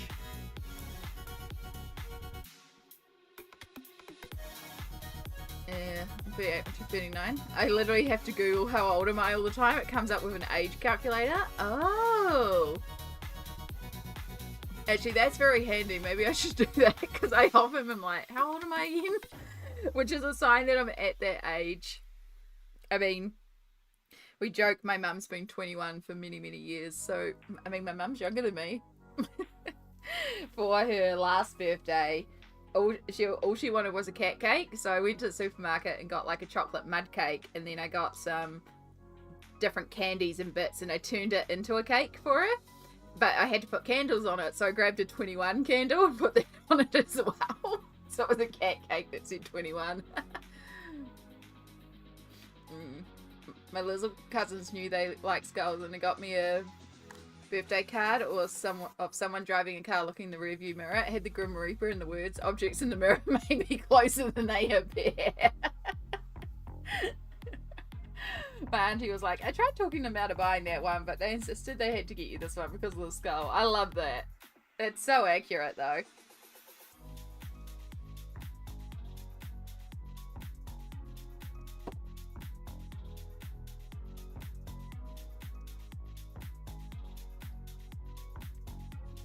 Alright, so we're going to start with the teeth. And I'm going to take a little bit of the tin that we used on the rocks. And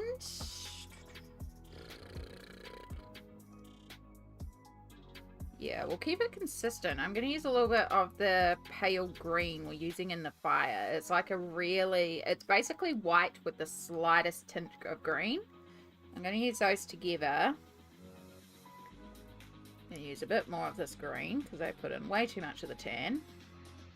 Because I really just want just a little touch of brown in there. Let's see how that goes for the teeth. So I don't want to use pure white because it will stand out like a sore thumb. So if we go slightly more tanned,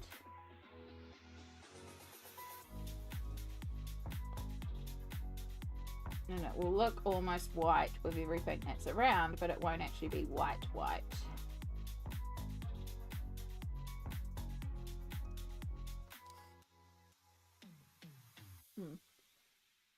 Oh yes, sorry Chai, you sent it on Discord and I was meant to message back.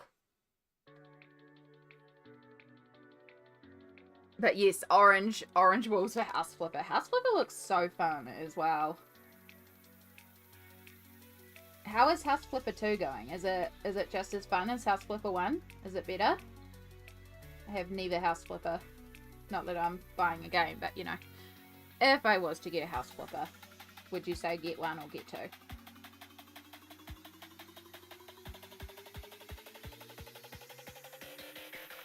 Yeah, it is. And I think there's a multiplayer mode. It's great. I would say about as fun.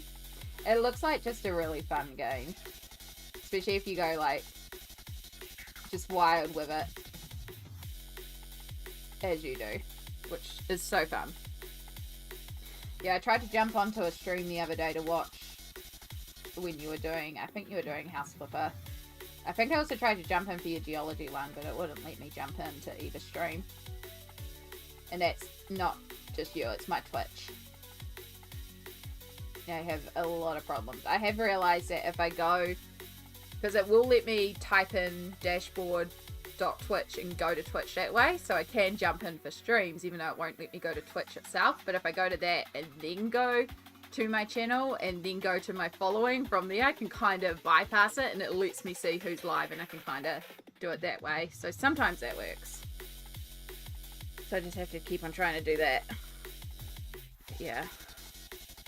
I need to get onto this internet. This means dealing with people.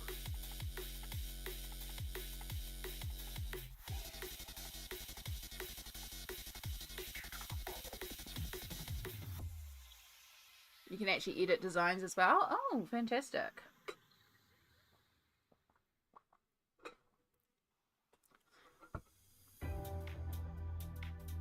Yeah, no, it's entirely my internet. I mean, the other day it wouldn't even let me onto YouTube. Just saying, because it wouldn't let me onto Twitch, and I noticed Ari was live, so I was going to jump into Ari's YouTube stream, because she multi-streams, and then it wouldn't let me onto YouTube either. And I was like, wow, fine then.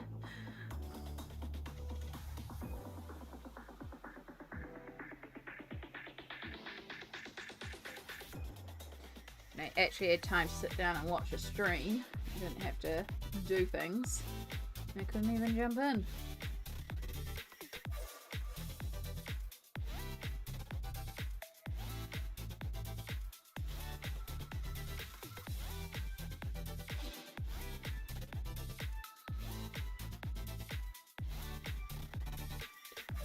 No wonder my back is hurting. It's also meds time. In fact, it was meds time half an hour ago. It's like things are starting to hurt. Alright, we're going to do a little self-care break here. I'm going to shove another mouthful of food in my mouth. I'm just about finished. I'm going to stand up and do a little stretch and take some pain meds. I encourage you all to do the same. Obviously not take pain meds just for the sake I'm taking pain meds, but if you do your meds and you need your meds, take your meds, but also do a little stretch, have a little hydrate.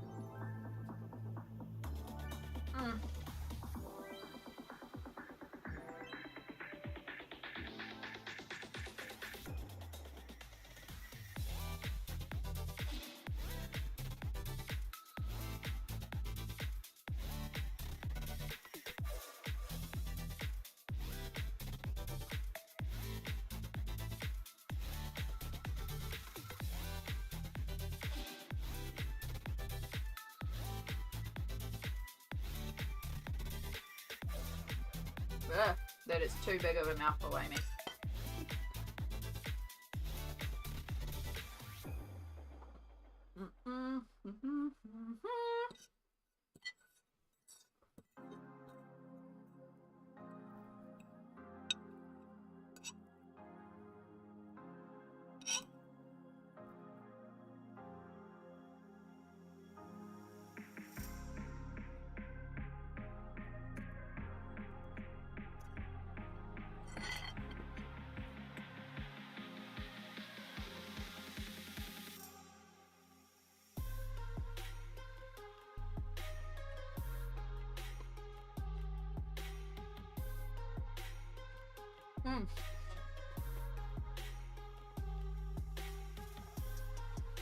That is so much better.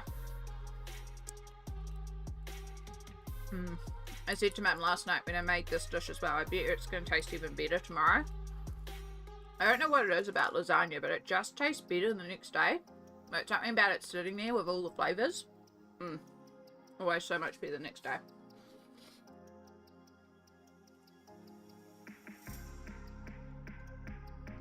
Alright, I had a little stretch, had a little wiggle, finished off my lunch. We're going to have a little hydrate, a little medication, and then we're good to go.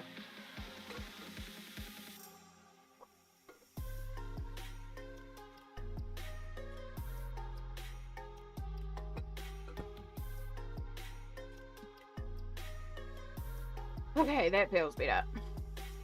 It's, as I was saying earlier, I have a autoimmune arthritic condition called ankylosing spondylitis. So my back gets very, very sore if I don't move, but it also gets sore if I do move. It's a bit of a catch-22, but yeah, meant to sort of move every hour. I mean, we all should anyway, but it's really important I do move or else I sort of start locking up. But then I get into the zone and I forget.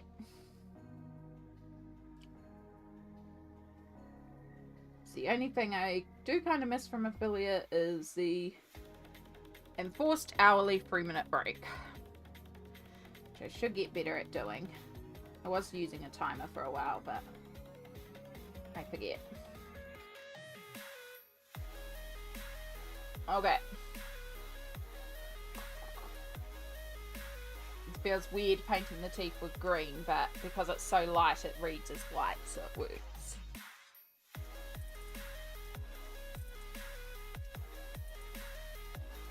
Okay, so now I want the brown, the dark brown that we used in the rocks, because we're going to actually use this in the tan inside the mouth. So I don't want to introduce red, so we will use this.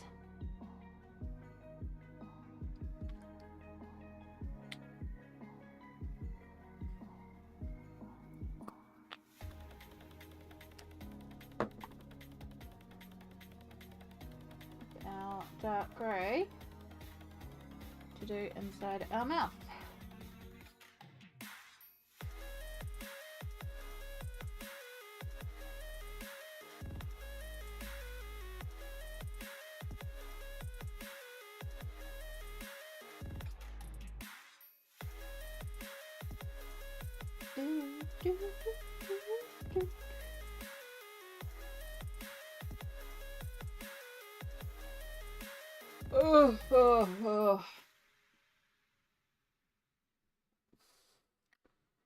Hope you're all doing well out there.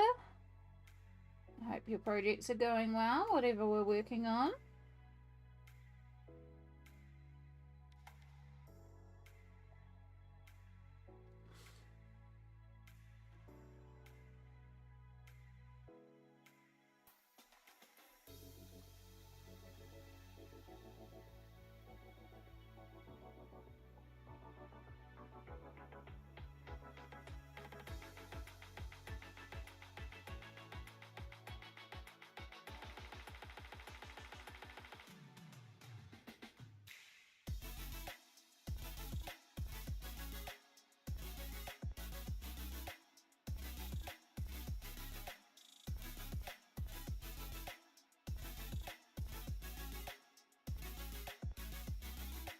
I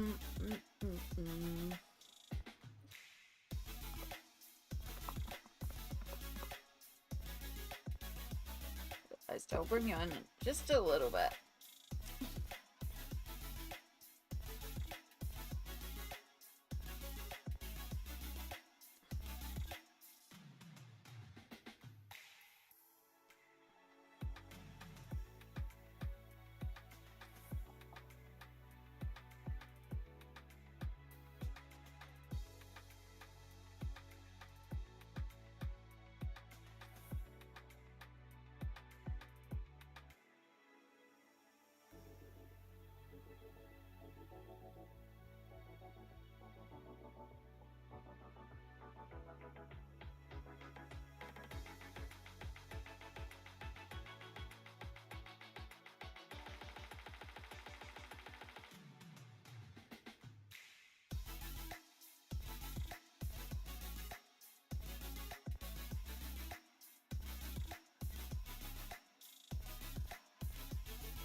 Laundry in, last minute dishes done. Nice, well done.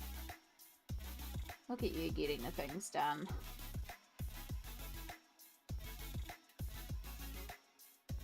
I don't know if y'all have ever been in co-working streams. They are fabulous. But some co-working streams that you can hang in it, and they actually like have a task list that the chat generates, and you can cross things off the task list together. It's so neat. And they'll do things like they have the microphone on for 5 minutes, and then they work for 25 minutes, and then 5 minutes, and then 25 minutes. They're really good for getting stuff done.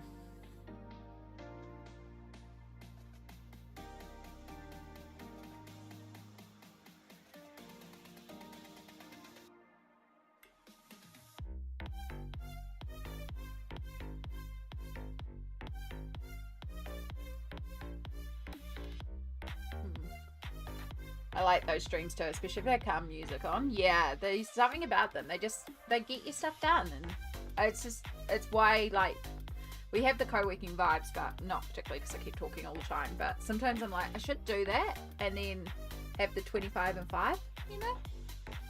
But I just have to set things up. Bambi, hello, hello. Welcome in.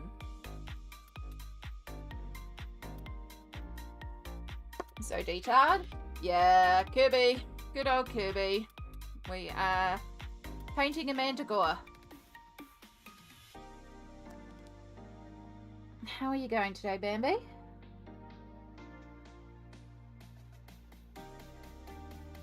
Talking about Pomodoro? Yeah, that's one of them.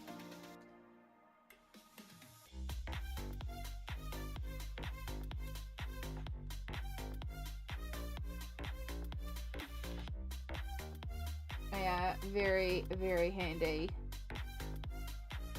streams to have up in the background. It's the same thing with like YouTube and having the lo-fi play mixes on. I don't know, something about them, they're just that good. Good background noise.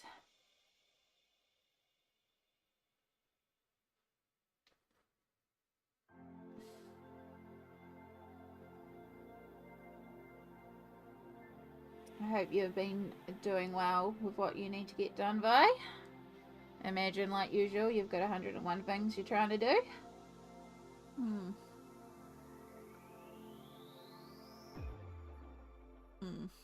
To take advantage of body doubling as well, and many now have task lists on their streams themselves and chats. Yeah, it is.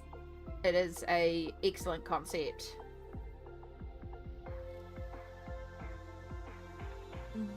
I saw you streaming earlier today, but couldn't join until now. How have you been? I'm doing pretty well. It's been a bit of a bad pain night, and we're definitely a bit sore today, but we're not too bad. And I am really enjoying this page. I don't know, like, part of me still like, why did I decide to paint this page? But it's kind of fun, you know? Something a bit different, like pulling out the acrylic paints and painting a purple manticore with green fire. You know, sometimes you just gotta do what you gotta do. I like the mouth. I think the mouth is pulling off well on the browns.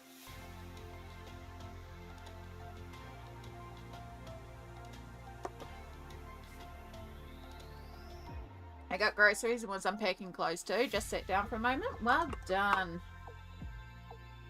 Proud of you, doing the things. Anyone that does the things deserves a pat on the back, and a lot of stuff counts as the things, you know? You did the groceries, you did the dishes, you did the laundry, pat on the back. You did the colouring, you did the cleaning, pat on the back. You're taking a break because you need to take a few moments to rest and recover your body, pat on the back.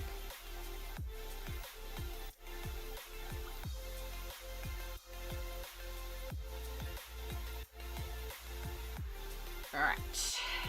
Now put all the grey over here, which is really dumb because all the purple's over here. But we'll make it work.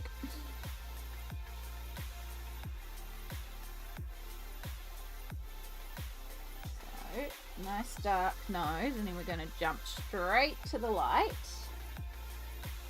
It's going to be quite a sharp transition. But we'll get that nose shiny in. Because it's acrylic paint, it's easy to blend. And then we'll bring that down a bit.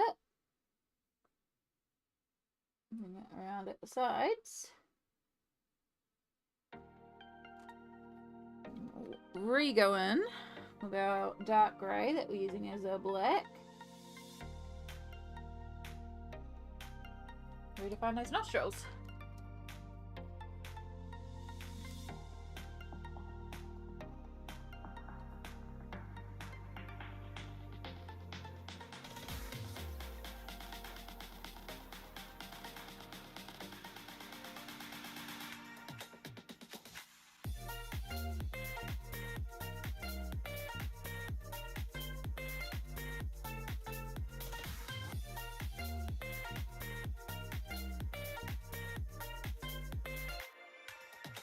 Right, so I actually want to use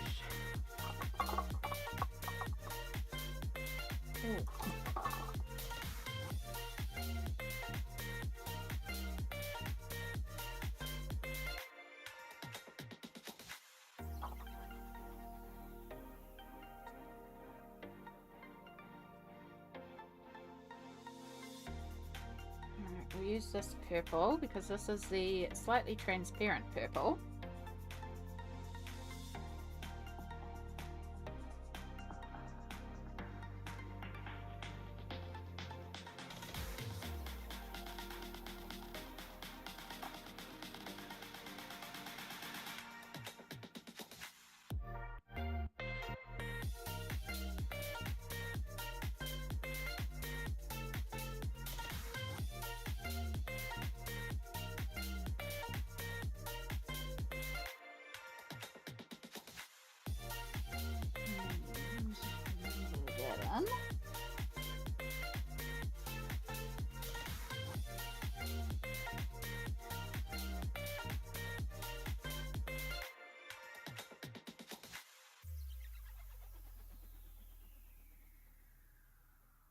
It actually works out even better than I realized because one of the shimmers that I use, the Iridescent Watercolour, the brown has actually a bit of a purple reflex, so it looks like the manticore is kind of shimmering, the purple is shimmering a bit and reflected in the background, so it works even better.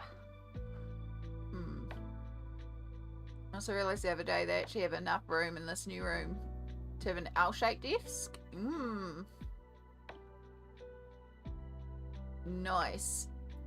Yeah, I have a 1.2 by 1.8 meter L desk, plus I have a 1.2 meter table. So basically one wall is desks and it is chocker and I need to clear it off. But there's a lot of crap on my desks. I keep too much stuff on my desks. I know I do. I'm back, had lunch, put the dishwasher on. Now to wait for my monster to cool in the freezer. Nice. Welcome back.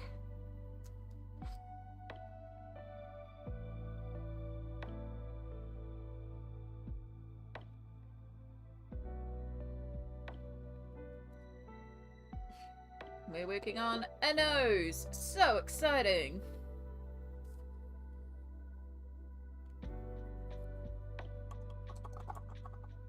Might be time to change over that water.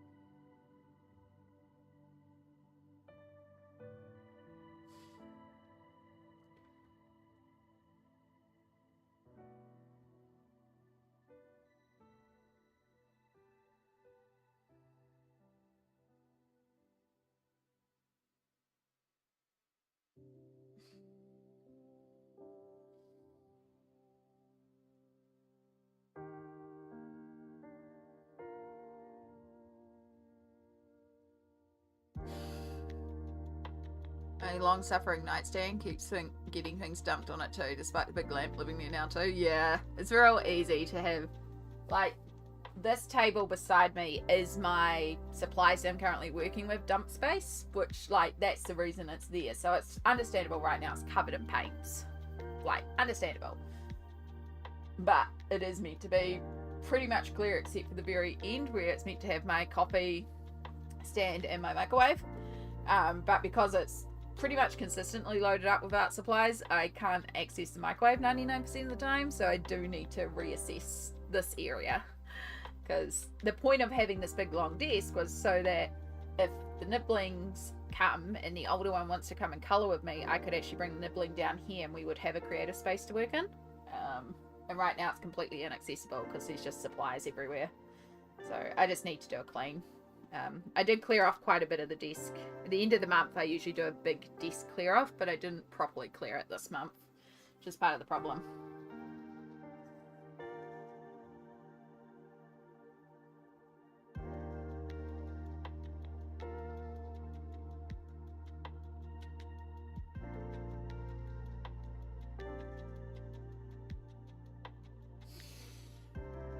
Might start a new page. Need a break from the snake page. Valid. Valid perfection.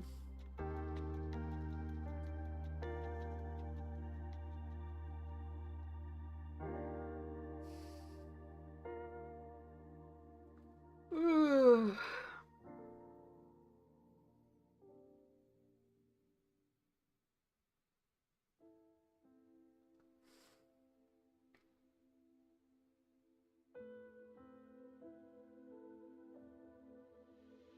Now, we have the interesting balance between what is main and what is fire. So where does the fire begin? Because I do want to turn some of the main into fire. Or do we just do all the main as fire? It would bring in a lot of the green. Like very clearly here it's fire. I could just do the straight main green. And then it would represent also the little areas that are turning into fire as it goes around.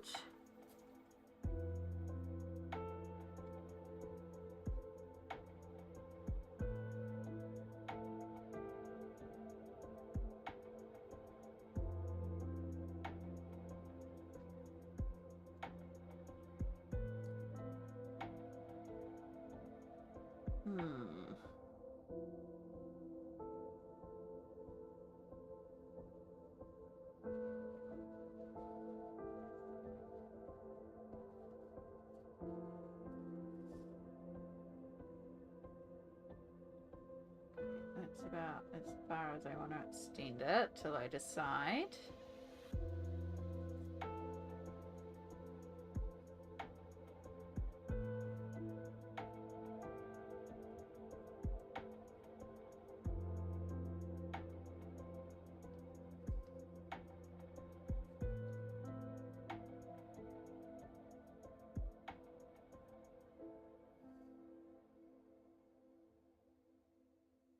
No, maybe your horror books are falling apart and I only have coloured in one book but they're all falling apart. No! I mean, it's still colorable as per Mythomorphia, but it is frustrating when it happens.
Oh, we just lost all the light behind a cloud.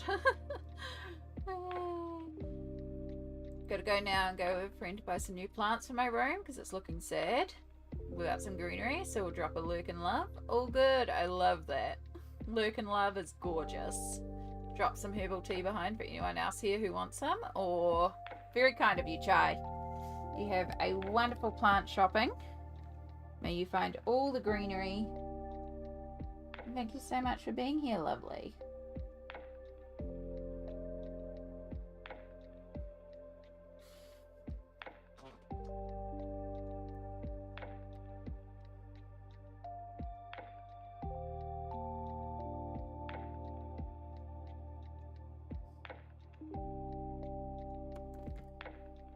That's all good.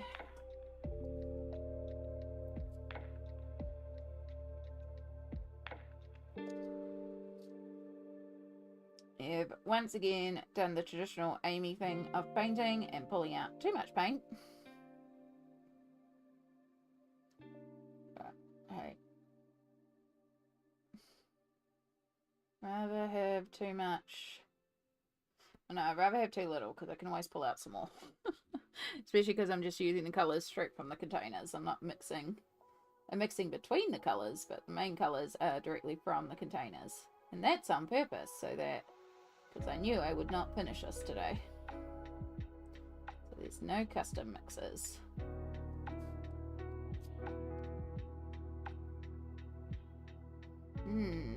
Wonder what colour we should do the eye.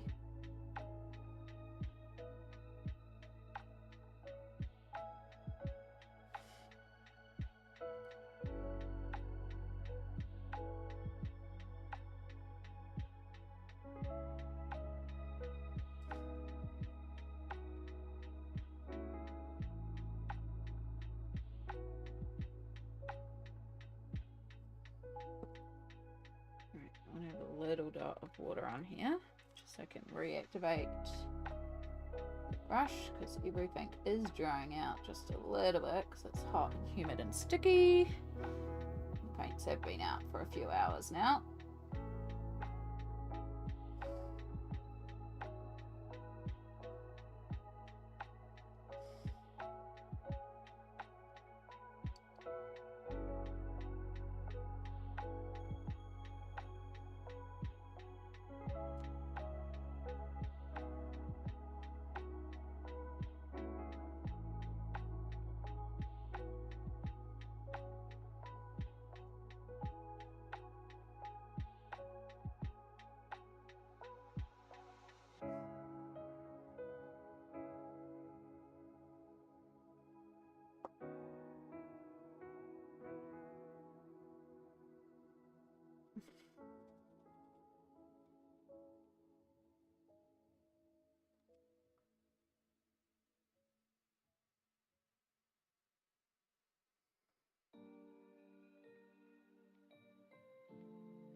I do really like it.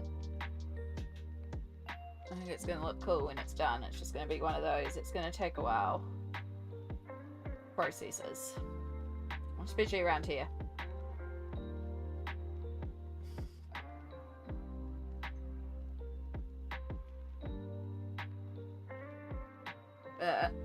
With it.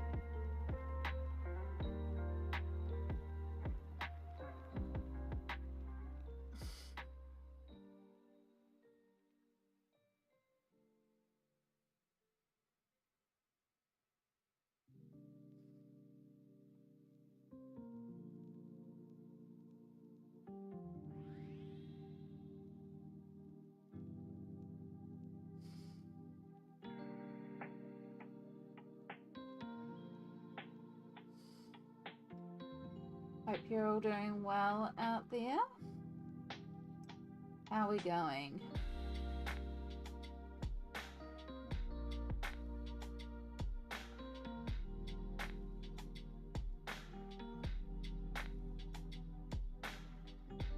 You gotta go walk the cat. All good. Give Tama some scratches from me.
Thinking what am I in the mood to colour?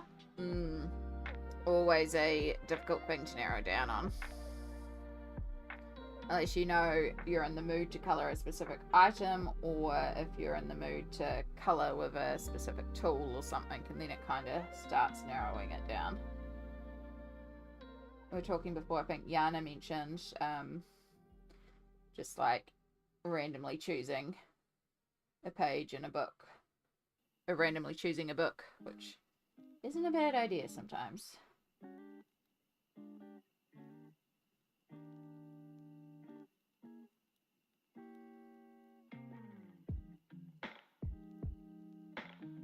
I know it's a simple page, but then there's a shelf of simple pages, yeah.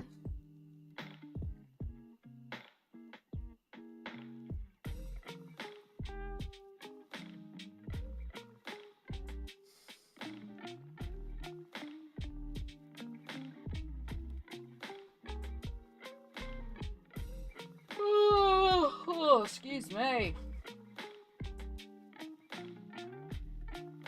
Alright. I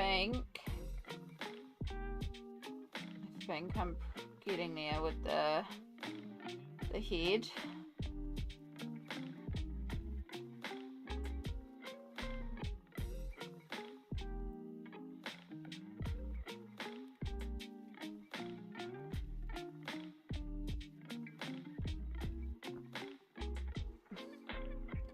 I think we kind of have a lion's head there.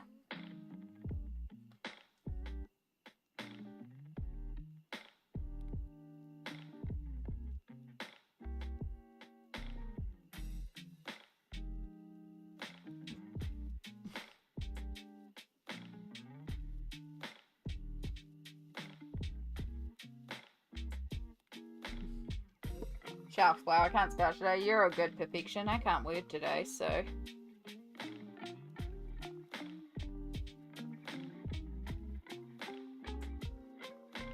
Yeah. Do we do purple for the mane? Or do we do green? We have an ear, so at least carry on with the ear while I think about it.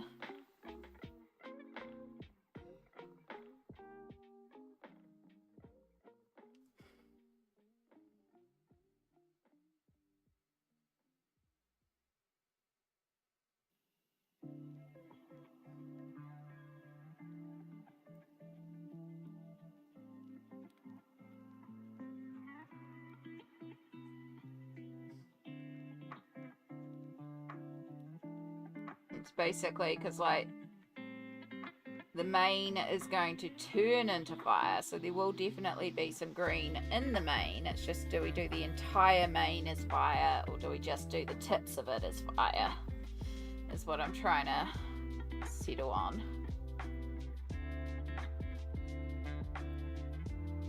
Like, I could always carry on with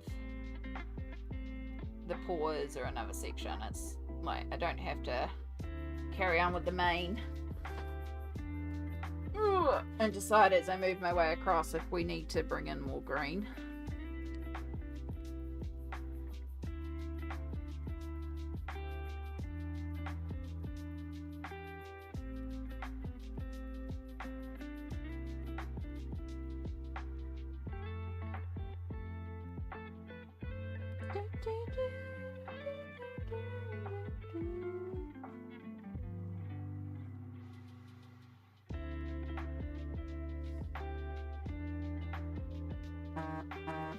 Shush phone, you're meant to be on silent. Who said you could buzz? So who's buzzing me?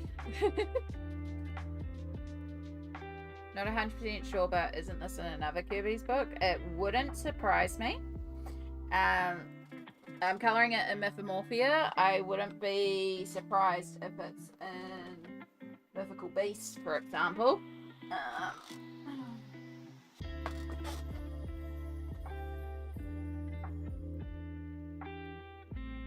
Mythic animals, all wondrous animals.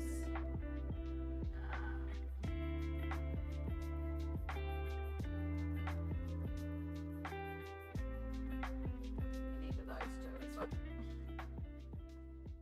Oi! Not as likely in wondrous animals. I'll do a quick flip. It's more likely in the mythic animals rather than wondrous animals. So these ones are more actual animals.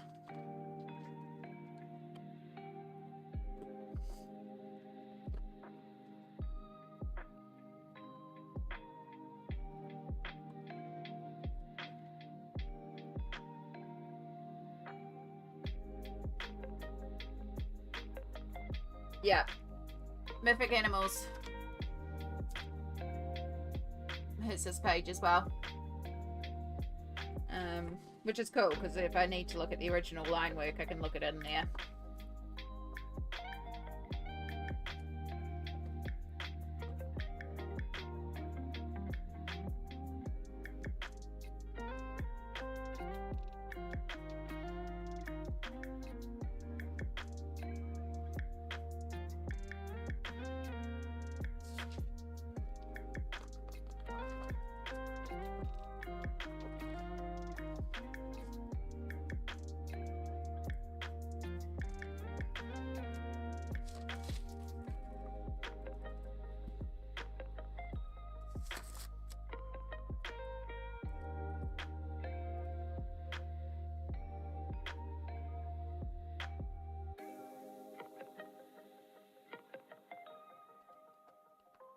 Yeah, no, mythic animals, not the other ones.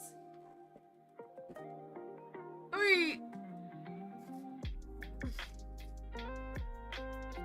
This is going to be an amazing looking page, Amy. Thank you, Yana. I appreciate that.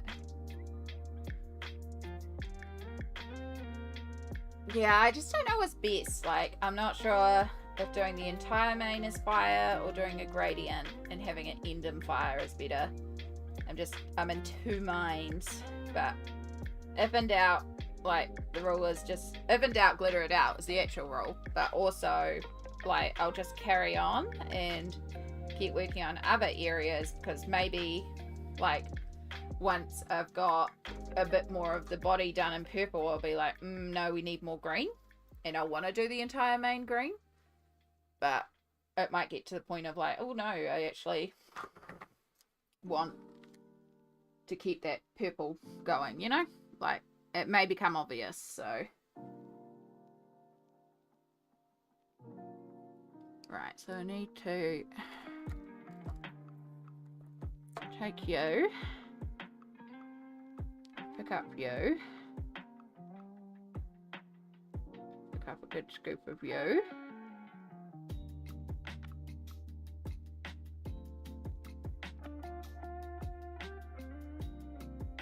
So we have a grey purple. And you can go on there.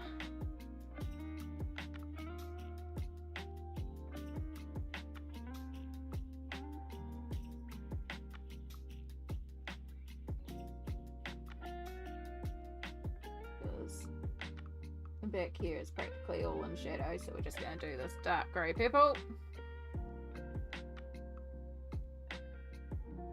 And we'll leave some little areas to bring in some lighter purple, just so it's not all flat, but there's a lot of dark purple in here. This is the area that's definitely got the fire areas. We need to bulk out.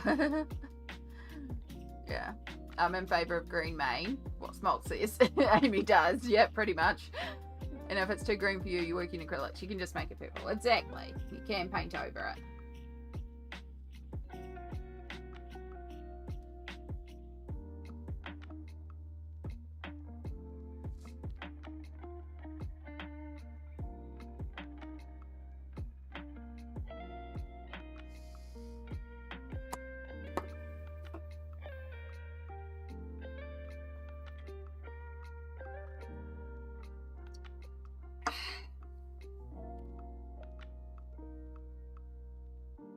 But we'll just start with up here in this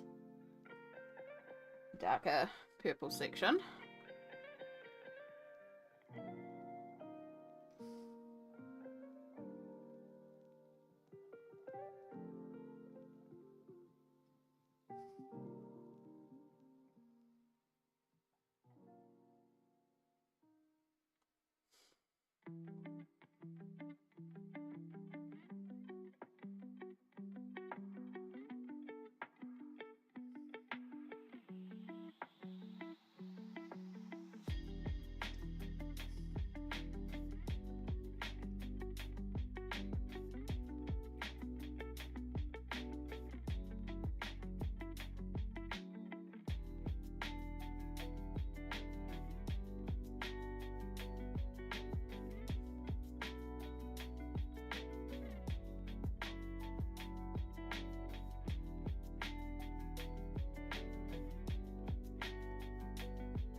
Alright.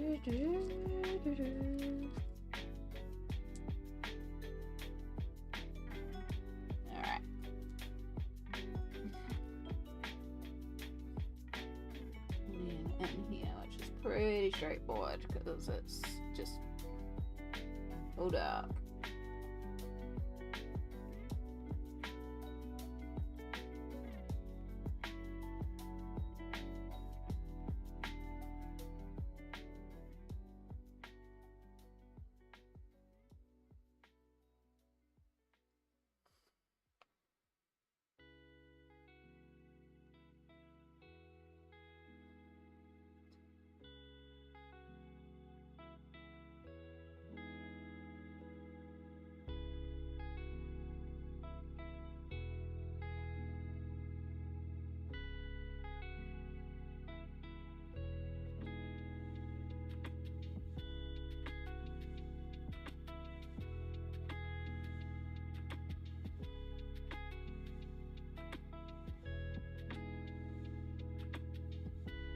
It's very lovely spending time with you today. Hope to catch you next time. Think I'm gonna go find something to watch on TV and call it a night. Thanks for being so generous with your time. That's so lovely, Yana.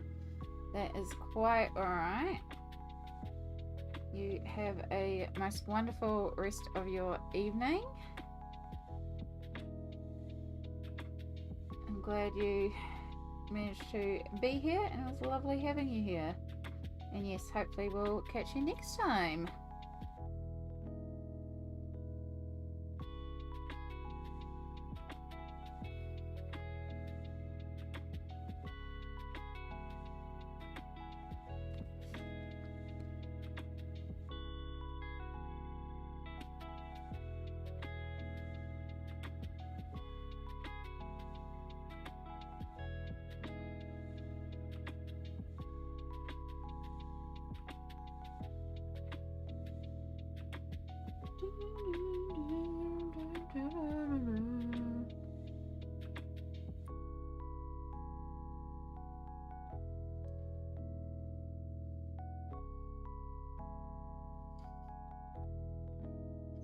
Well, we've got this. Use it to separate the edge of the fire here. I could probably get a little bit of separation as well.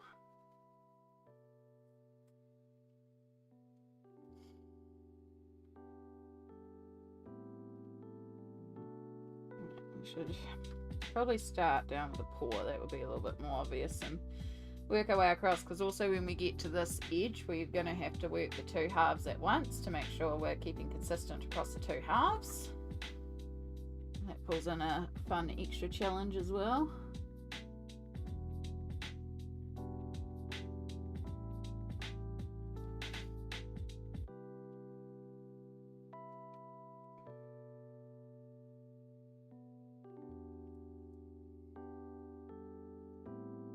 Hey Mandy!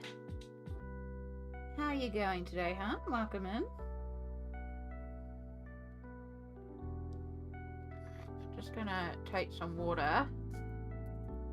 Give all my paints a spritz, because they're all starting to dry up in this heat. Which is understandable with our acrylics, and we've been going for a while.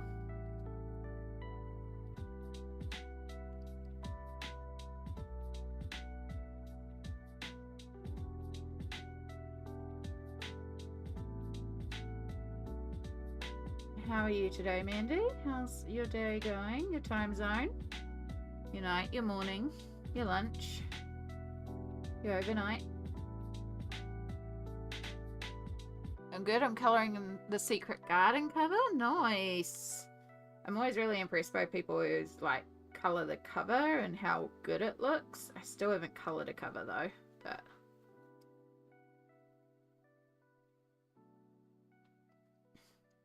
really neat. Are we in frame? We are in frame. Good, good.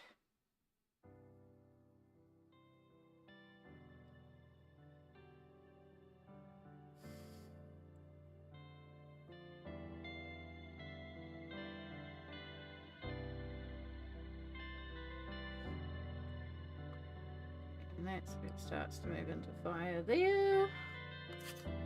Pretty sure I did, but I didn't define them very clearly. So since I've got a thinner brush here now, let's get all this dark purple off.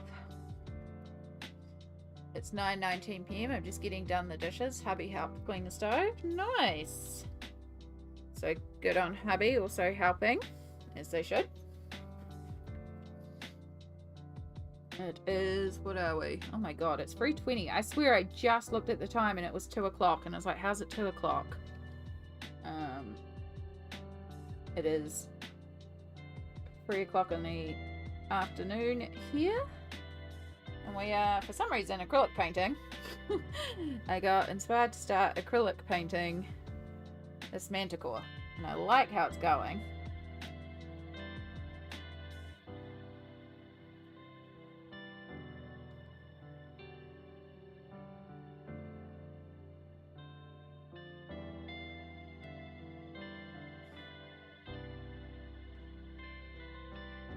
We did the nails really light.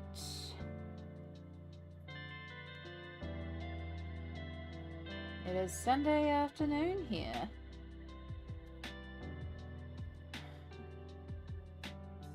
It's getting closer and closer to Monday. Ugh.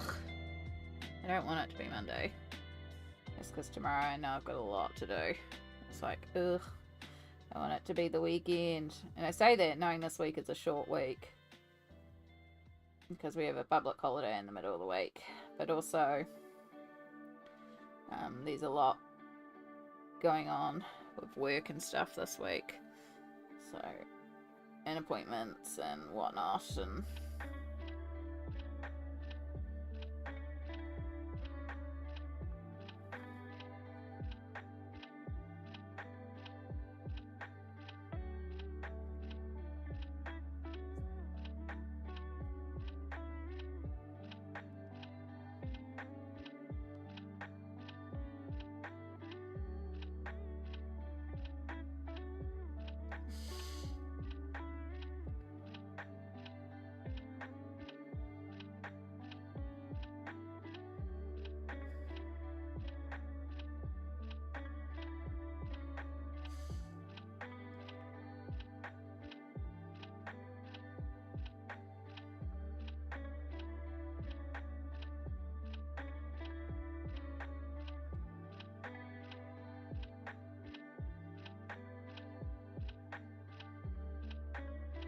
should really be using a bigger brush for sections of this.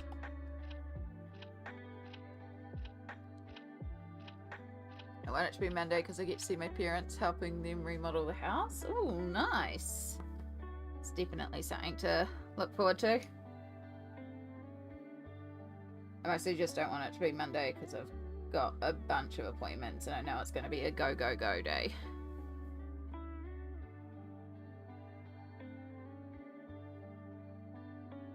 And I don't like go, go, go days. I just like slow, slow, slow days. But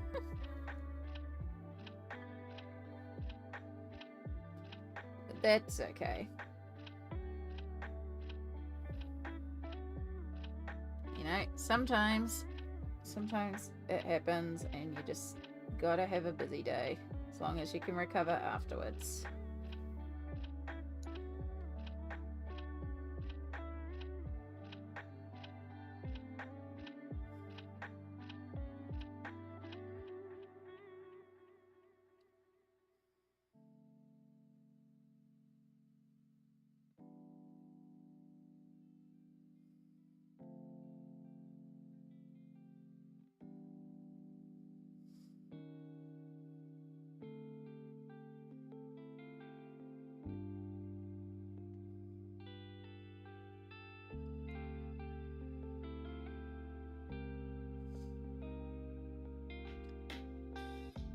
I'm back. I found something to colour, just one of my one colour books. Well done.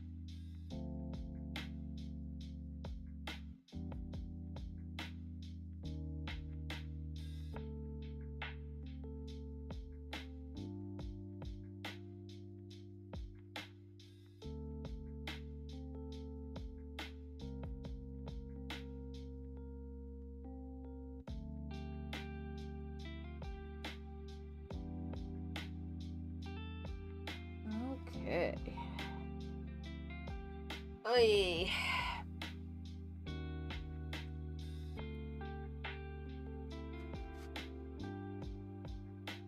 Slowly but surely.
Marcy, hello, hello. Welcome in.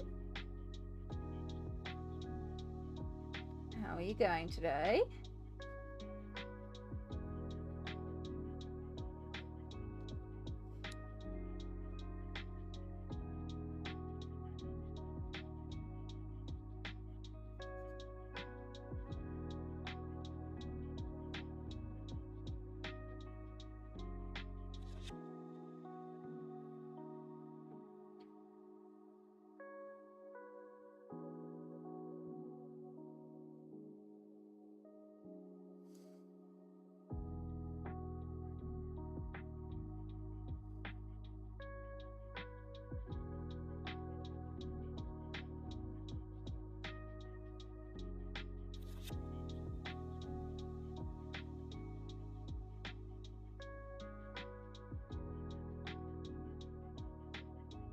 It's been a few since I was here. I'm good. How are you? I'm not too bad, thank you. And that's all good, Marcy. Sometimes, you know, life happens and we get busy with other things and you can't be here. And that's quite alright. It means you're living life. And I hope it's been all going well for you.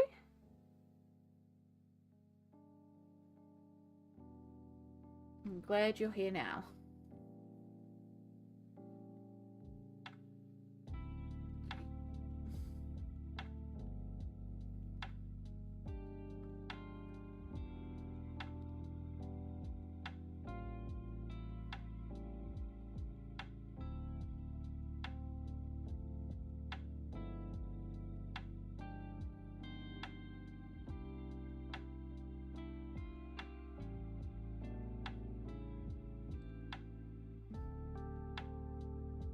Life's been crazy.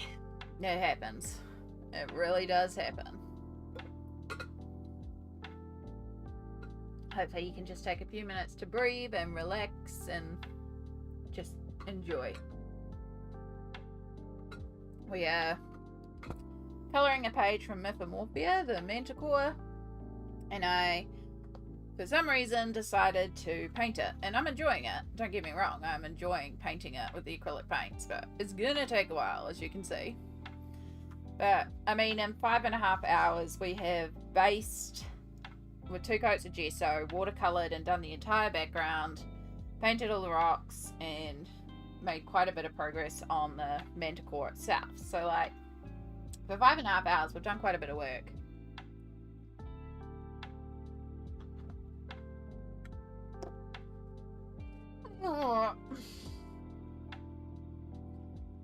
We will just make sure we do a good stretch. Oh, crack a few bones. Ooh. It's looking amazing. Thank you so much. I really do like how it's coming together. Like,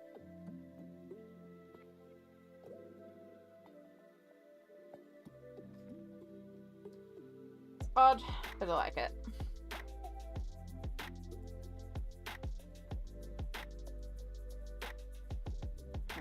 here. We transition our purple into the green.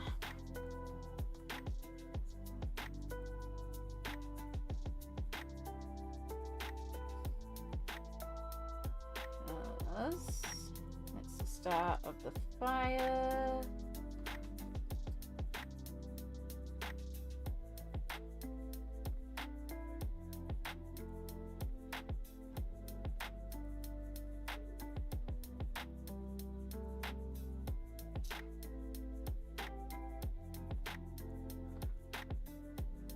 I'm gonna have to go back to the beginning to watch it all. It's looking great so far. Thank you so much.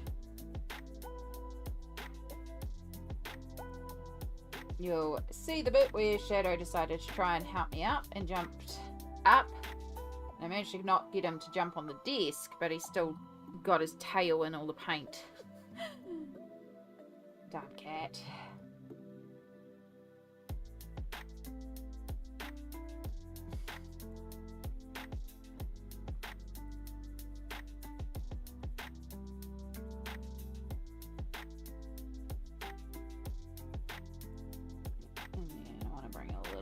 Down here.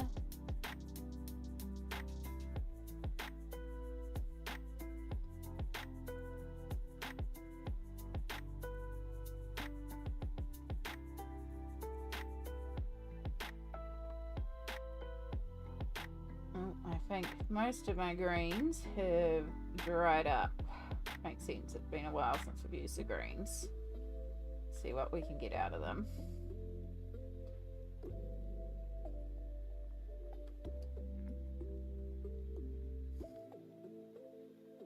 Because we're doing a purple manticore with a green fire.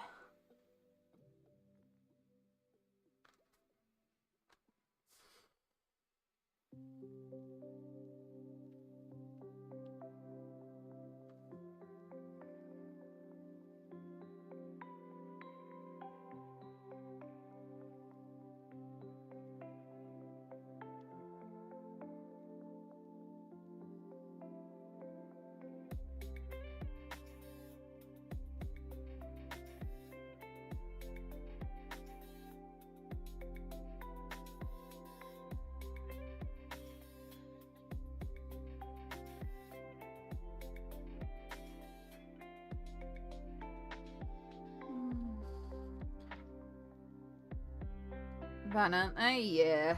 It's fun to play around with paints as well, which is the main thing that I really wanted to do. I just been in a real painting mood lately, so hey, if that's the mood, let's do it, you know?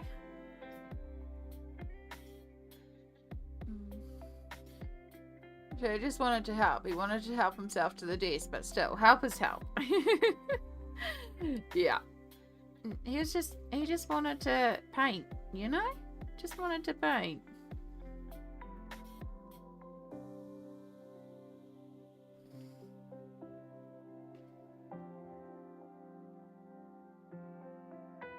Surprised he hasn't come back to try his luck again.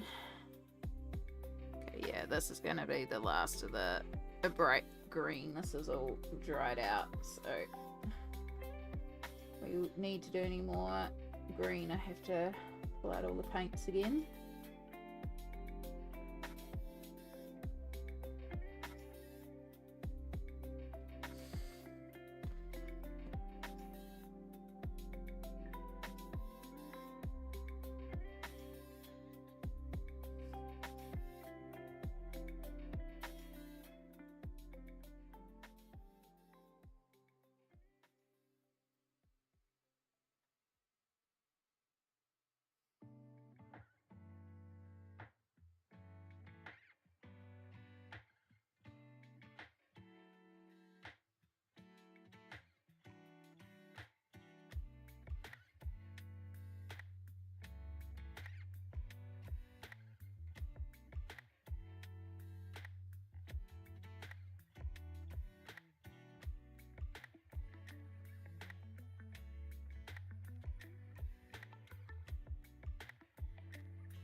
dipped that in the clean water side by accident, but there wasn't actually much paint left on there, so it's fine.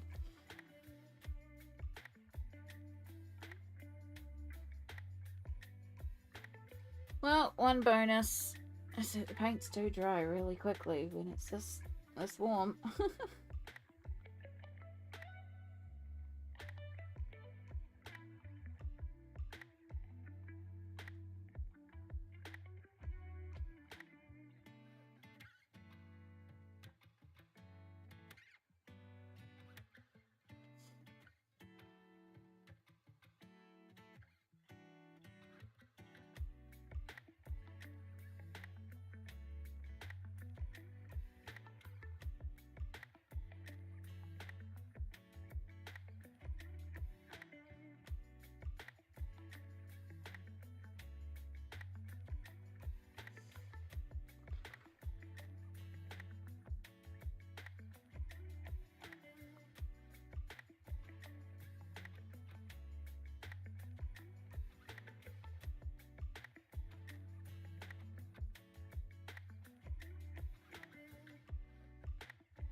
Cleaning out some of these edges a little bit.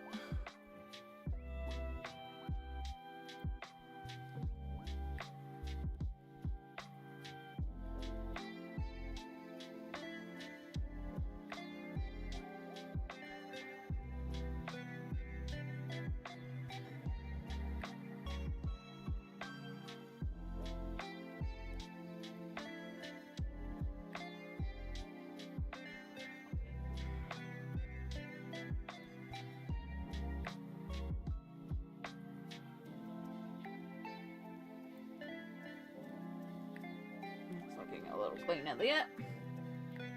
Outside for me is 30 Celsius, but inside is 18 Celsius. Oof, 18's a good temperature though. I've had the fan going.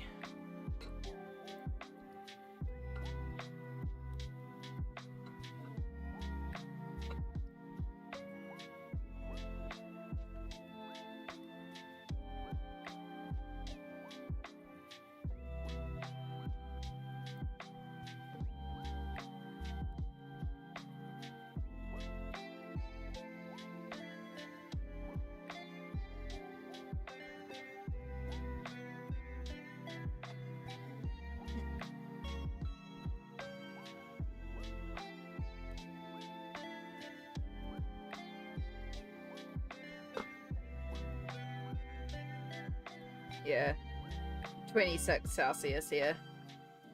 But the humidity is only 56%, and that's the key. It's not particularly humid.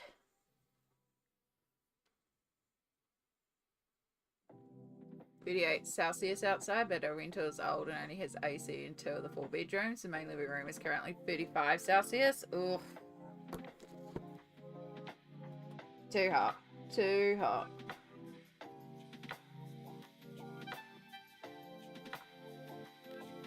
We've got, before I started stream, I opened up all the doors, and if I open up the doors in Mum's craft room as well, I get this really nice cross breeze into my art room. So, like, there's just enough of a breeze between that and the window and my fan that it doesn't feel humid and sticky in here, even though it is hot.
It was -8 Celsius, now it's -13. Currently -14. Whew. It's like two extremes, you know, like too hot, too cold.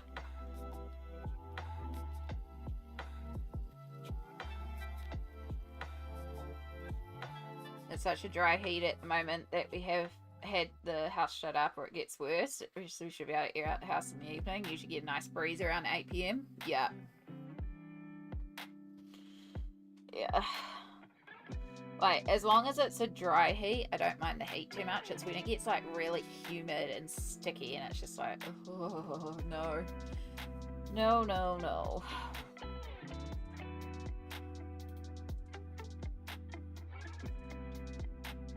Just doing some foot stretches under the desk.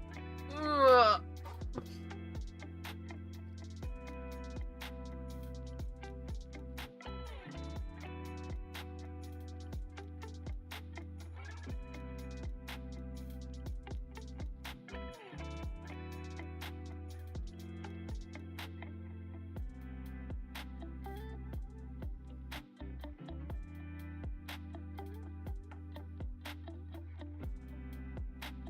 Part of me right now is tempted to make a coffee, but it's also too hot for a coffee.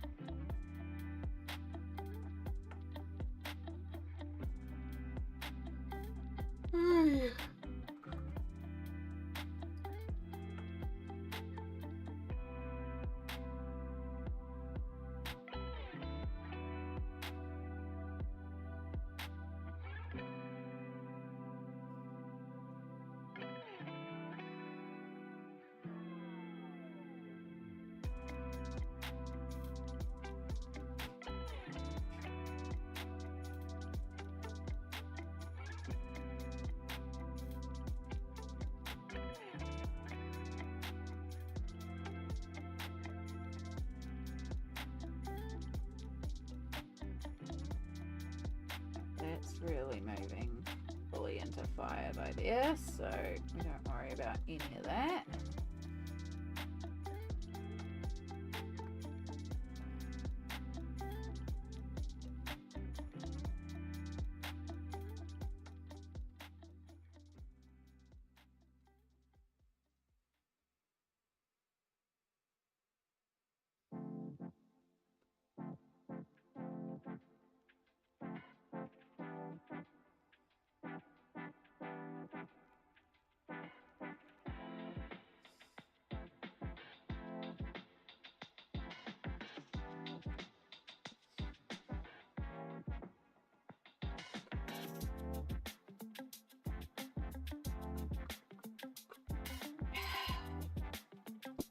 Have to remember to make more ice as well, because I've used the last of my ice in the freezer.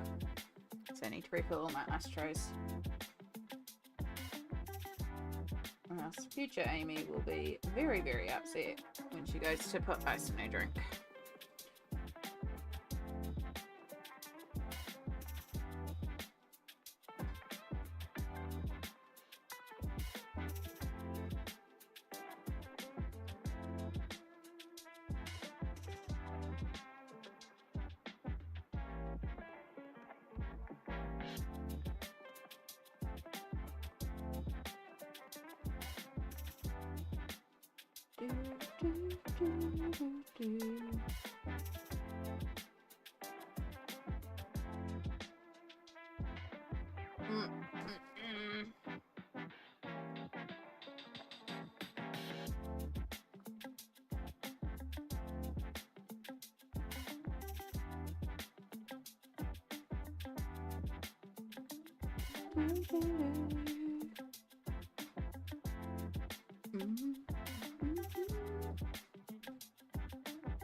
wish I could play an audiobook while I streamed and we could all listen to an audiobook together.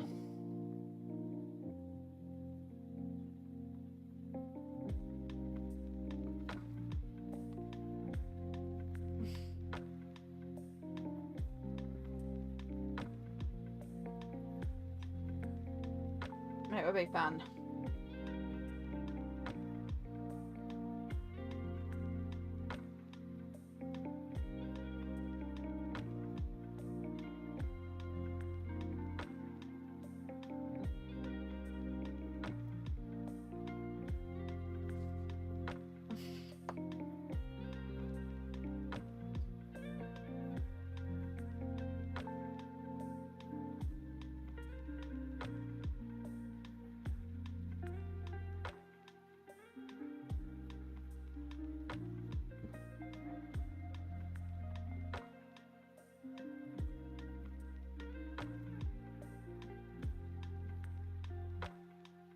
Yeah, it would be. I love audiobooks. I'm usually one for the 40, 60 hour epic fantasies. Heck yeah.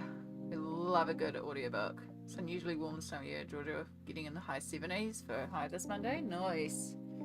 Yeah, people did used to do that on Twitch before they broke the rules. Every once in a while, they would stumble across streams doing audiobooks or playing videos in the corner while they're working and stuff like that. It's like, yeah, no, that's not how copyright works. Like, I understand why, but it would be cool.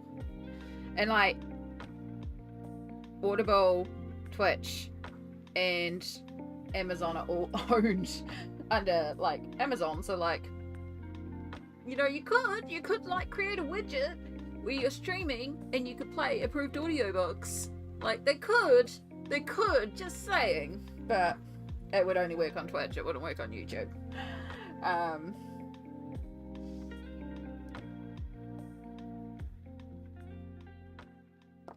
Yeah, I love a good audiobook. I've been working my way through a few different series at the moment. I've been back on the Lunar Chronicles, because I'd listened to book 1 and book 2, but I'd never finished. But it was like years and years ago that I read book 3. I think I actually read the prequel. No, I think I started book 4, which was Winter, but I never finished Winter.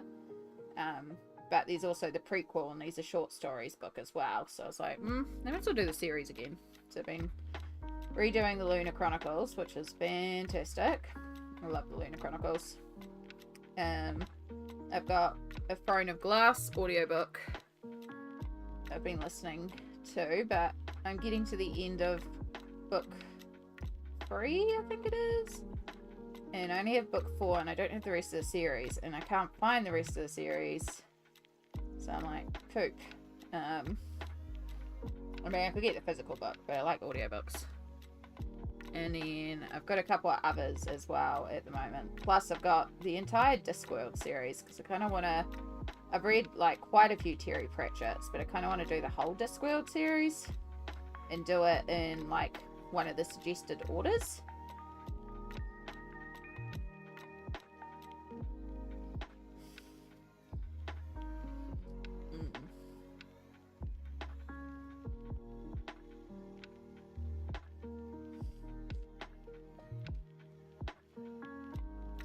Okay.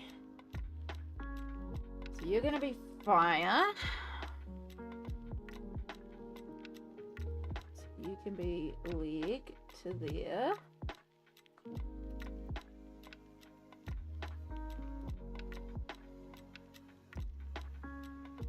You can be light, like you're starting to turn into fire.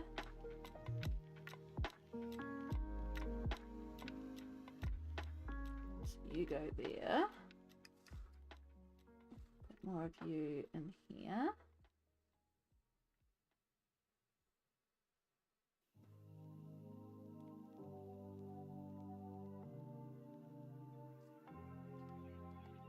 Means we need a darker tone in here.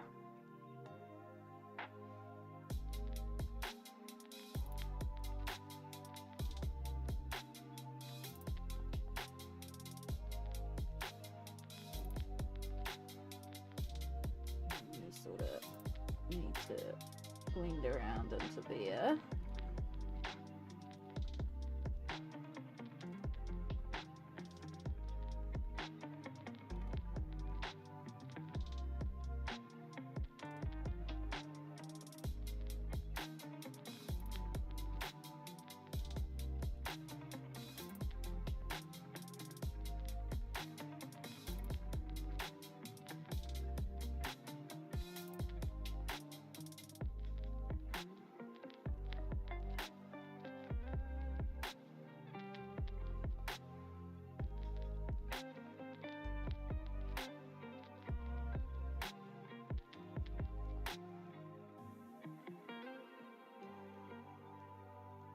And then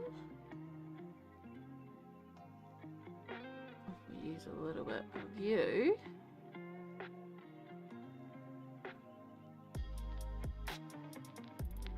We'll pull it off.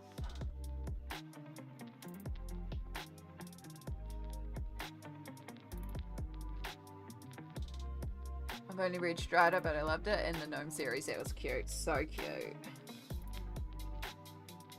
I know I did read quite a few of Discworld when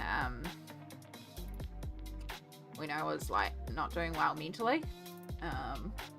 So I don't remember a lot of it because I was on some pretty heavy meds while reading it. So there's a lot of books that I either listened to or read that I'm like, I know I've read it or I remember parts of it, but I don't remember everything. So it's quite nice to go back and read and get like the context of what I'm missing.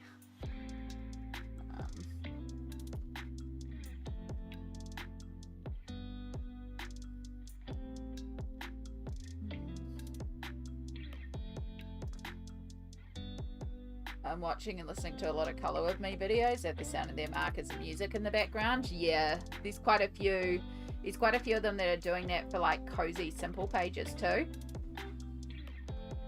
and they're really good. Some of them though do have like there's a little bit of pitching in the microphone and it's picking something else up, but you can still put those ones on and actually just turn the volume down and put on your own stuff as well.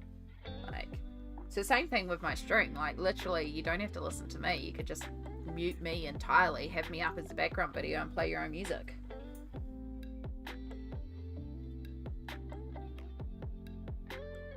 That's why I quite like real-time colouring videos, because, you know, you can have what they're playing going, but you can also mute it, put on an audiobook or your own music, and have it up as the video. And when it's real-time colouring, like, you know, it's the same thing with here. Like, you don't have to watch me paint every stroke. You can put your head down, work on whatever you're working on, and then every couple of minutes look up, and then like you see a little bit of progress, but you know, it's not like you're gonna miss something not watching every second as well.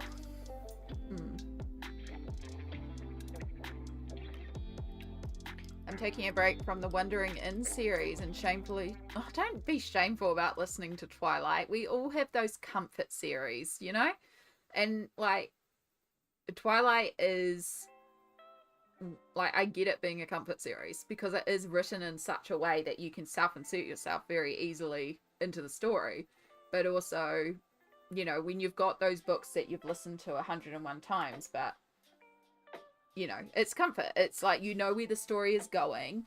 It's enough that you can zone out but not lose your place if you completely distract from it. And yeah, you know, it's the same thing with the Court of Thorns and Roses. I've listened to it so many times and I'll listen to it again because it's just a comfort series. I actually really like, I think it's called the Millennium Rule series. It's by Trudy Canavan. I've listened to that series quite a few times. I really like it. I like the way she builds up the world, or worlds. I'm sure it's called the Millennium Rule series. Trudy Canavan. I'm sure that's how her name is. Yeah. The Millennium's Rule is 4 books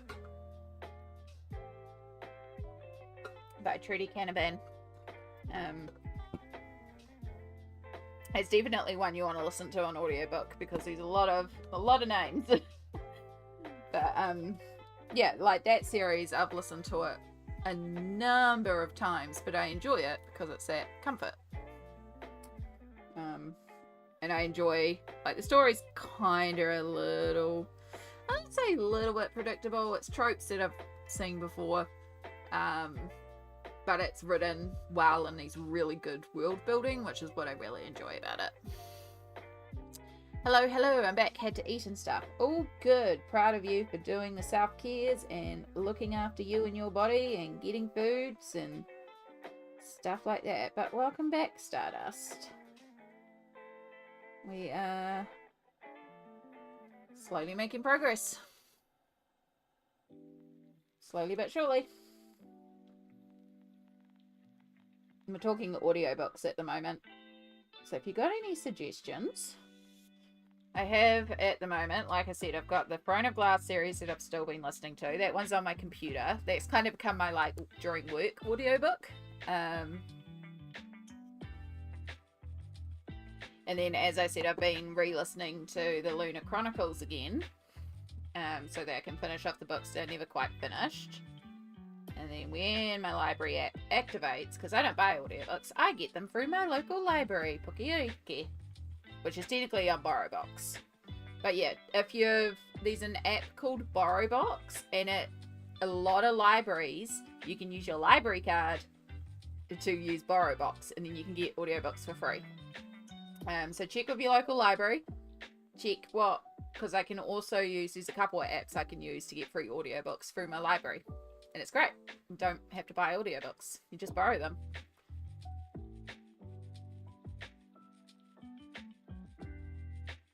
So you got a bunch by Marissa Meyer for Lunar Chronicles. And then I have a series that's by Helen Shearer. Never heard of it before. It's the Legends of Vesma. But I noticed it was a big series. It was like a lot of books in the series. So I got all of those. And then I had a recommendation for A Hunger of Thorns, which is by Lily Wilkinson. So I've got the first one of that to listen to as well. And a few of these are expiring soon. So I better get on to listening to a few more or renew them. Yeah, Libby, that's the other one, Annie. I can also access Libby through my library as well. Can't survive on coffee alone. Yep, it's going to be beautiful. Thank you. I'm listening to the Mistborn series. I feel like I've read that one, or we've talked about that one. Mistborn. I need to look it up. Because my brain's not braining, but I'm like, something's going ding, ding, ding, ding, ding.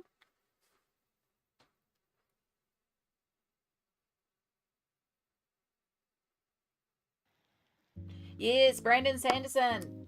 I was about to say, I have read that one. I have that series. One of the audiobooks I do actually own.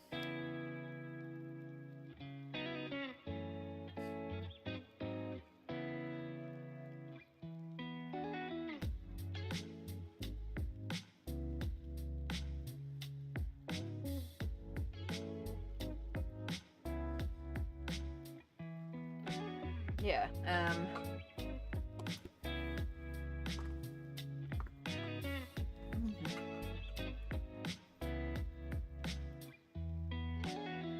finally got a little bit of pepper out of my teeth. Oh, I love pepper, but I don't like my teeth. Never kiss a face. Spicy but good. I was introduced to it by colouring craft with Shiny Blue, and it took a while to get going, but I'm now really enjoying it. Yeah, there's quite a few books like that where it's the same thing with A Court of Thorns and Roses. I introduced that to Sammy, and she had, like, myself and another friend were talking about it, and we're like, look, we'll be honest, it turns into face mart. Let's be honest. It turns into face mart. Wait till you get to book 2. Book 1 is good, but book 2 is when it gets good. And so we went through book 1. She's like, okay. And we're like, you have to get to book 2. Book 2. And we got into book 2, and she's like, okay, now I'm getting it. And so I tell that to a few people that I talk to about A Court of Thorns and Roses. Like, book 1 is good, but book 2 really sells it, like once you get into book 2. So make your way through book 1 because you need book 1. But yeah, book 2 is when I really pull for the series. Have you read Era 2? No, it's been a while. That is one of the few audiobooks I do actually own. And I think I have the original trilogy. You're still in the first era? Nice. Maybe I'll have to go back and listen to it. Actually, I think that's the one that's on my phone. And I don't have an MP3 player on my phone anymore because I used to listen to it on my old phone, so it transferred over.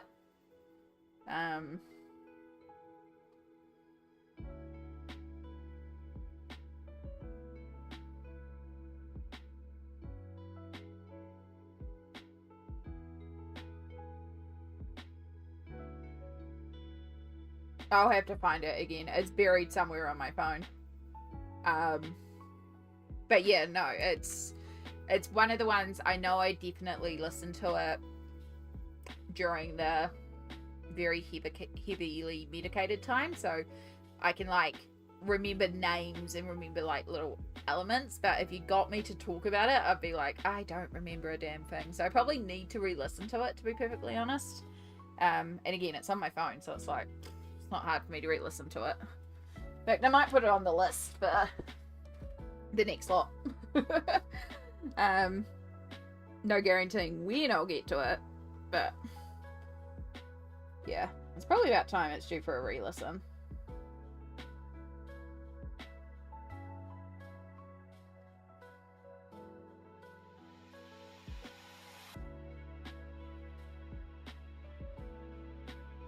Yeah, I do like audiobooks because it's the fact that you can listen to a book while you're coloring. So I feel like uber productive when I'm doing it because it's like I'm listening to a book and coloring, and there's no reason to put that pressure on myself to feel like I need to be that productive, because like you can just go and listen to an audiobook, or you can just color. Like you don't have to do 2 things at once. But there's something like, oh, I'm doing 2 things at once, you know? I don't know, just makes my brain happy, but it doesn't need to. There's no qualms in taking a break and lying down in bed and just listening to an audiobook or reading a physical book. I just did a shadow section in there that is meant to be all fire, but we can work with that.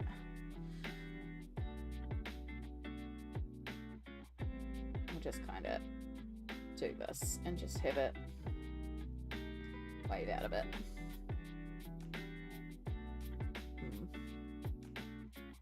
Can I shamefully confess I'd never listened to an audiobook before? Don't be ashamed of it. Winter, that is quite alright. You know, like, if it's not your thing, it's not your thing, and that's quite alright. I know a lot of people who would prefer to listen to a podcast or prefer to have a video up. You know, like, a lot of people, I've heard from a lot of colorists that they like having true crime documentaries on while they color. Like, if that's your vibe, that's your vibe, you know? Put on what you want while you color. My only reason why I like audiobooks, and I go through phases where I audiobooks or videos, you know, podcasts, D&D live shows. Like, I go through phases of what I'm watching or listening to while I color. So right now we're in another audiobook phase. The reason why I like audiobooks is because I don't have to be looking at a screen. So if I'm working on a detailed page, there's no video to watch because you're just listening. But sometimes I want something on a screen to look at every once in a while. So, you know, whatever works for you. If you do want to listen to some audiobooks and you've got a library card and can get some free library books, I can give you a few suggestions. We can talk about what you might want to listen to, what you like watching, and I mean, most of my suggestions are going to be fantasy books.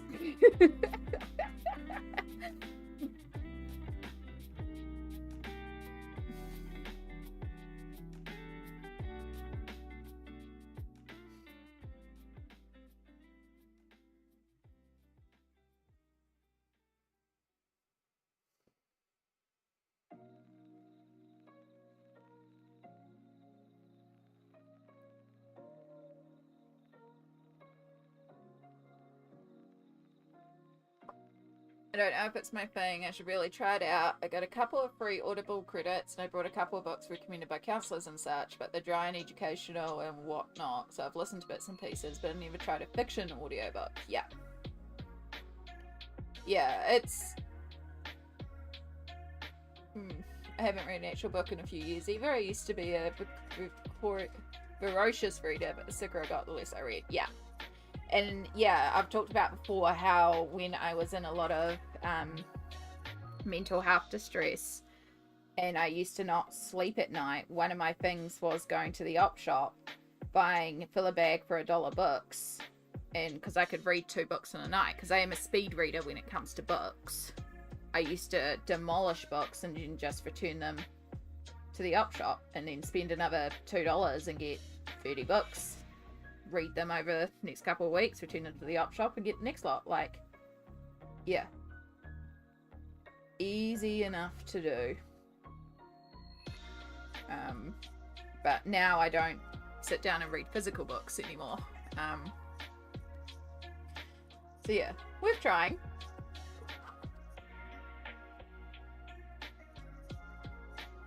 When you used to read a lot, was there a particular style of book that you like to read a lot? Like a certain genre or...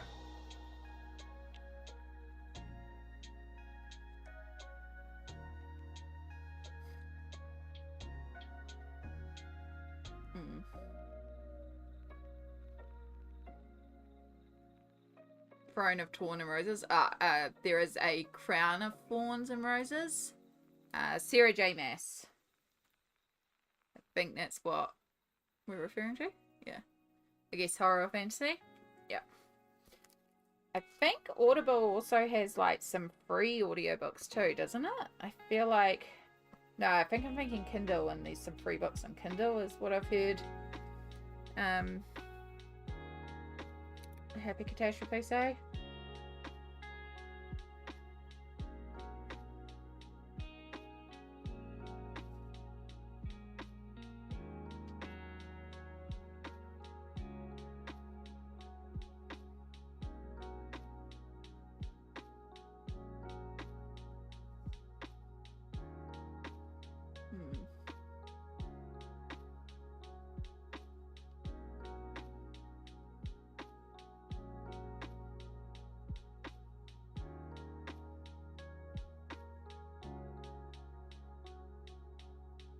Trying to think. I don't do a lot of horror, so I couldn't really suggest that. There's quite a few fantasy that I can suggest though. But yeah, it's your bedtime. Thank you for stream. All good, Winter. Yeah, I should probably consider ending stream soon because it's been over 6 hours. We'll see. I'm just vibing. I can't do any more of the green because the green is basically all dried up, and a lot of the purples are starting to dry up too. So I'll just try and use up the last little bits of paint that are here, but our paint is very quickly starting to dry out. And thank you so much for being here, wonderful Winter. I hope you have a wonderful sleep. If I can think of anything off the top of my head, I'll message you and let you know.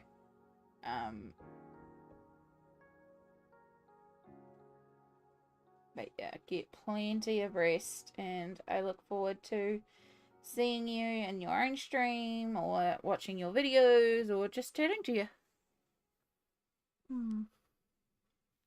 Surf the vibe. You surf the vibe. That's like vibe checks.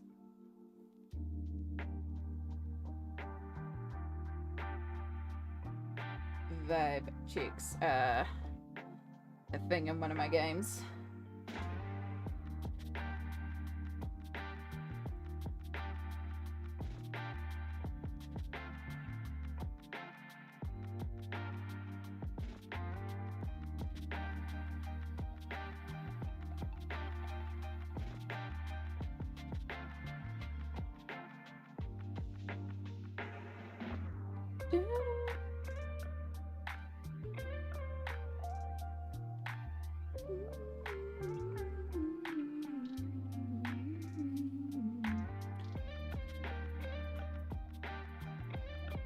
Yeah. Oh, sorry. phone is vibrating.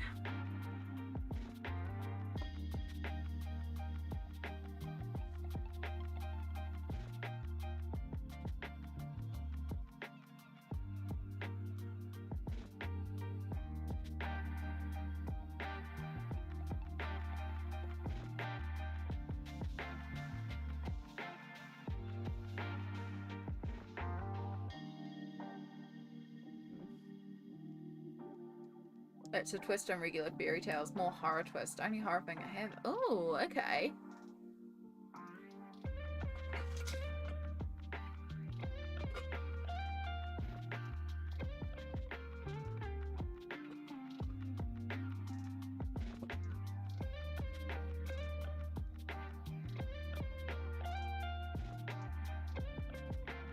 I'm searching for an Inktense list. Yes. You might need to search for the new 100 in the list, because a lot of them might come up with the 72 list, which of course doesn't have the new colours. I could also just grab my swatch chart for you if you're trying to figure out if these are certain. Are you trying to figure out like what certain colours to grab?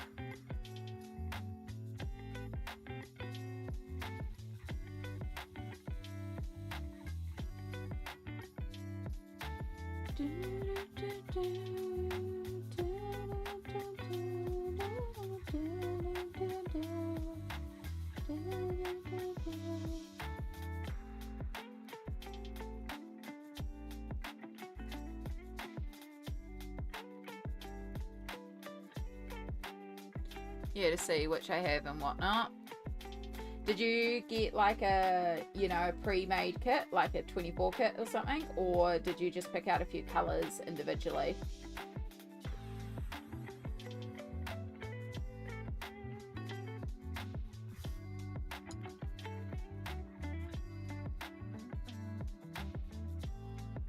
Oh, look, my Inktense colour chart right here. Oh, handy.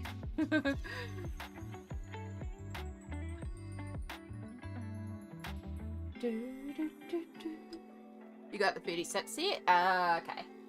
Yeah, there is a, oh, I wonder if it'll come up in my history. If I can type.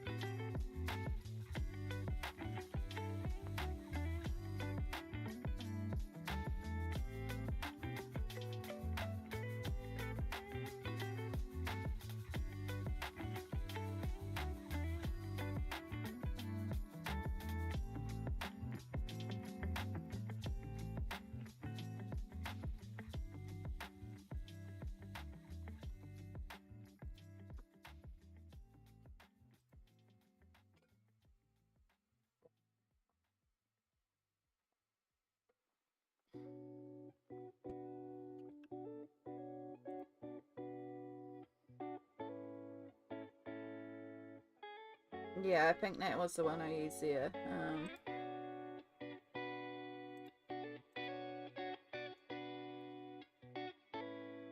If it will load properly.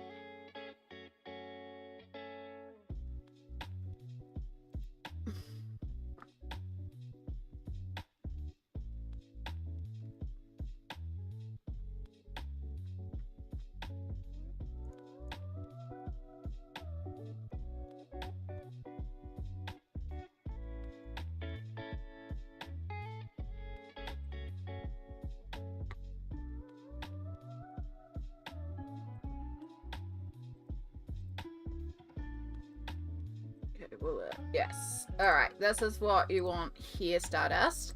This is only for the 72.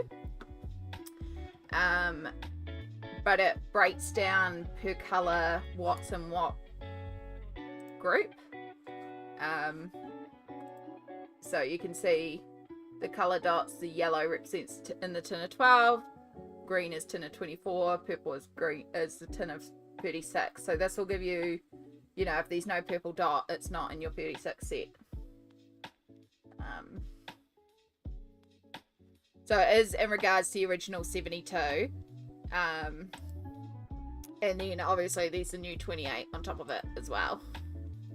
Yeah, I was like, I knew there was something that I used to use because I had, I think I got, like, I had most of the 24 tin, and then I was using this to work out what I had left to get back in the day. But yeah.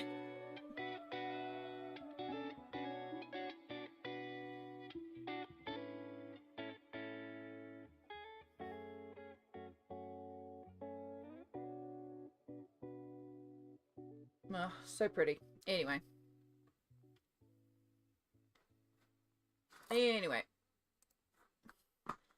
All good. Hope that helps.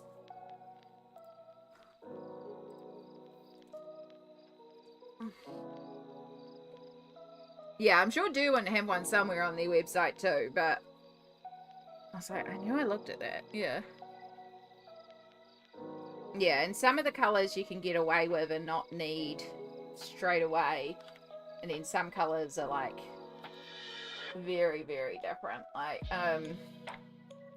I noticed that you get the, I think you get the sherbet lemon and then the sun yellow, and then it skips to sienna gold, I think it was. Like, or like one of the, I think you're missing Sicilian yellow, and like I use that yellow all the time. But see, it depends on your colouring palettes and what you like to colour. But yeah, you'll be able to break down the list and look at it and go and try and figure out what looks really, really different and what looks very similar, and it's like not so high priority.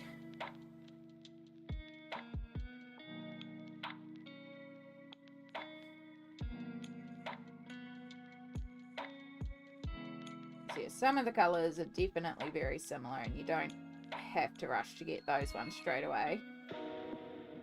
You can only get a couple.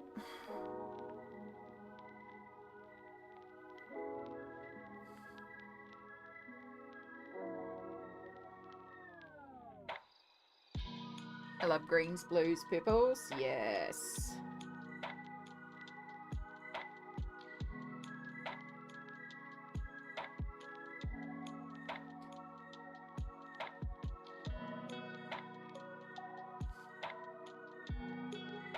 Oh, excellent colours.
Thank you, Smoke.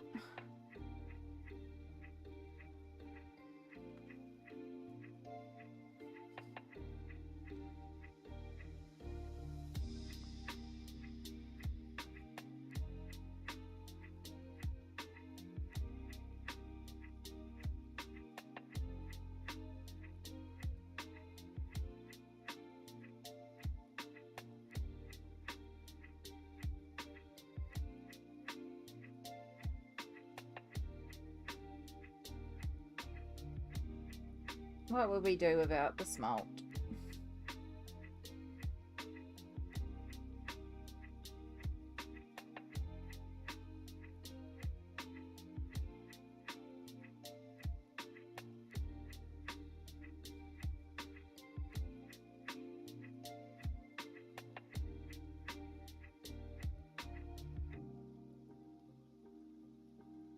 Do, do, do, do, do.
Okay.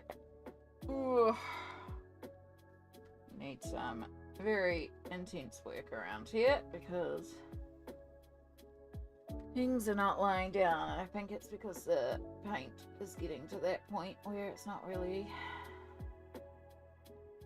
maneuverable anymore.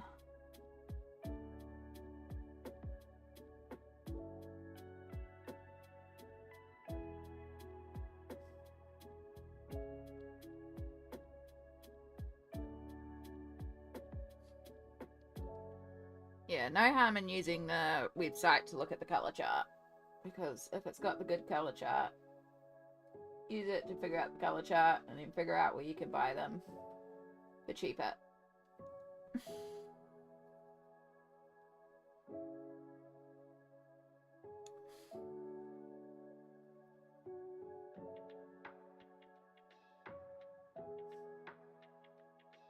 I feel like there was a piece of stone here that I've just managed to paint right over somehow. Whoops. Oh well. It's fine.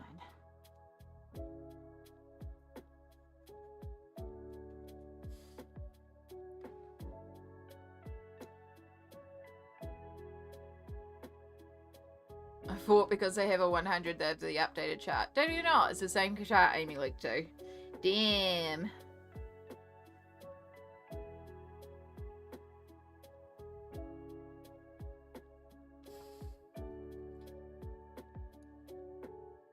Well, appreciate you anyway, Smalt.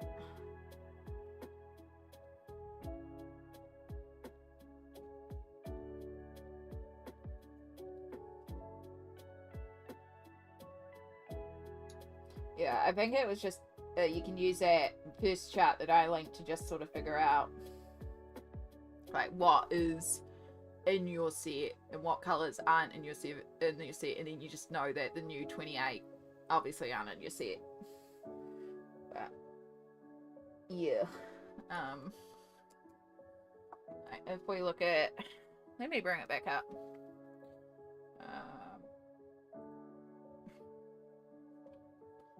Because when it loads,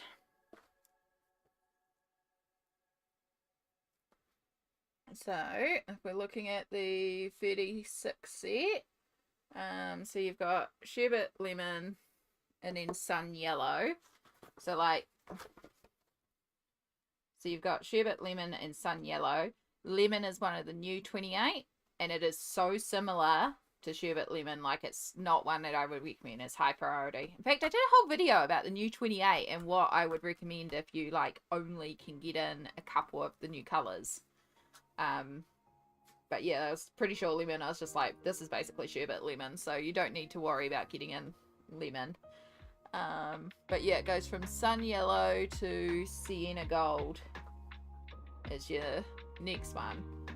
And like, it depends on your colouring, but I know I use Sicilian yellow a lot because it's a good sort of, it's a good base yellow for browns if you're doing like golds, or you want yellow that isn't like bright yellow.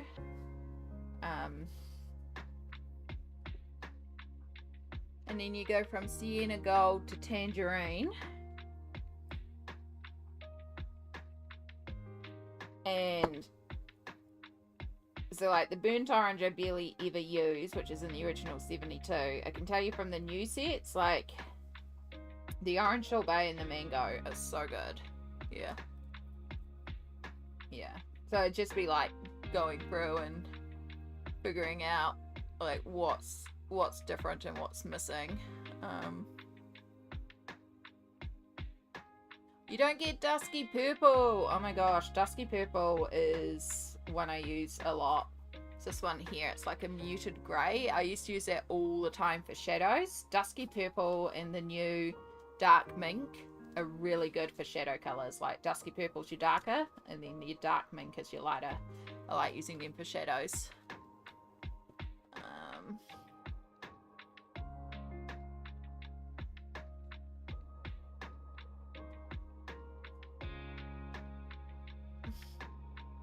I would say from the new colours, if you need browns, get the natural brown and burnt umber. I've already used them a lot. Even more than the oak from the original 72. I feel like the natural brown is a lot more useful.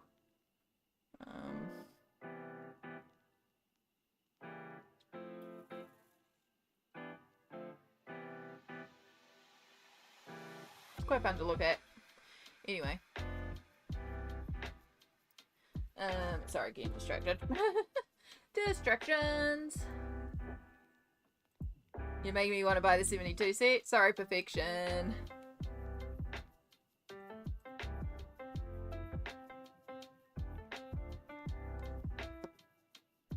For some reason, my YouTube chat is not loading.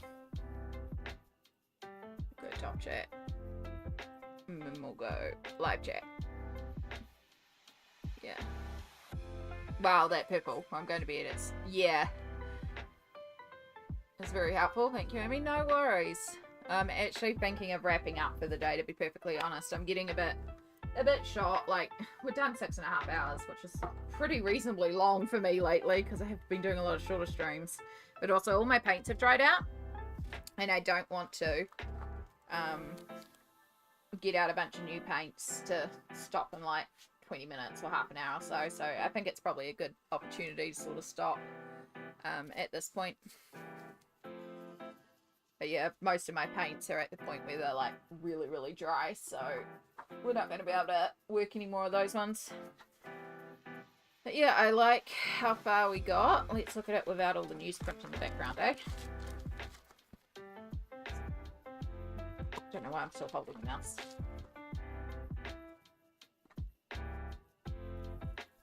Wait, take that away.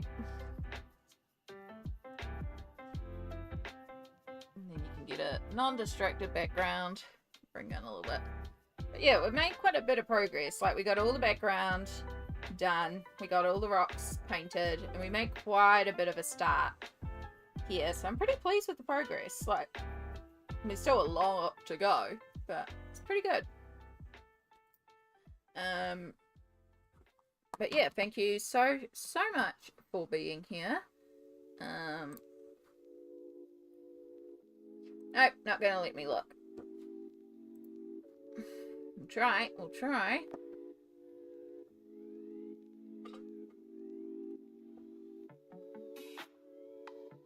Not letting anything load. That's fine. We'll just end.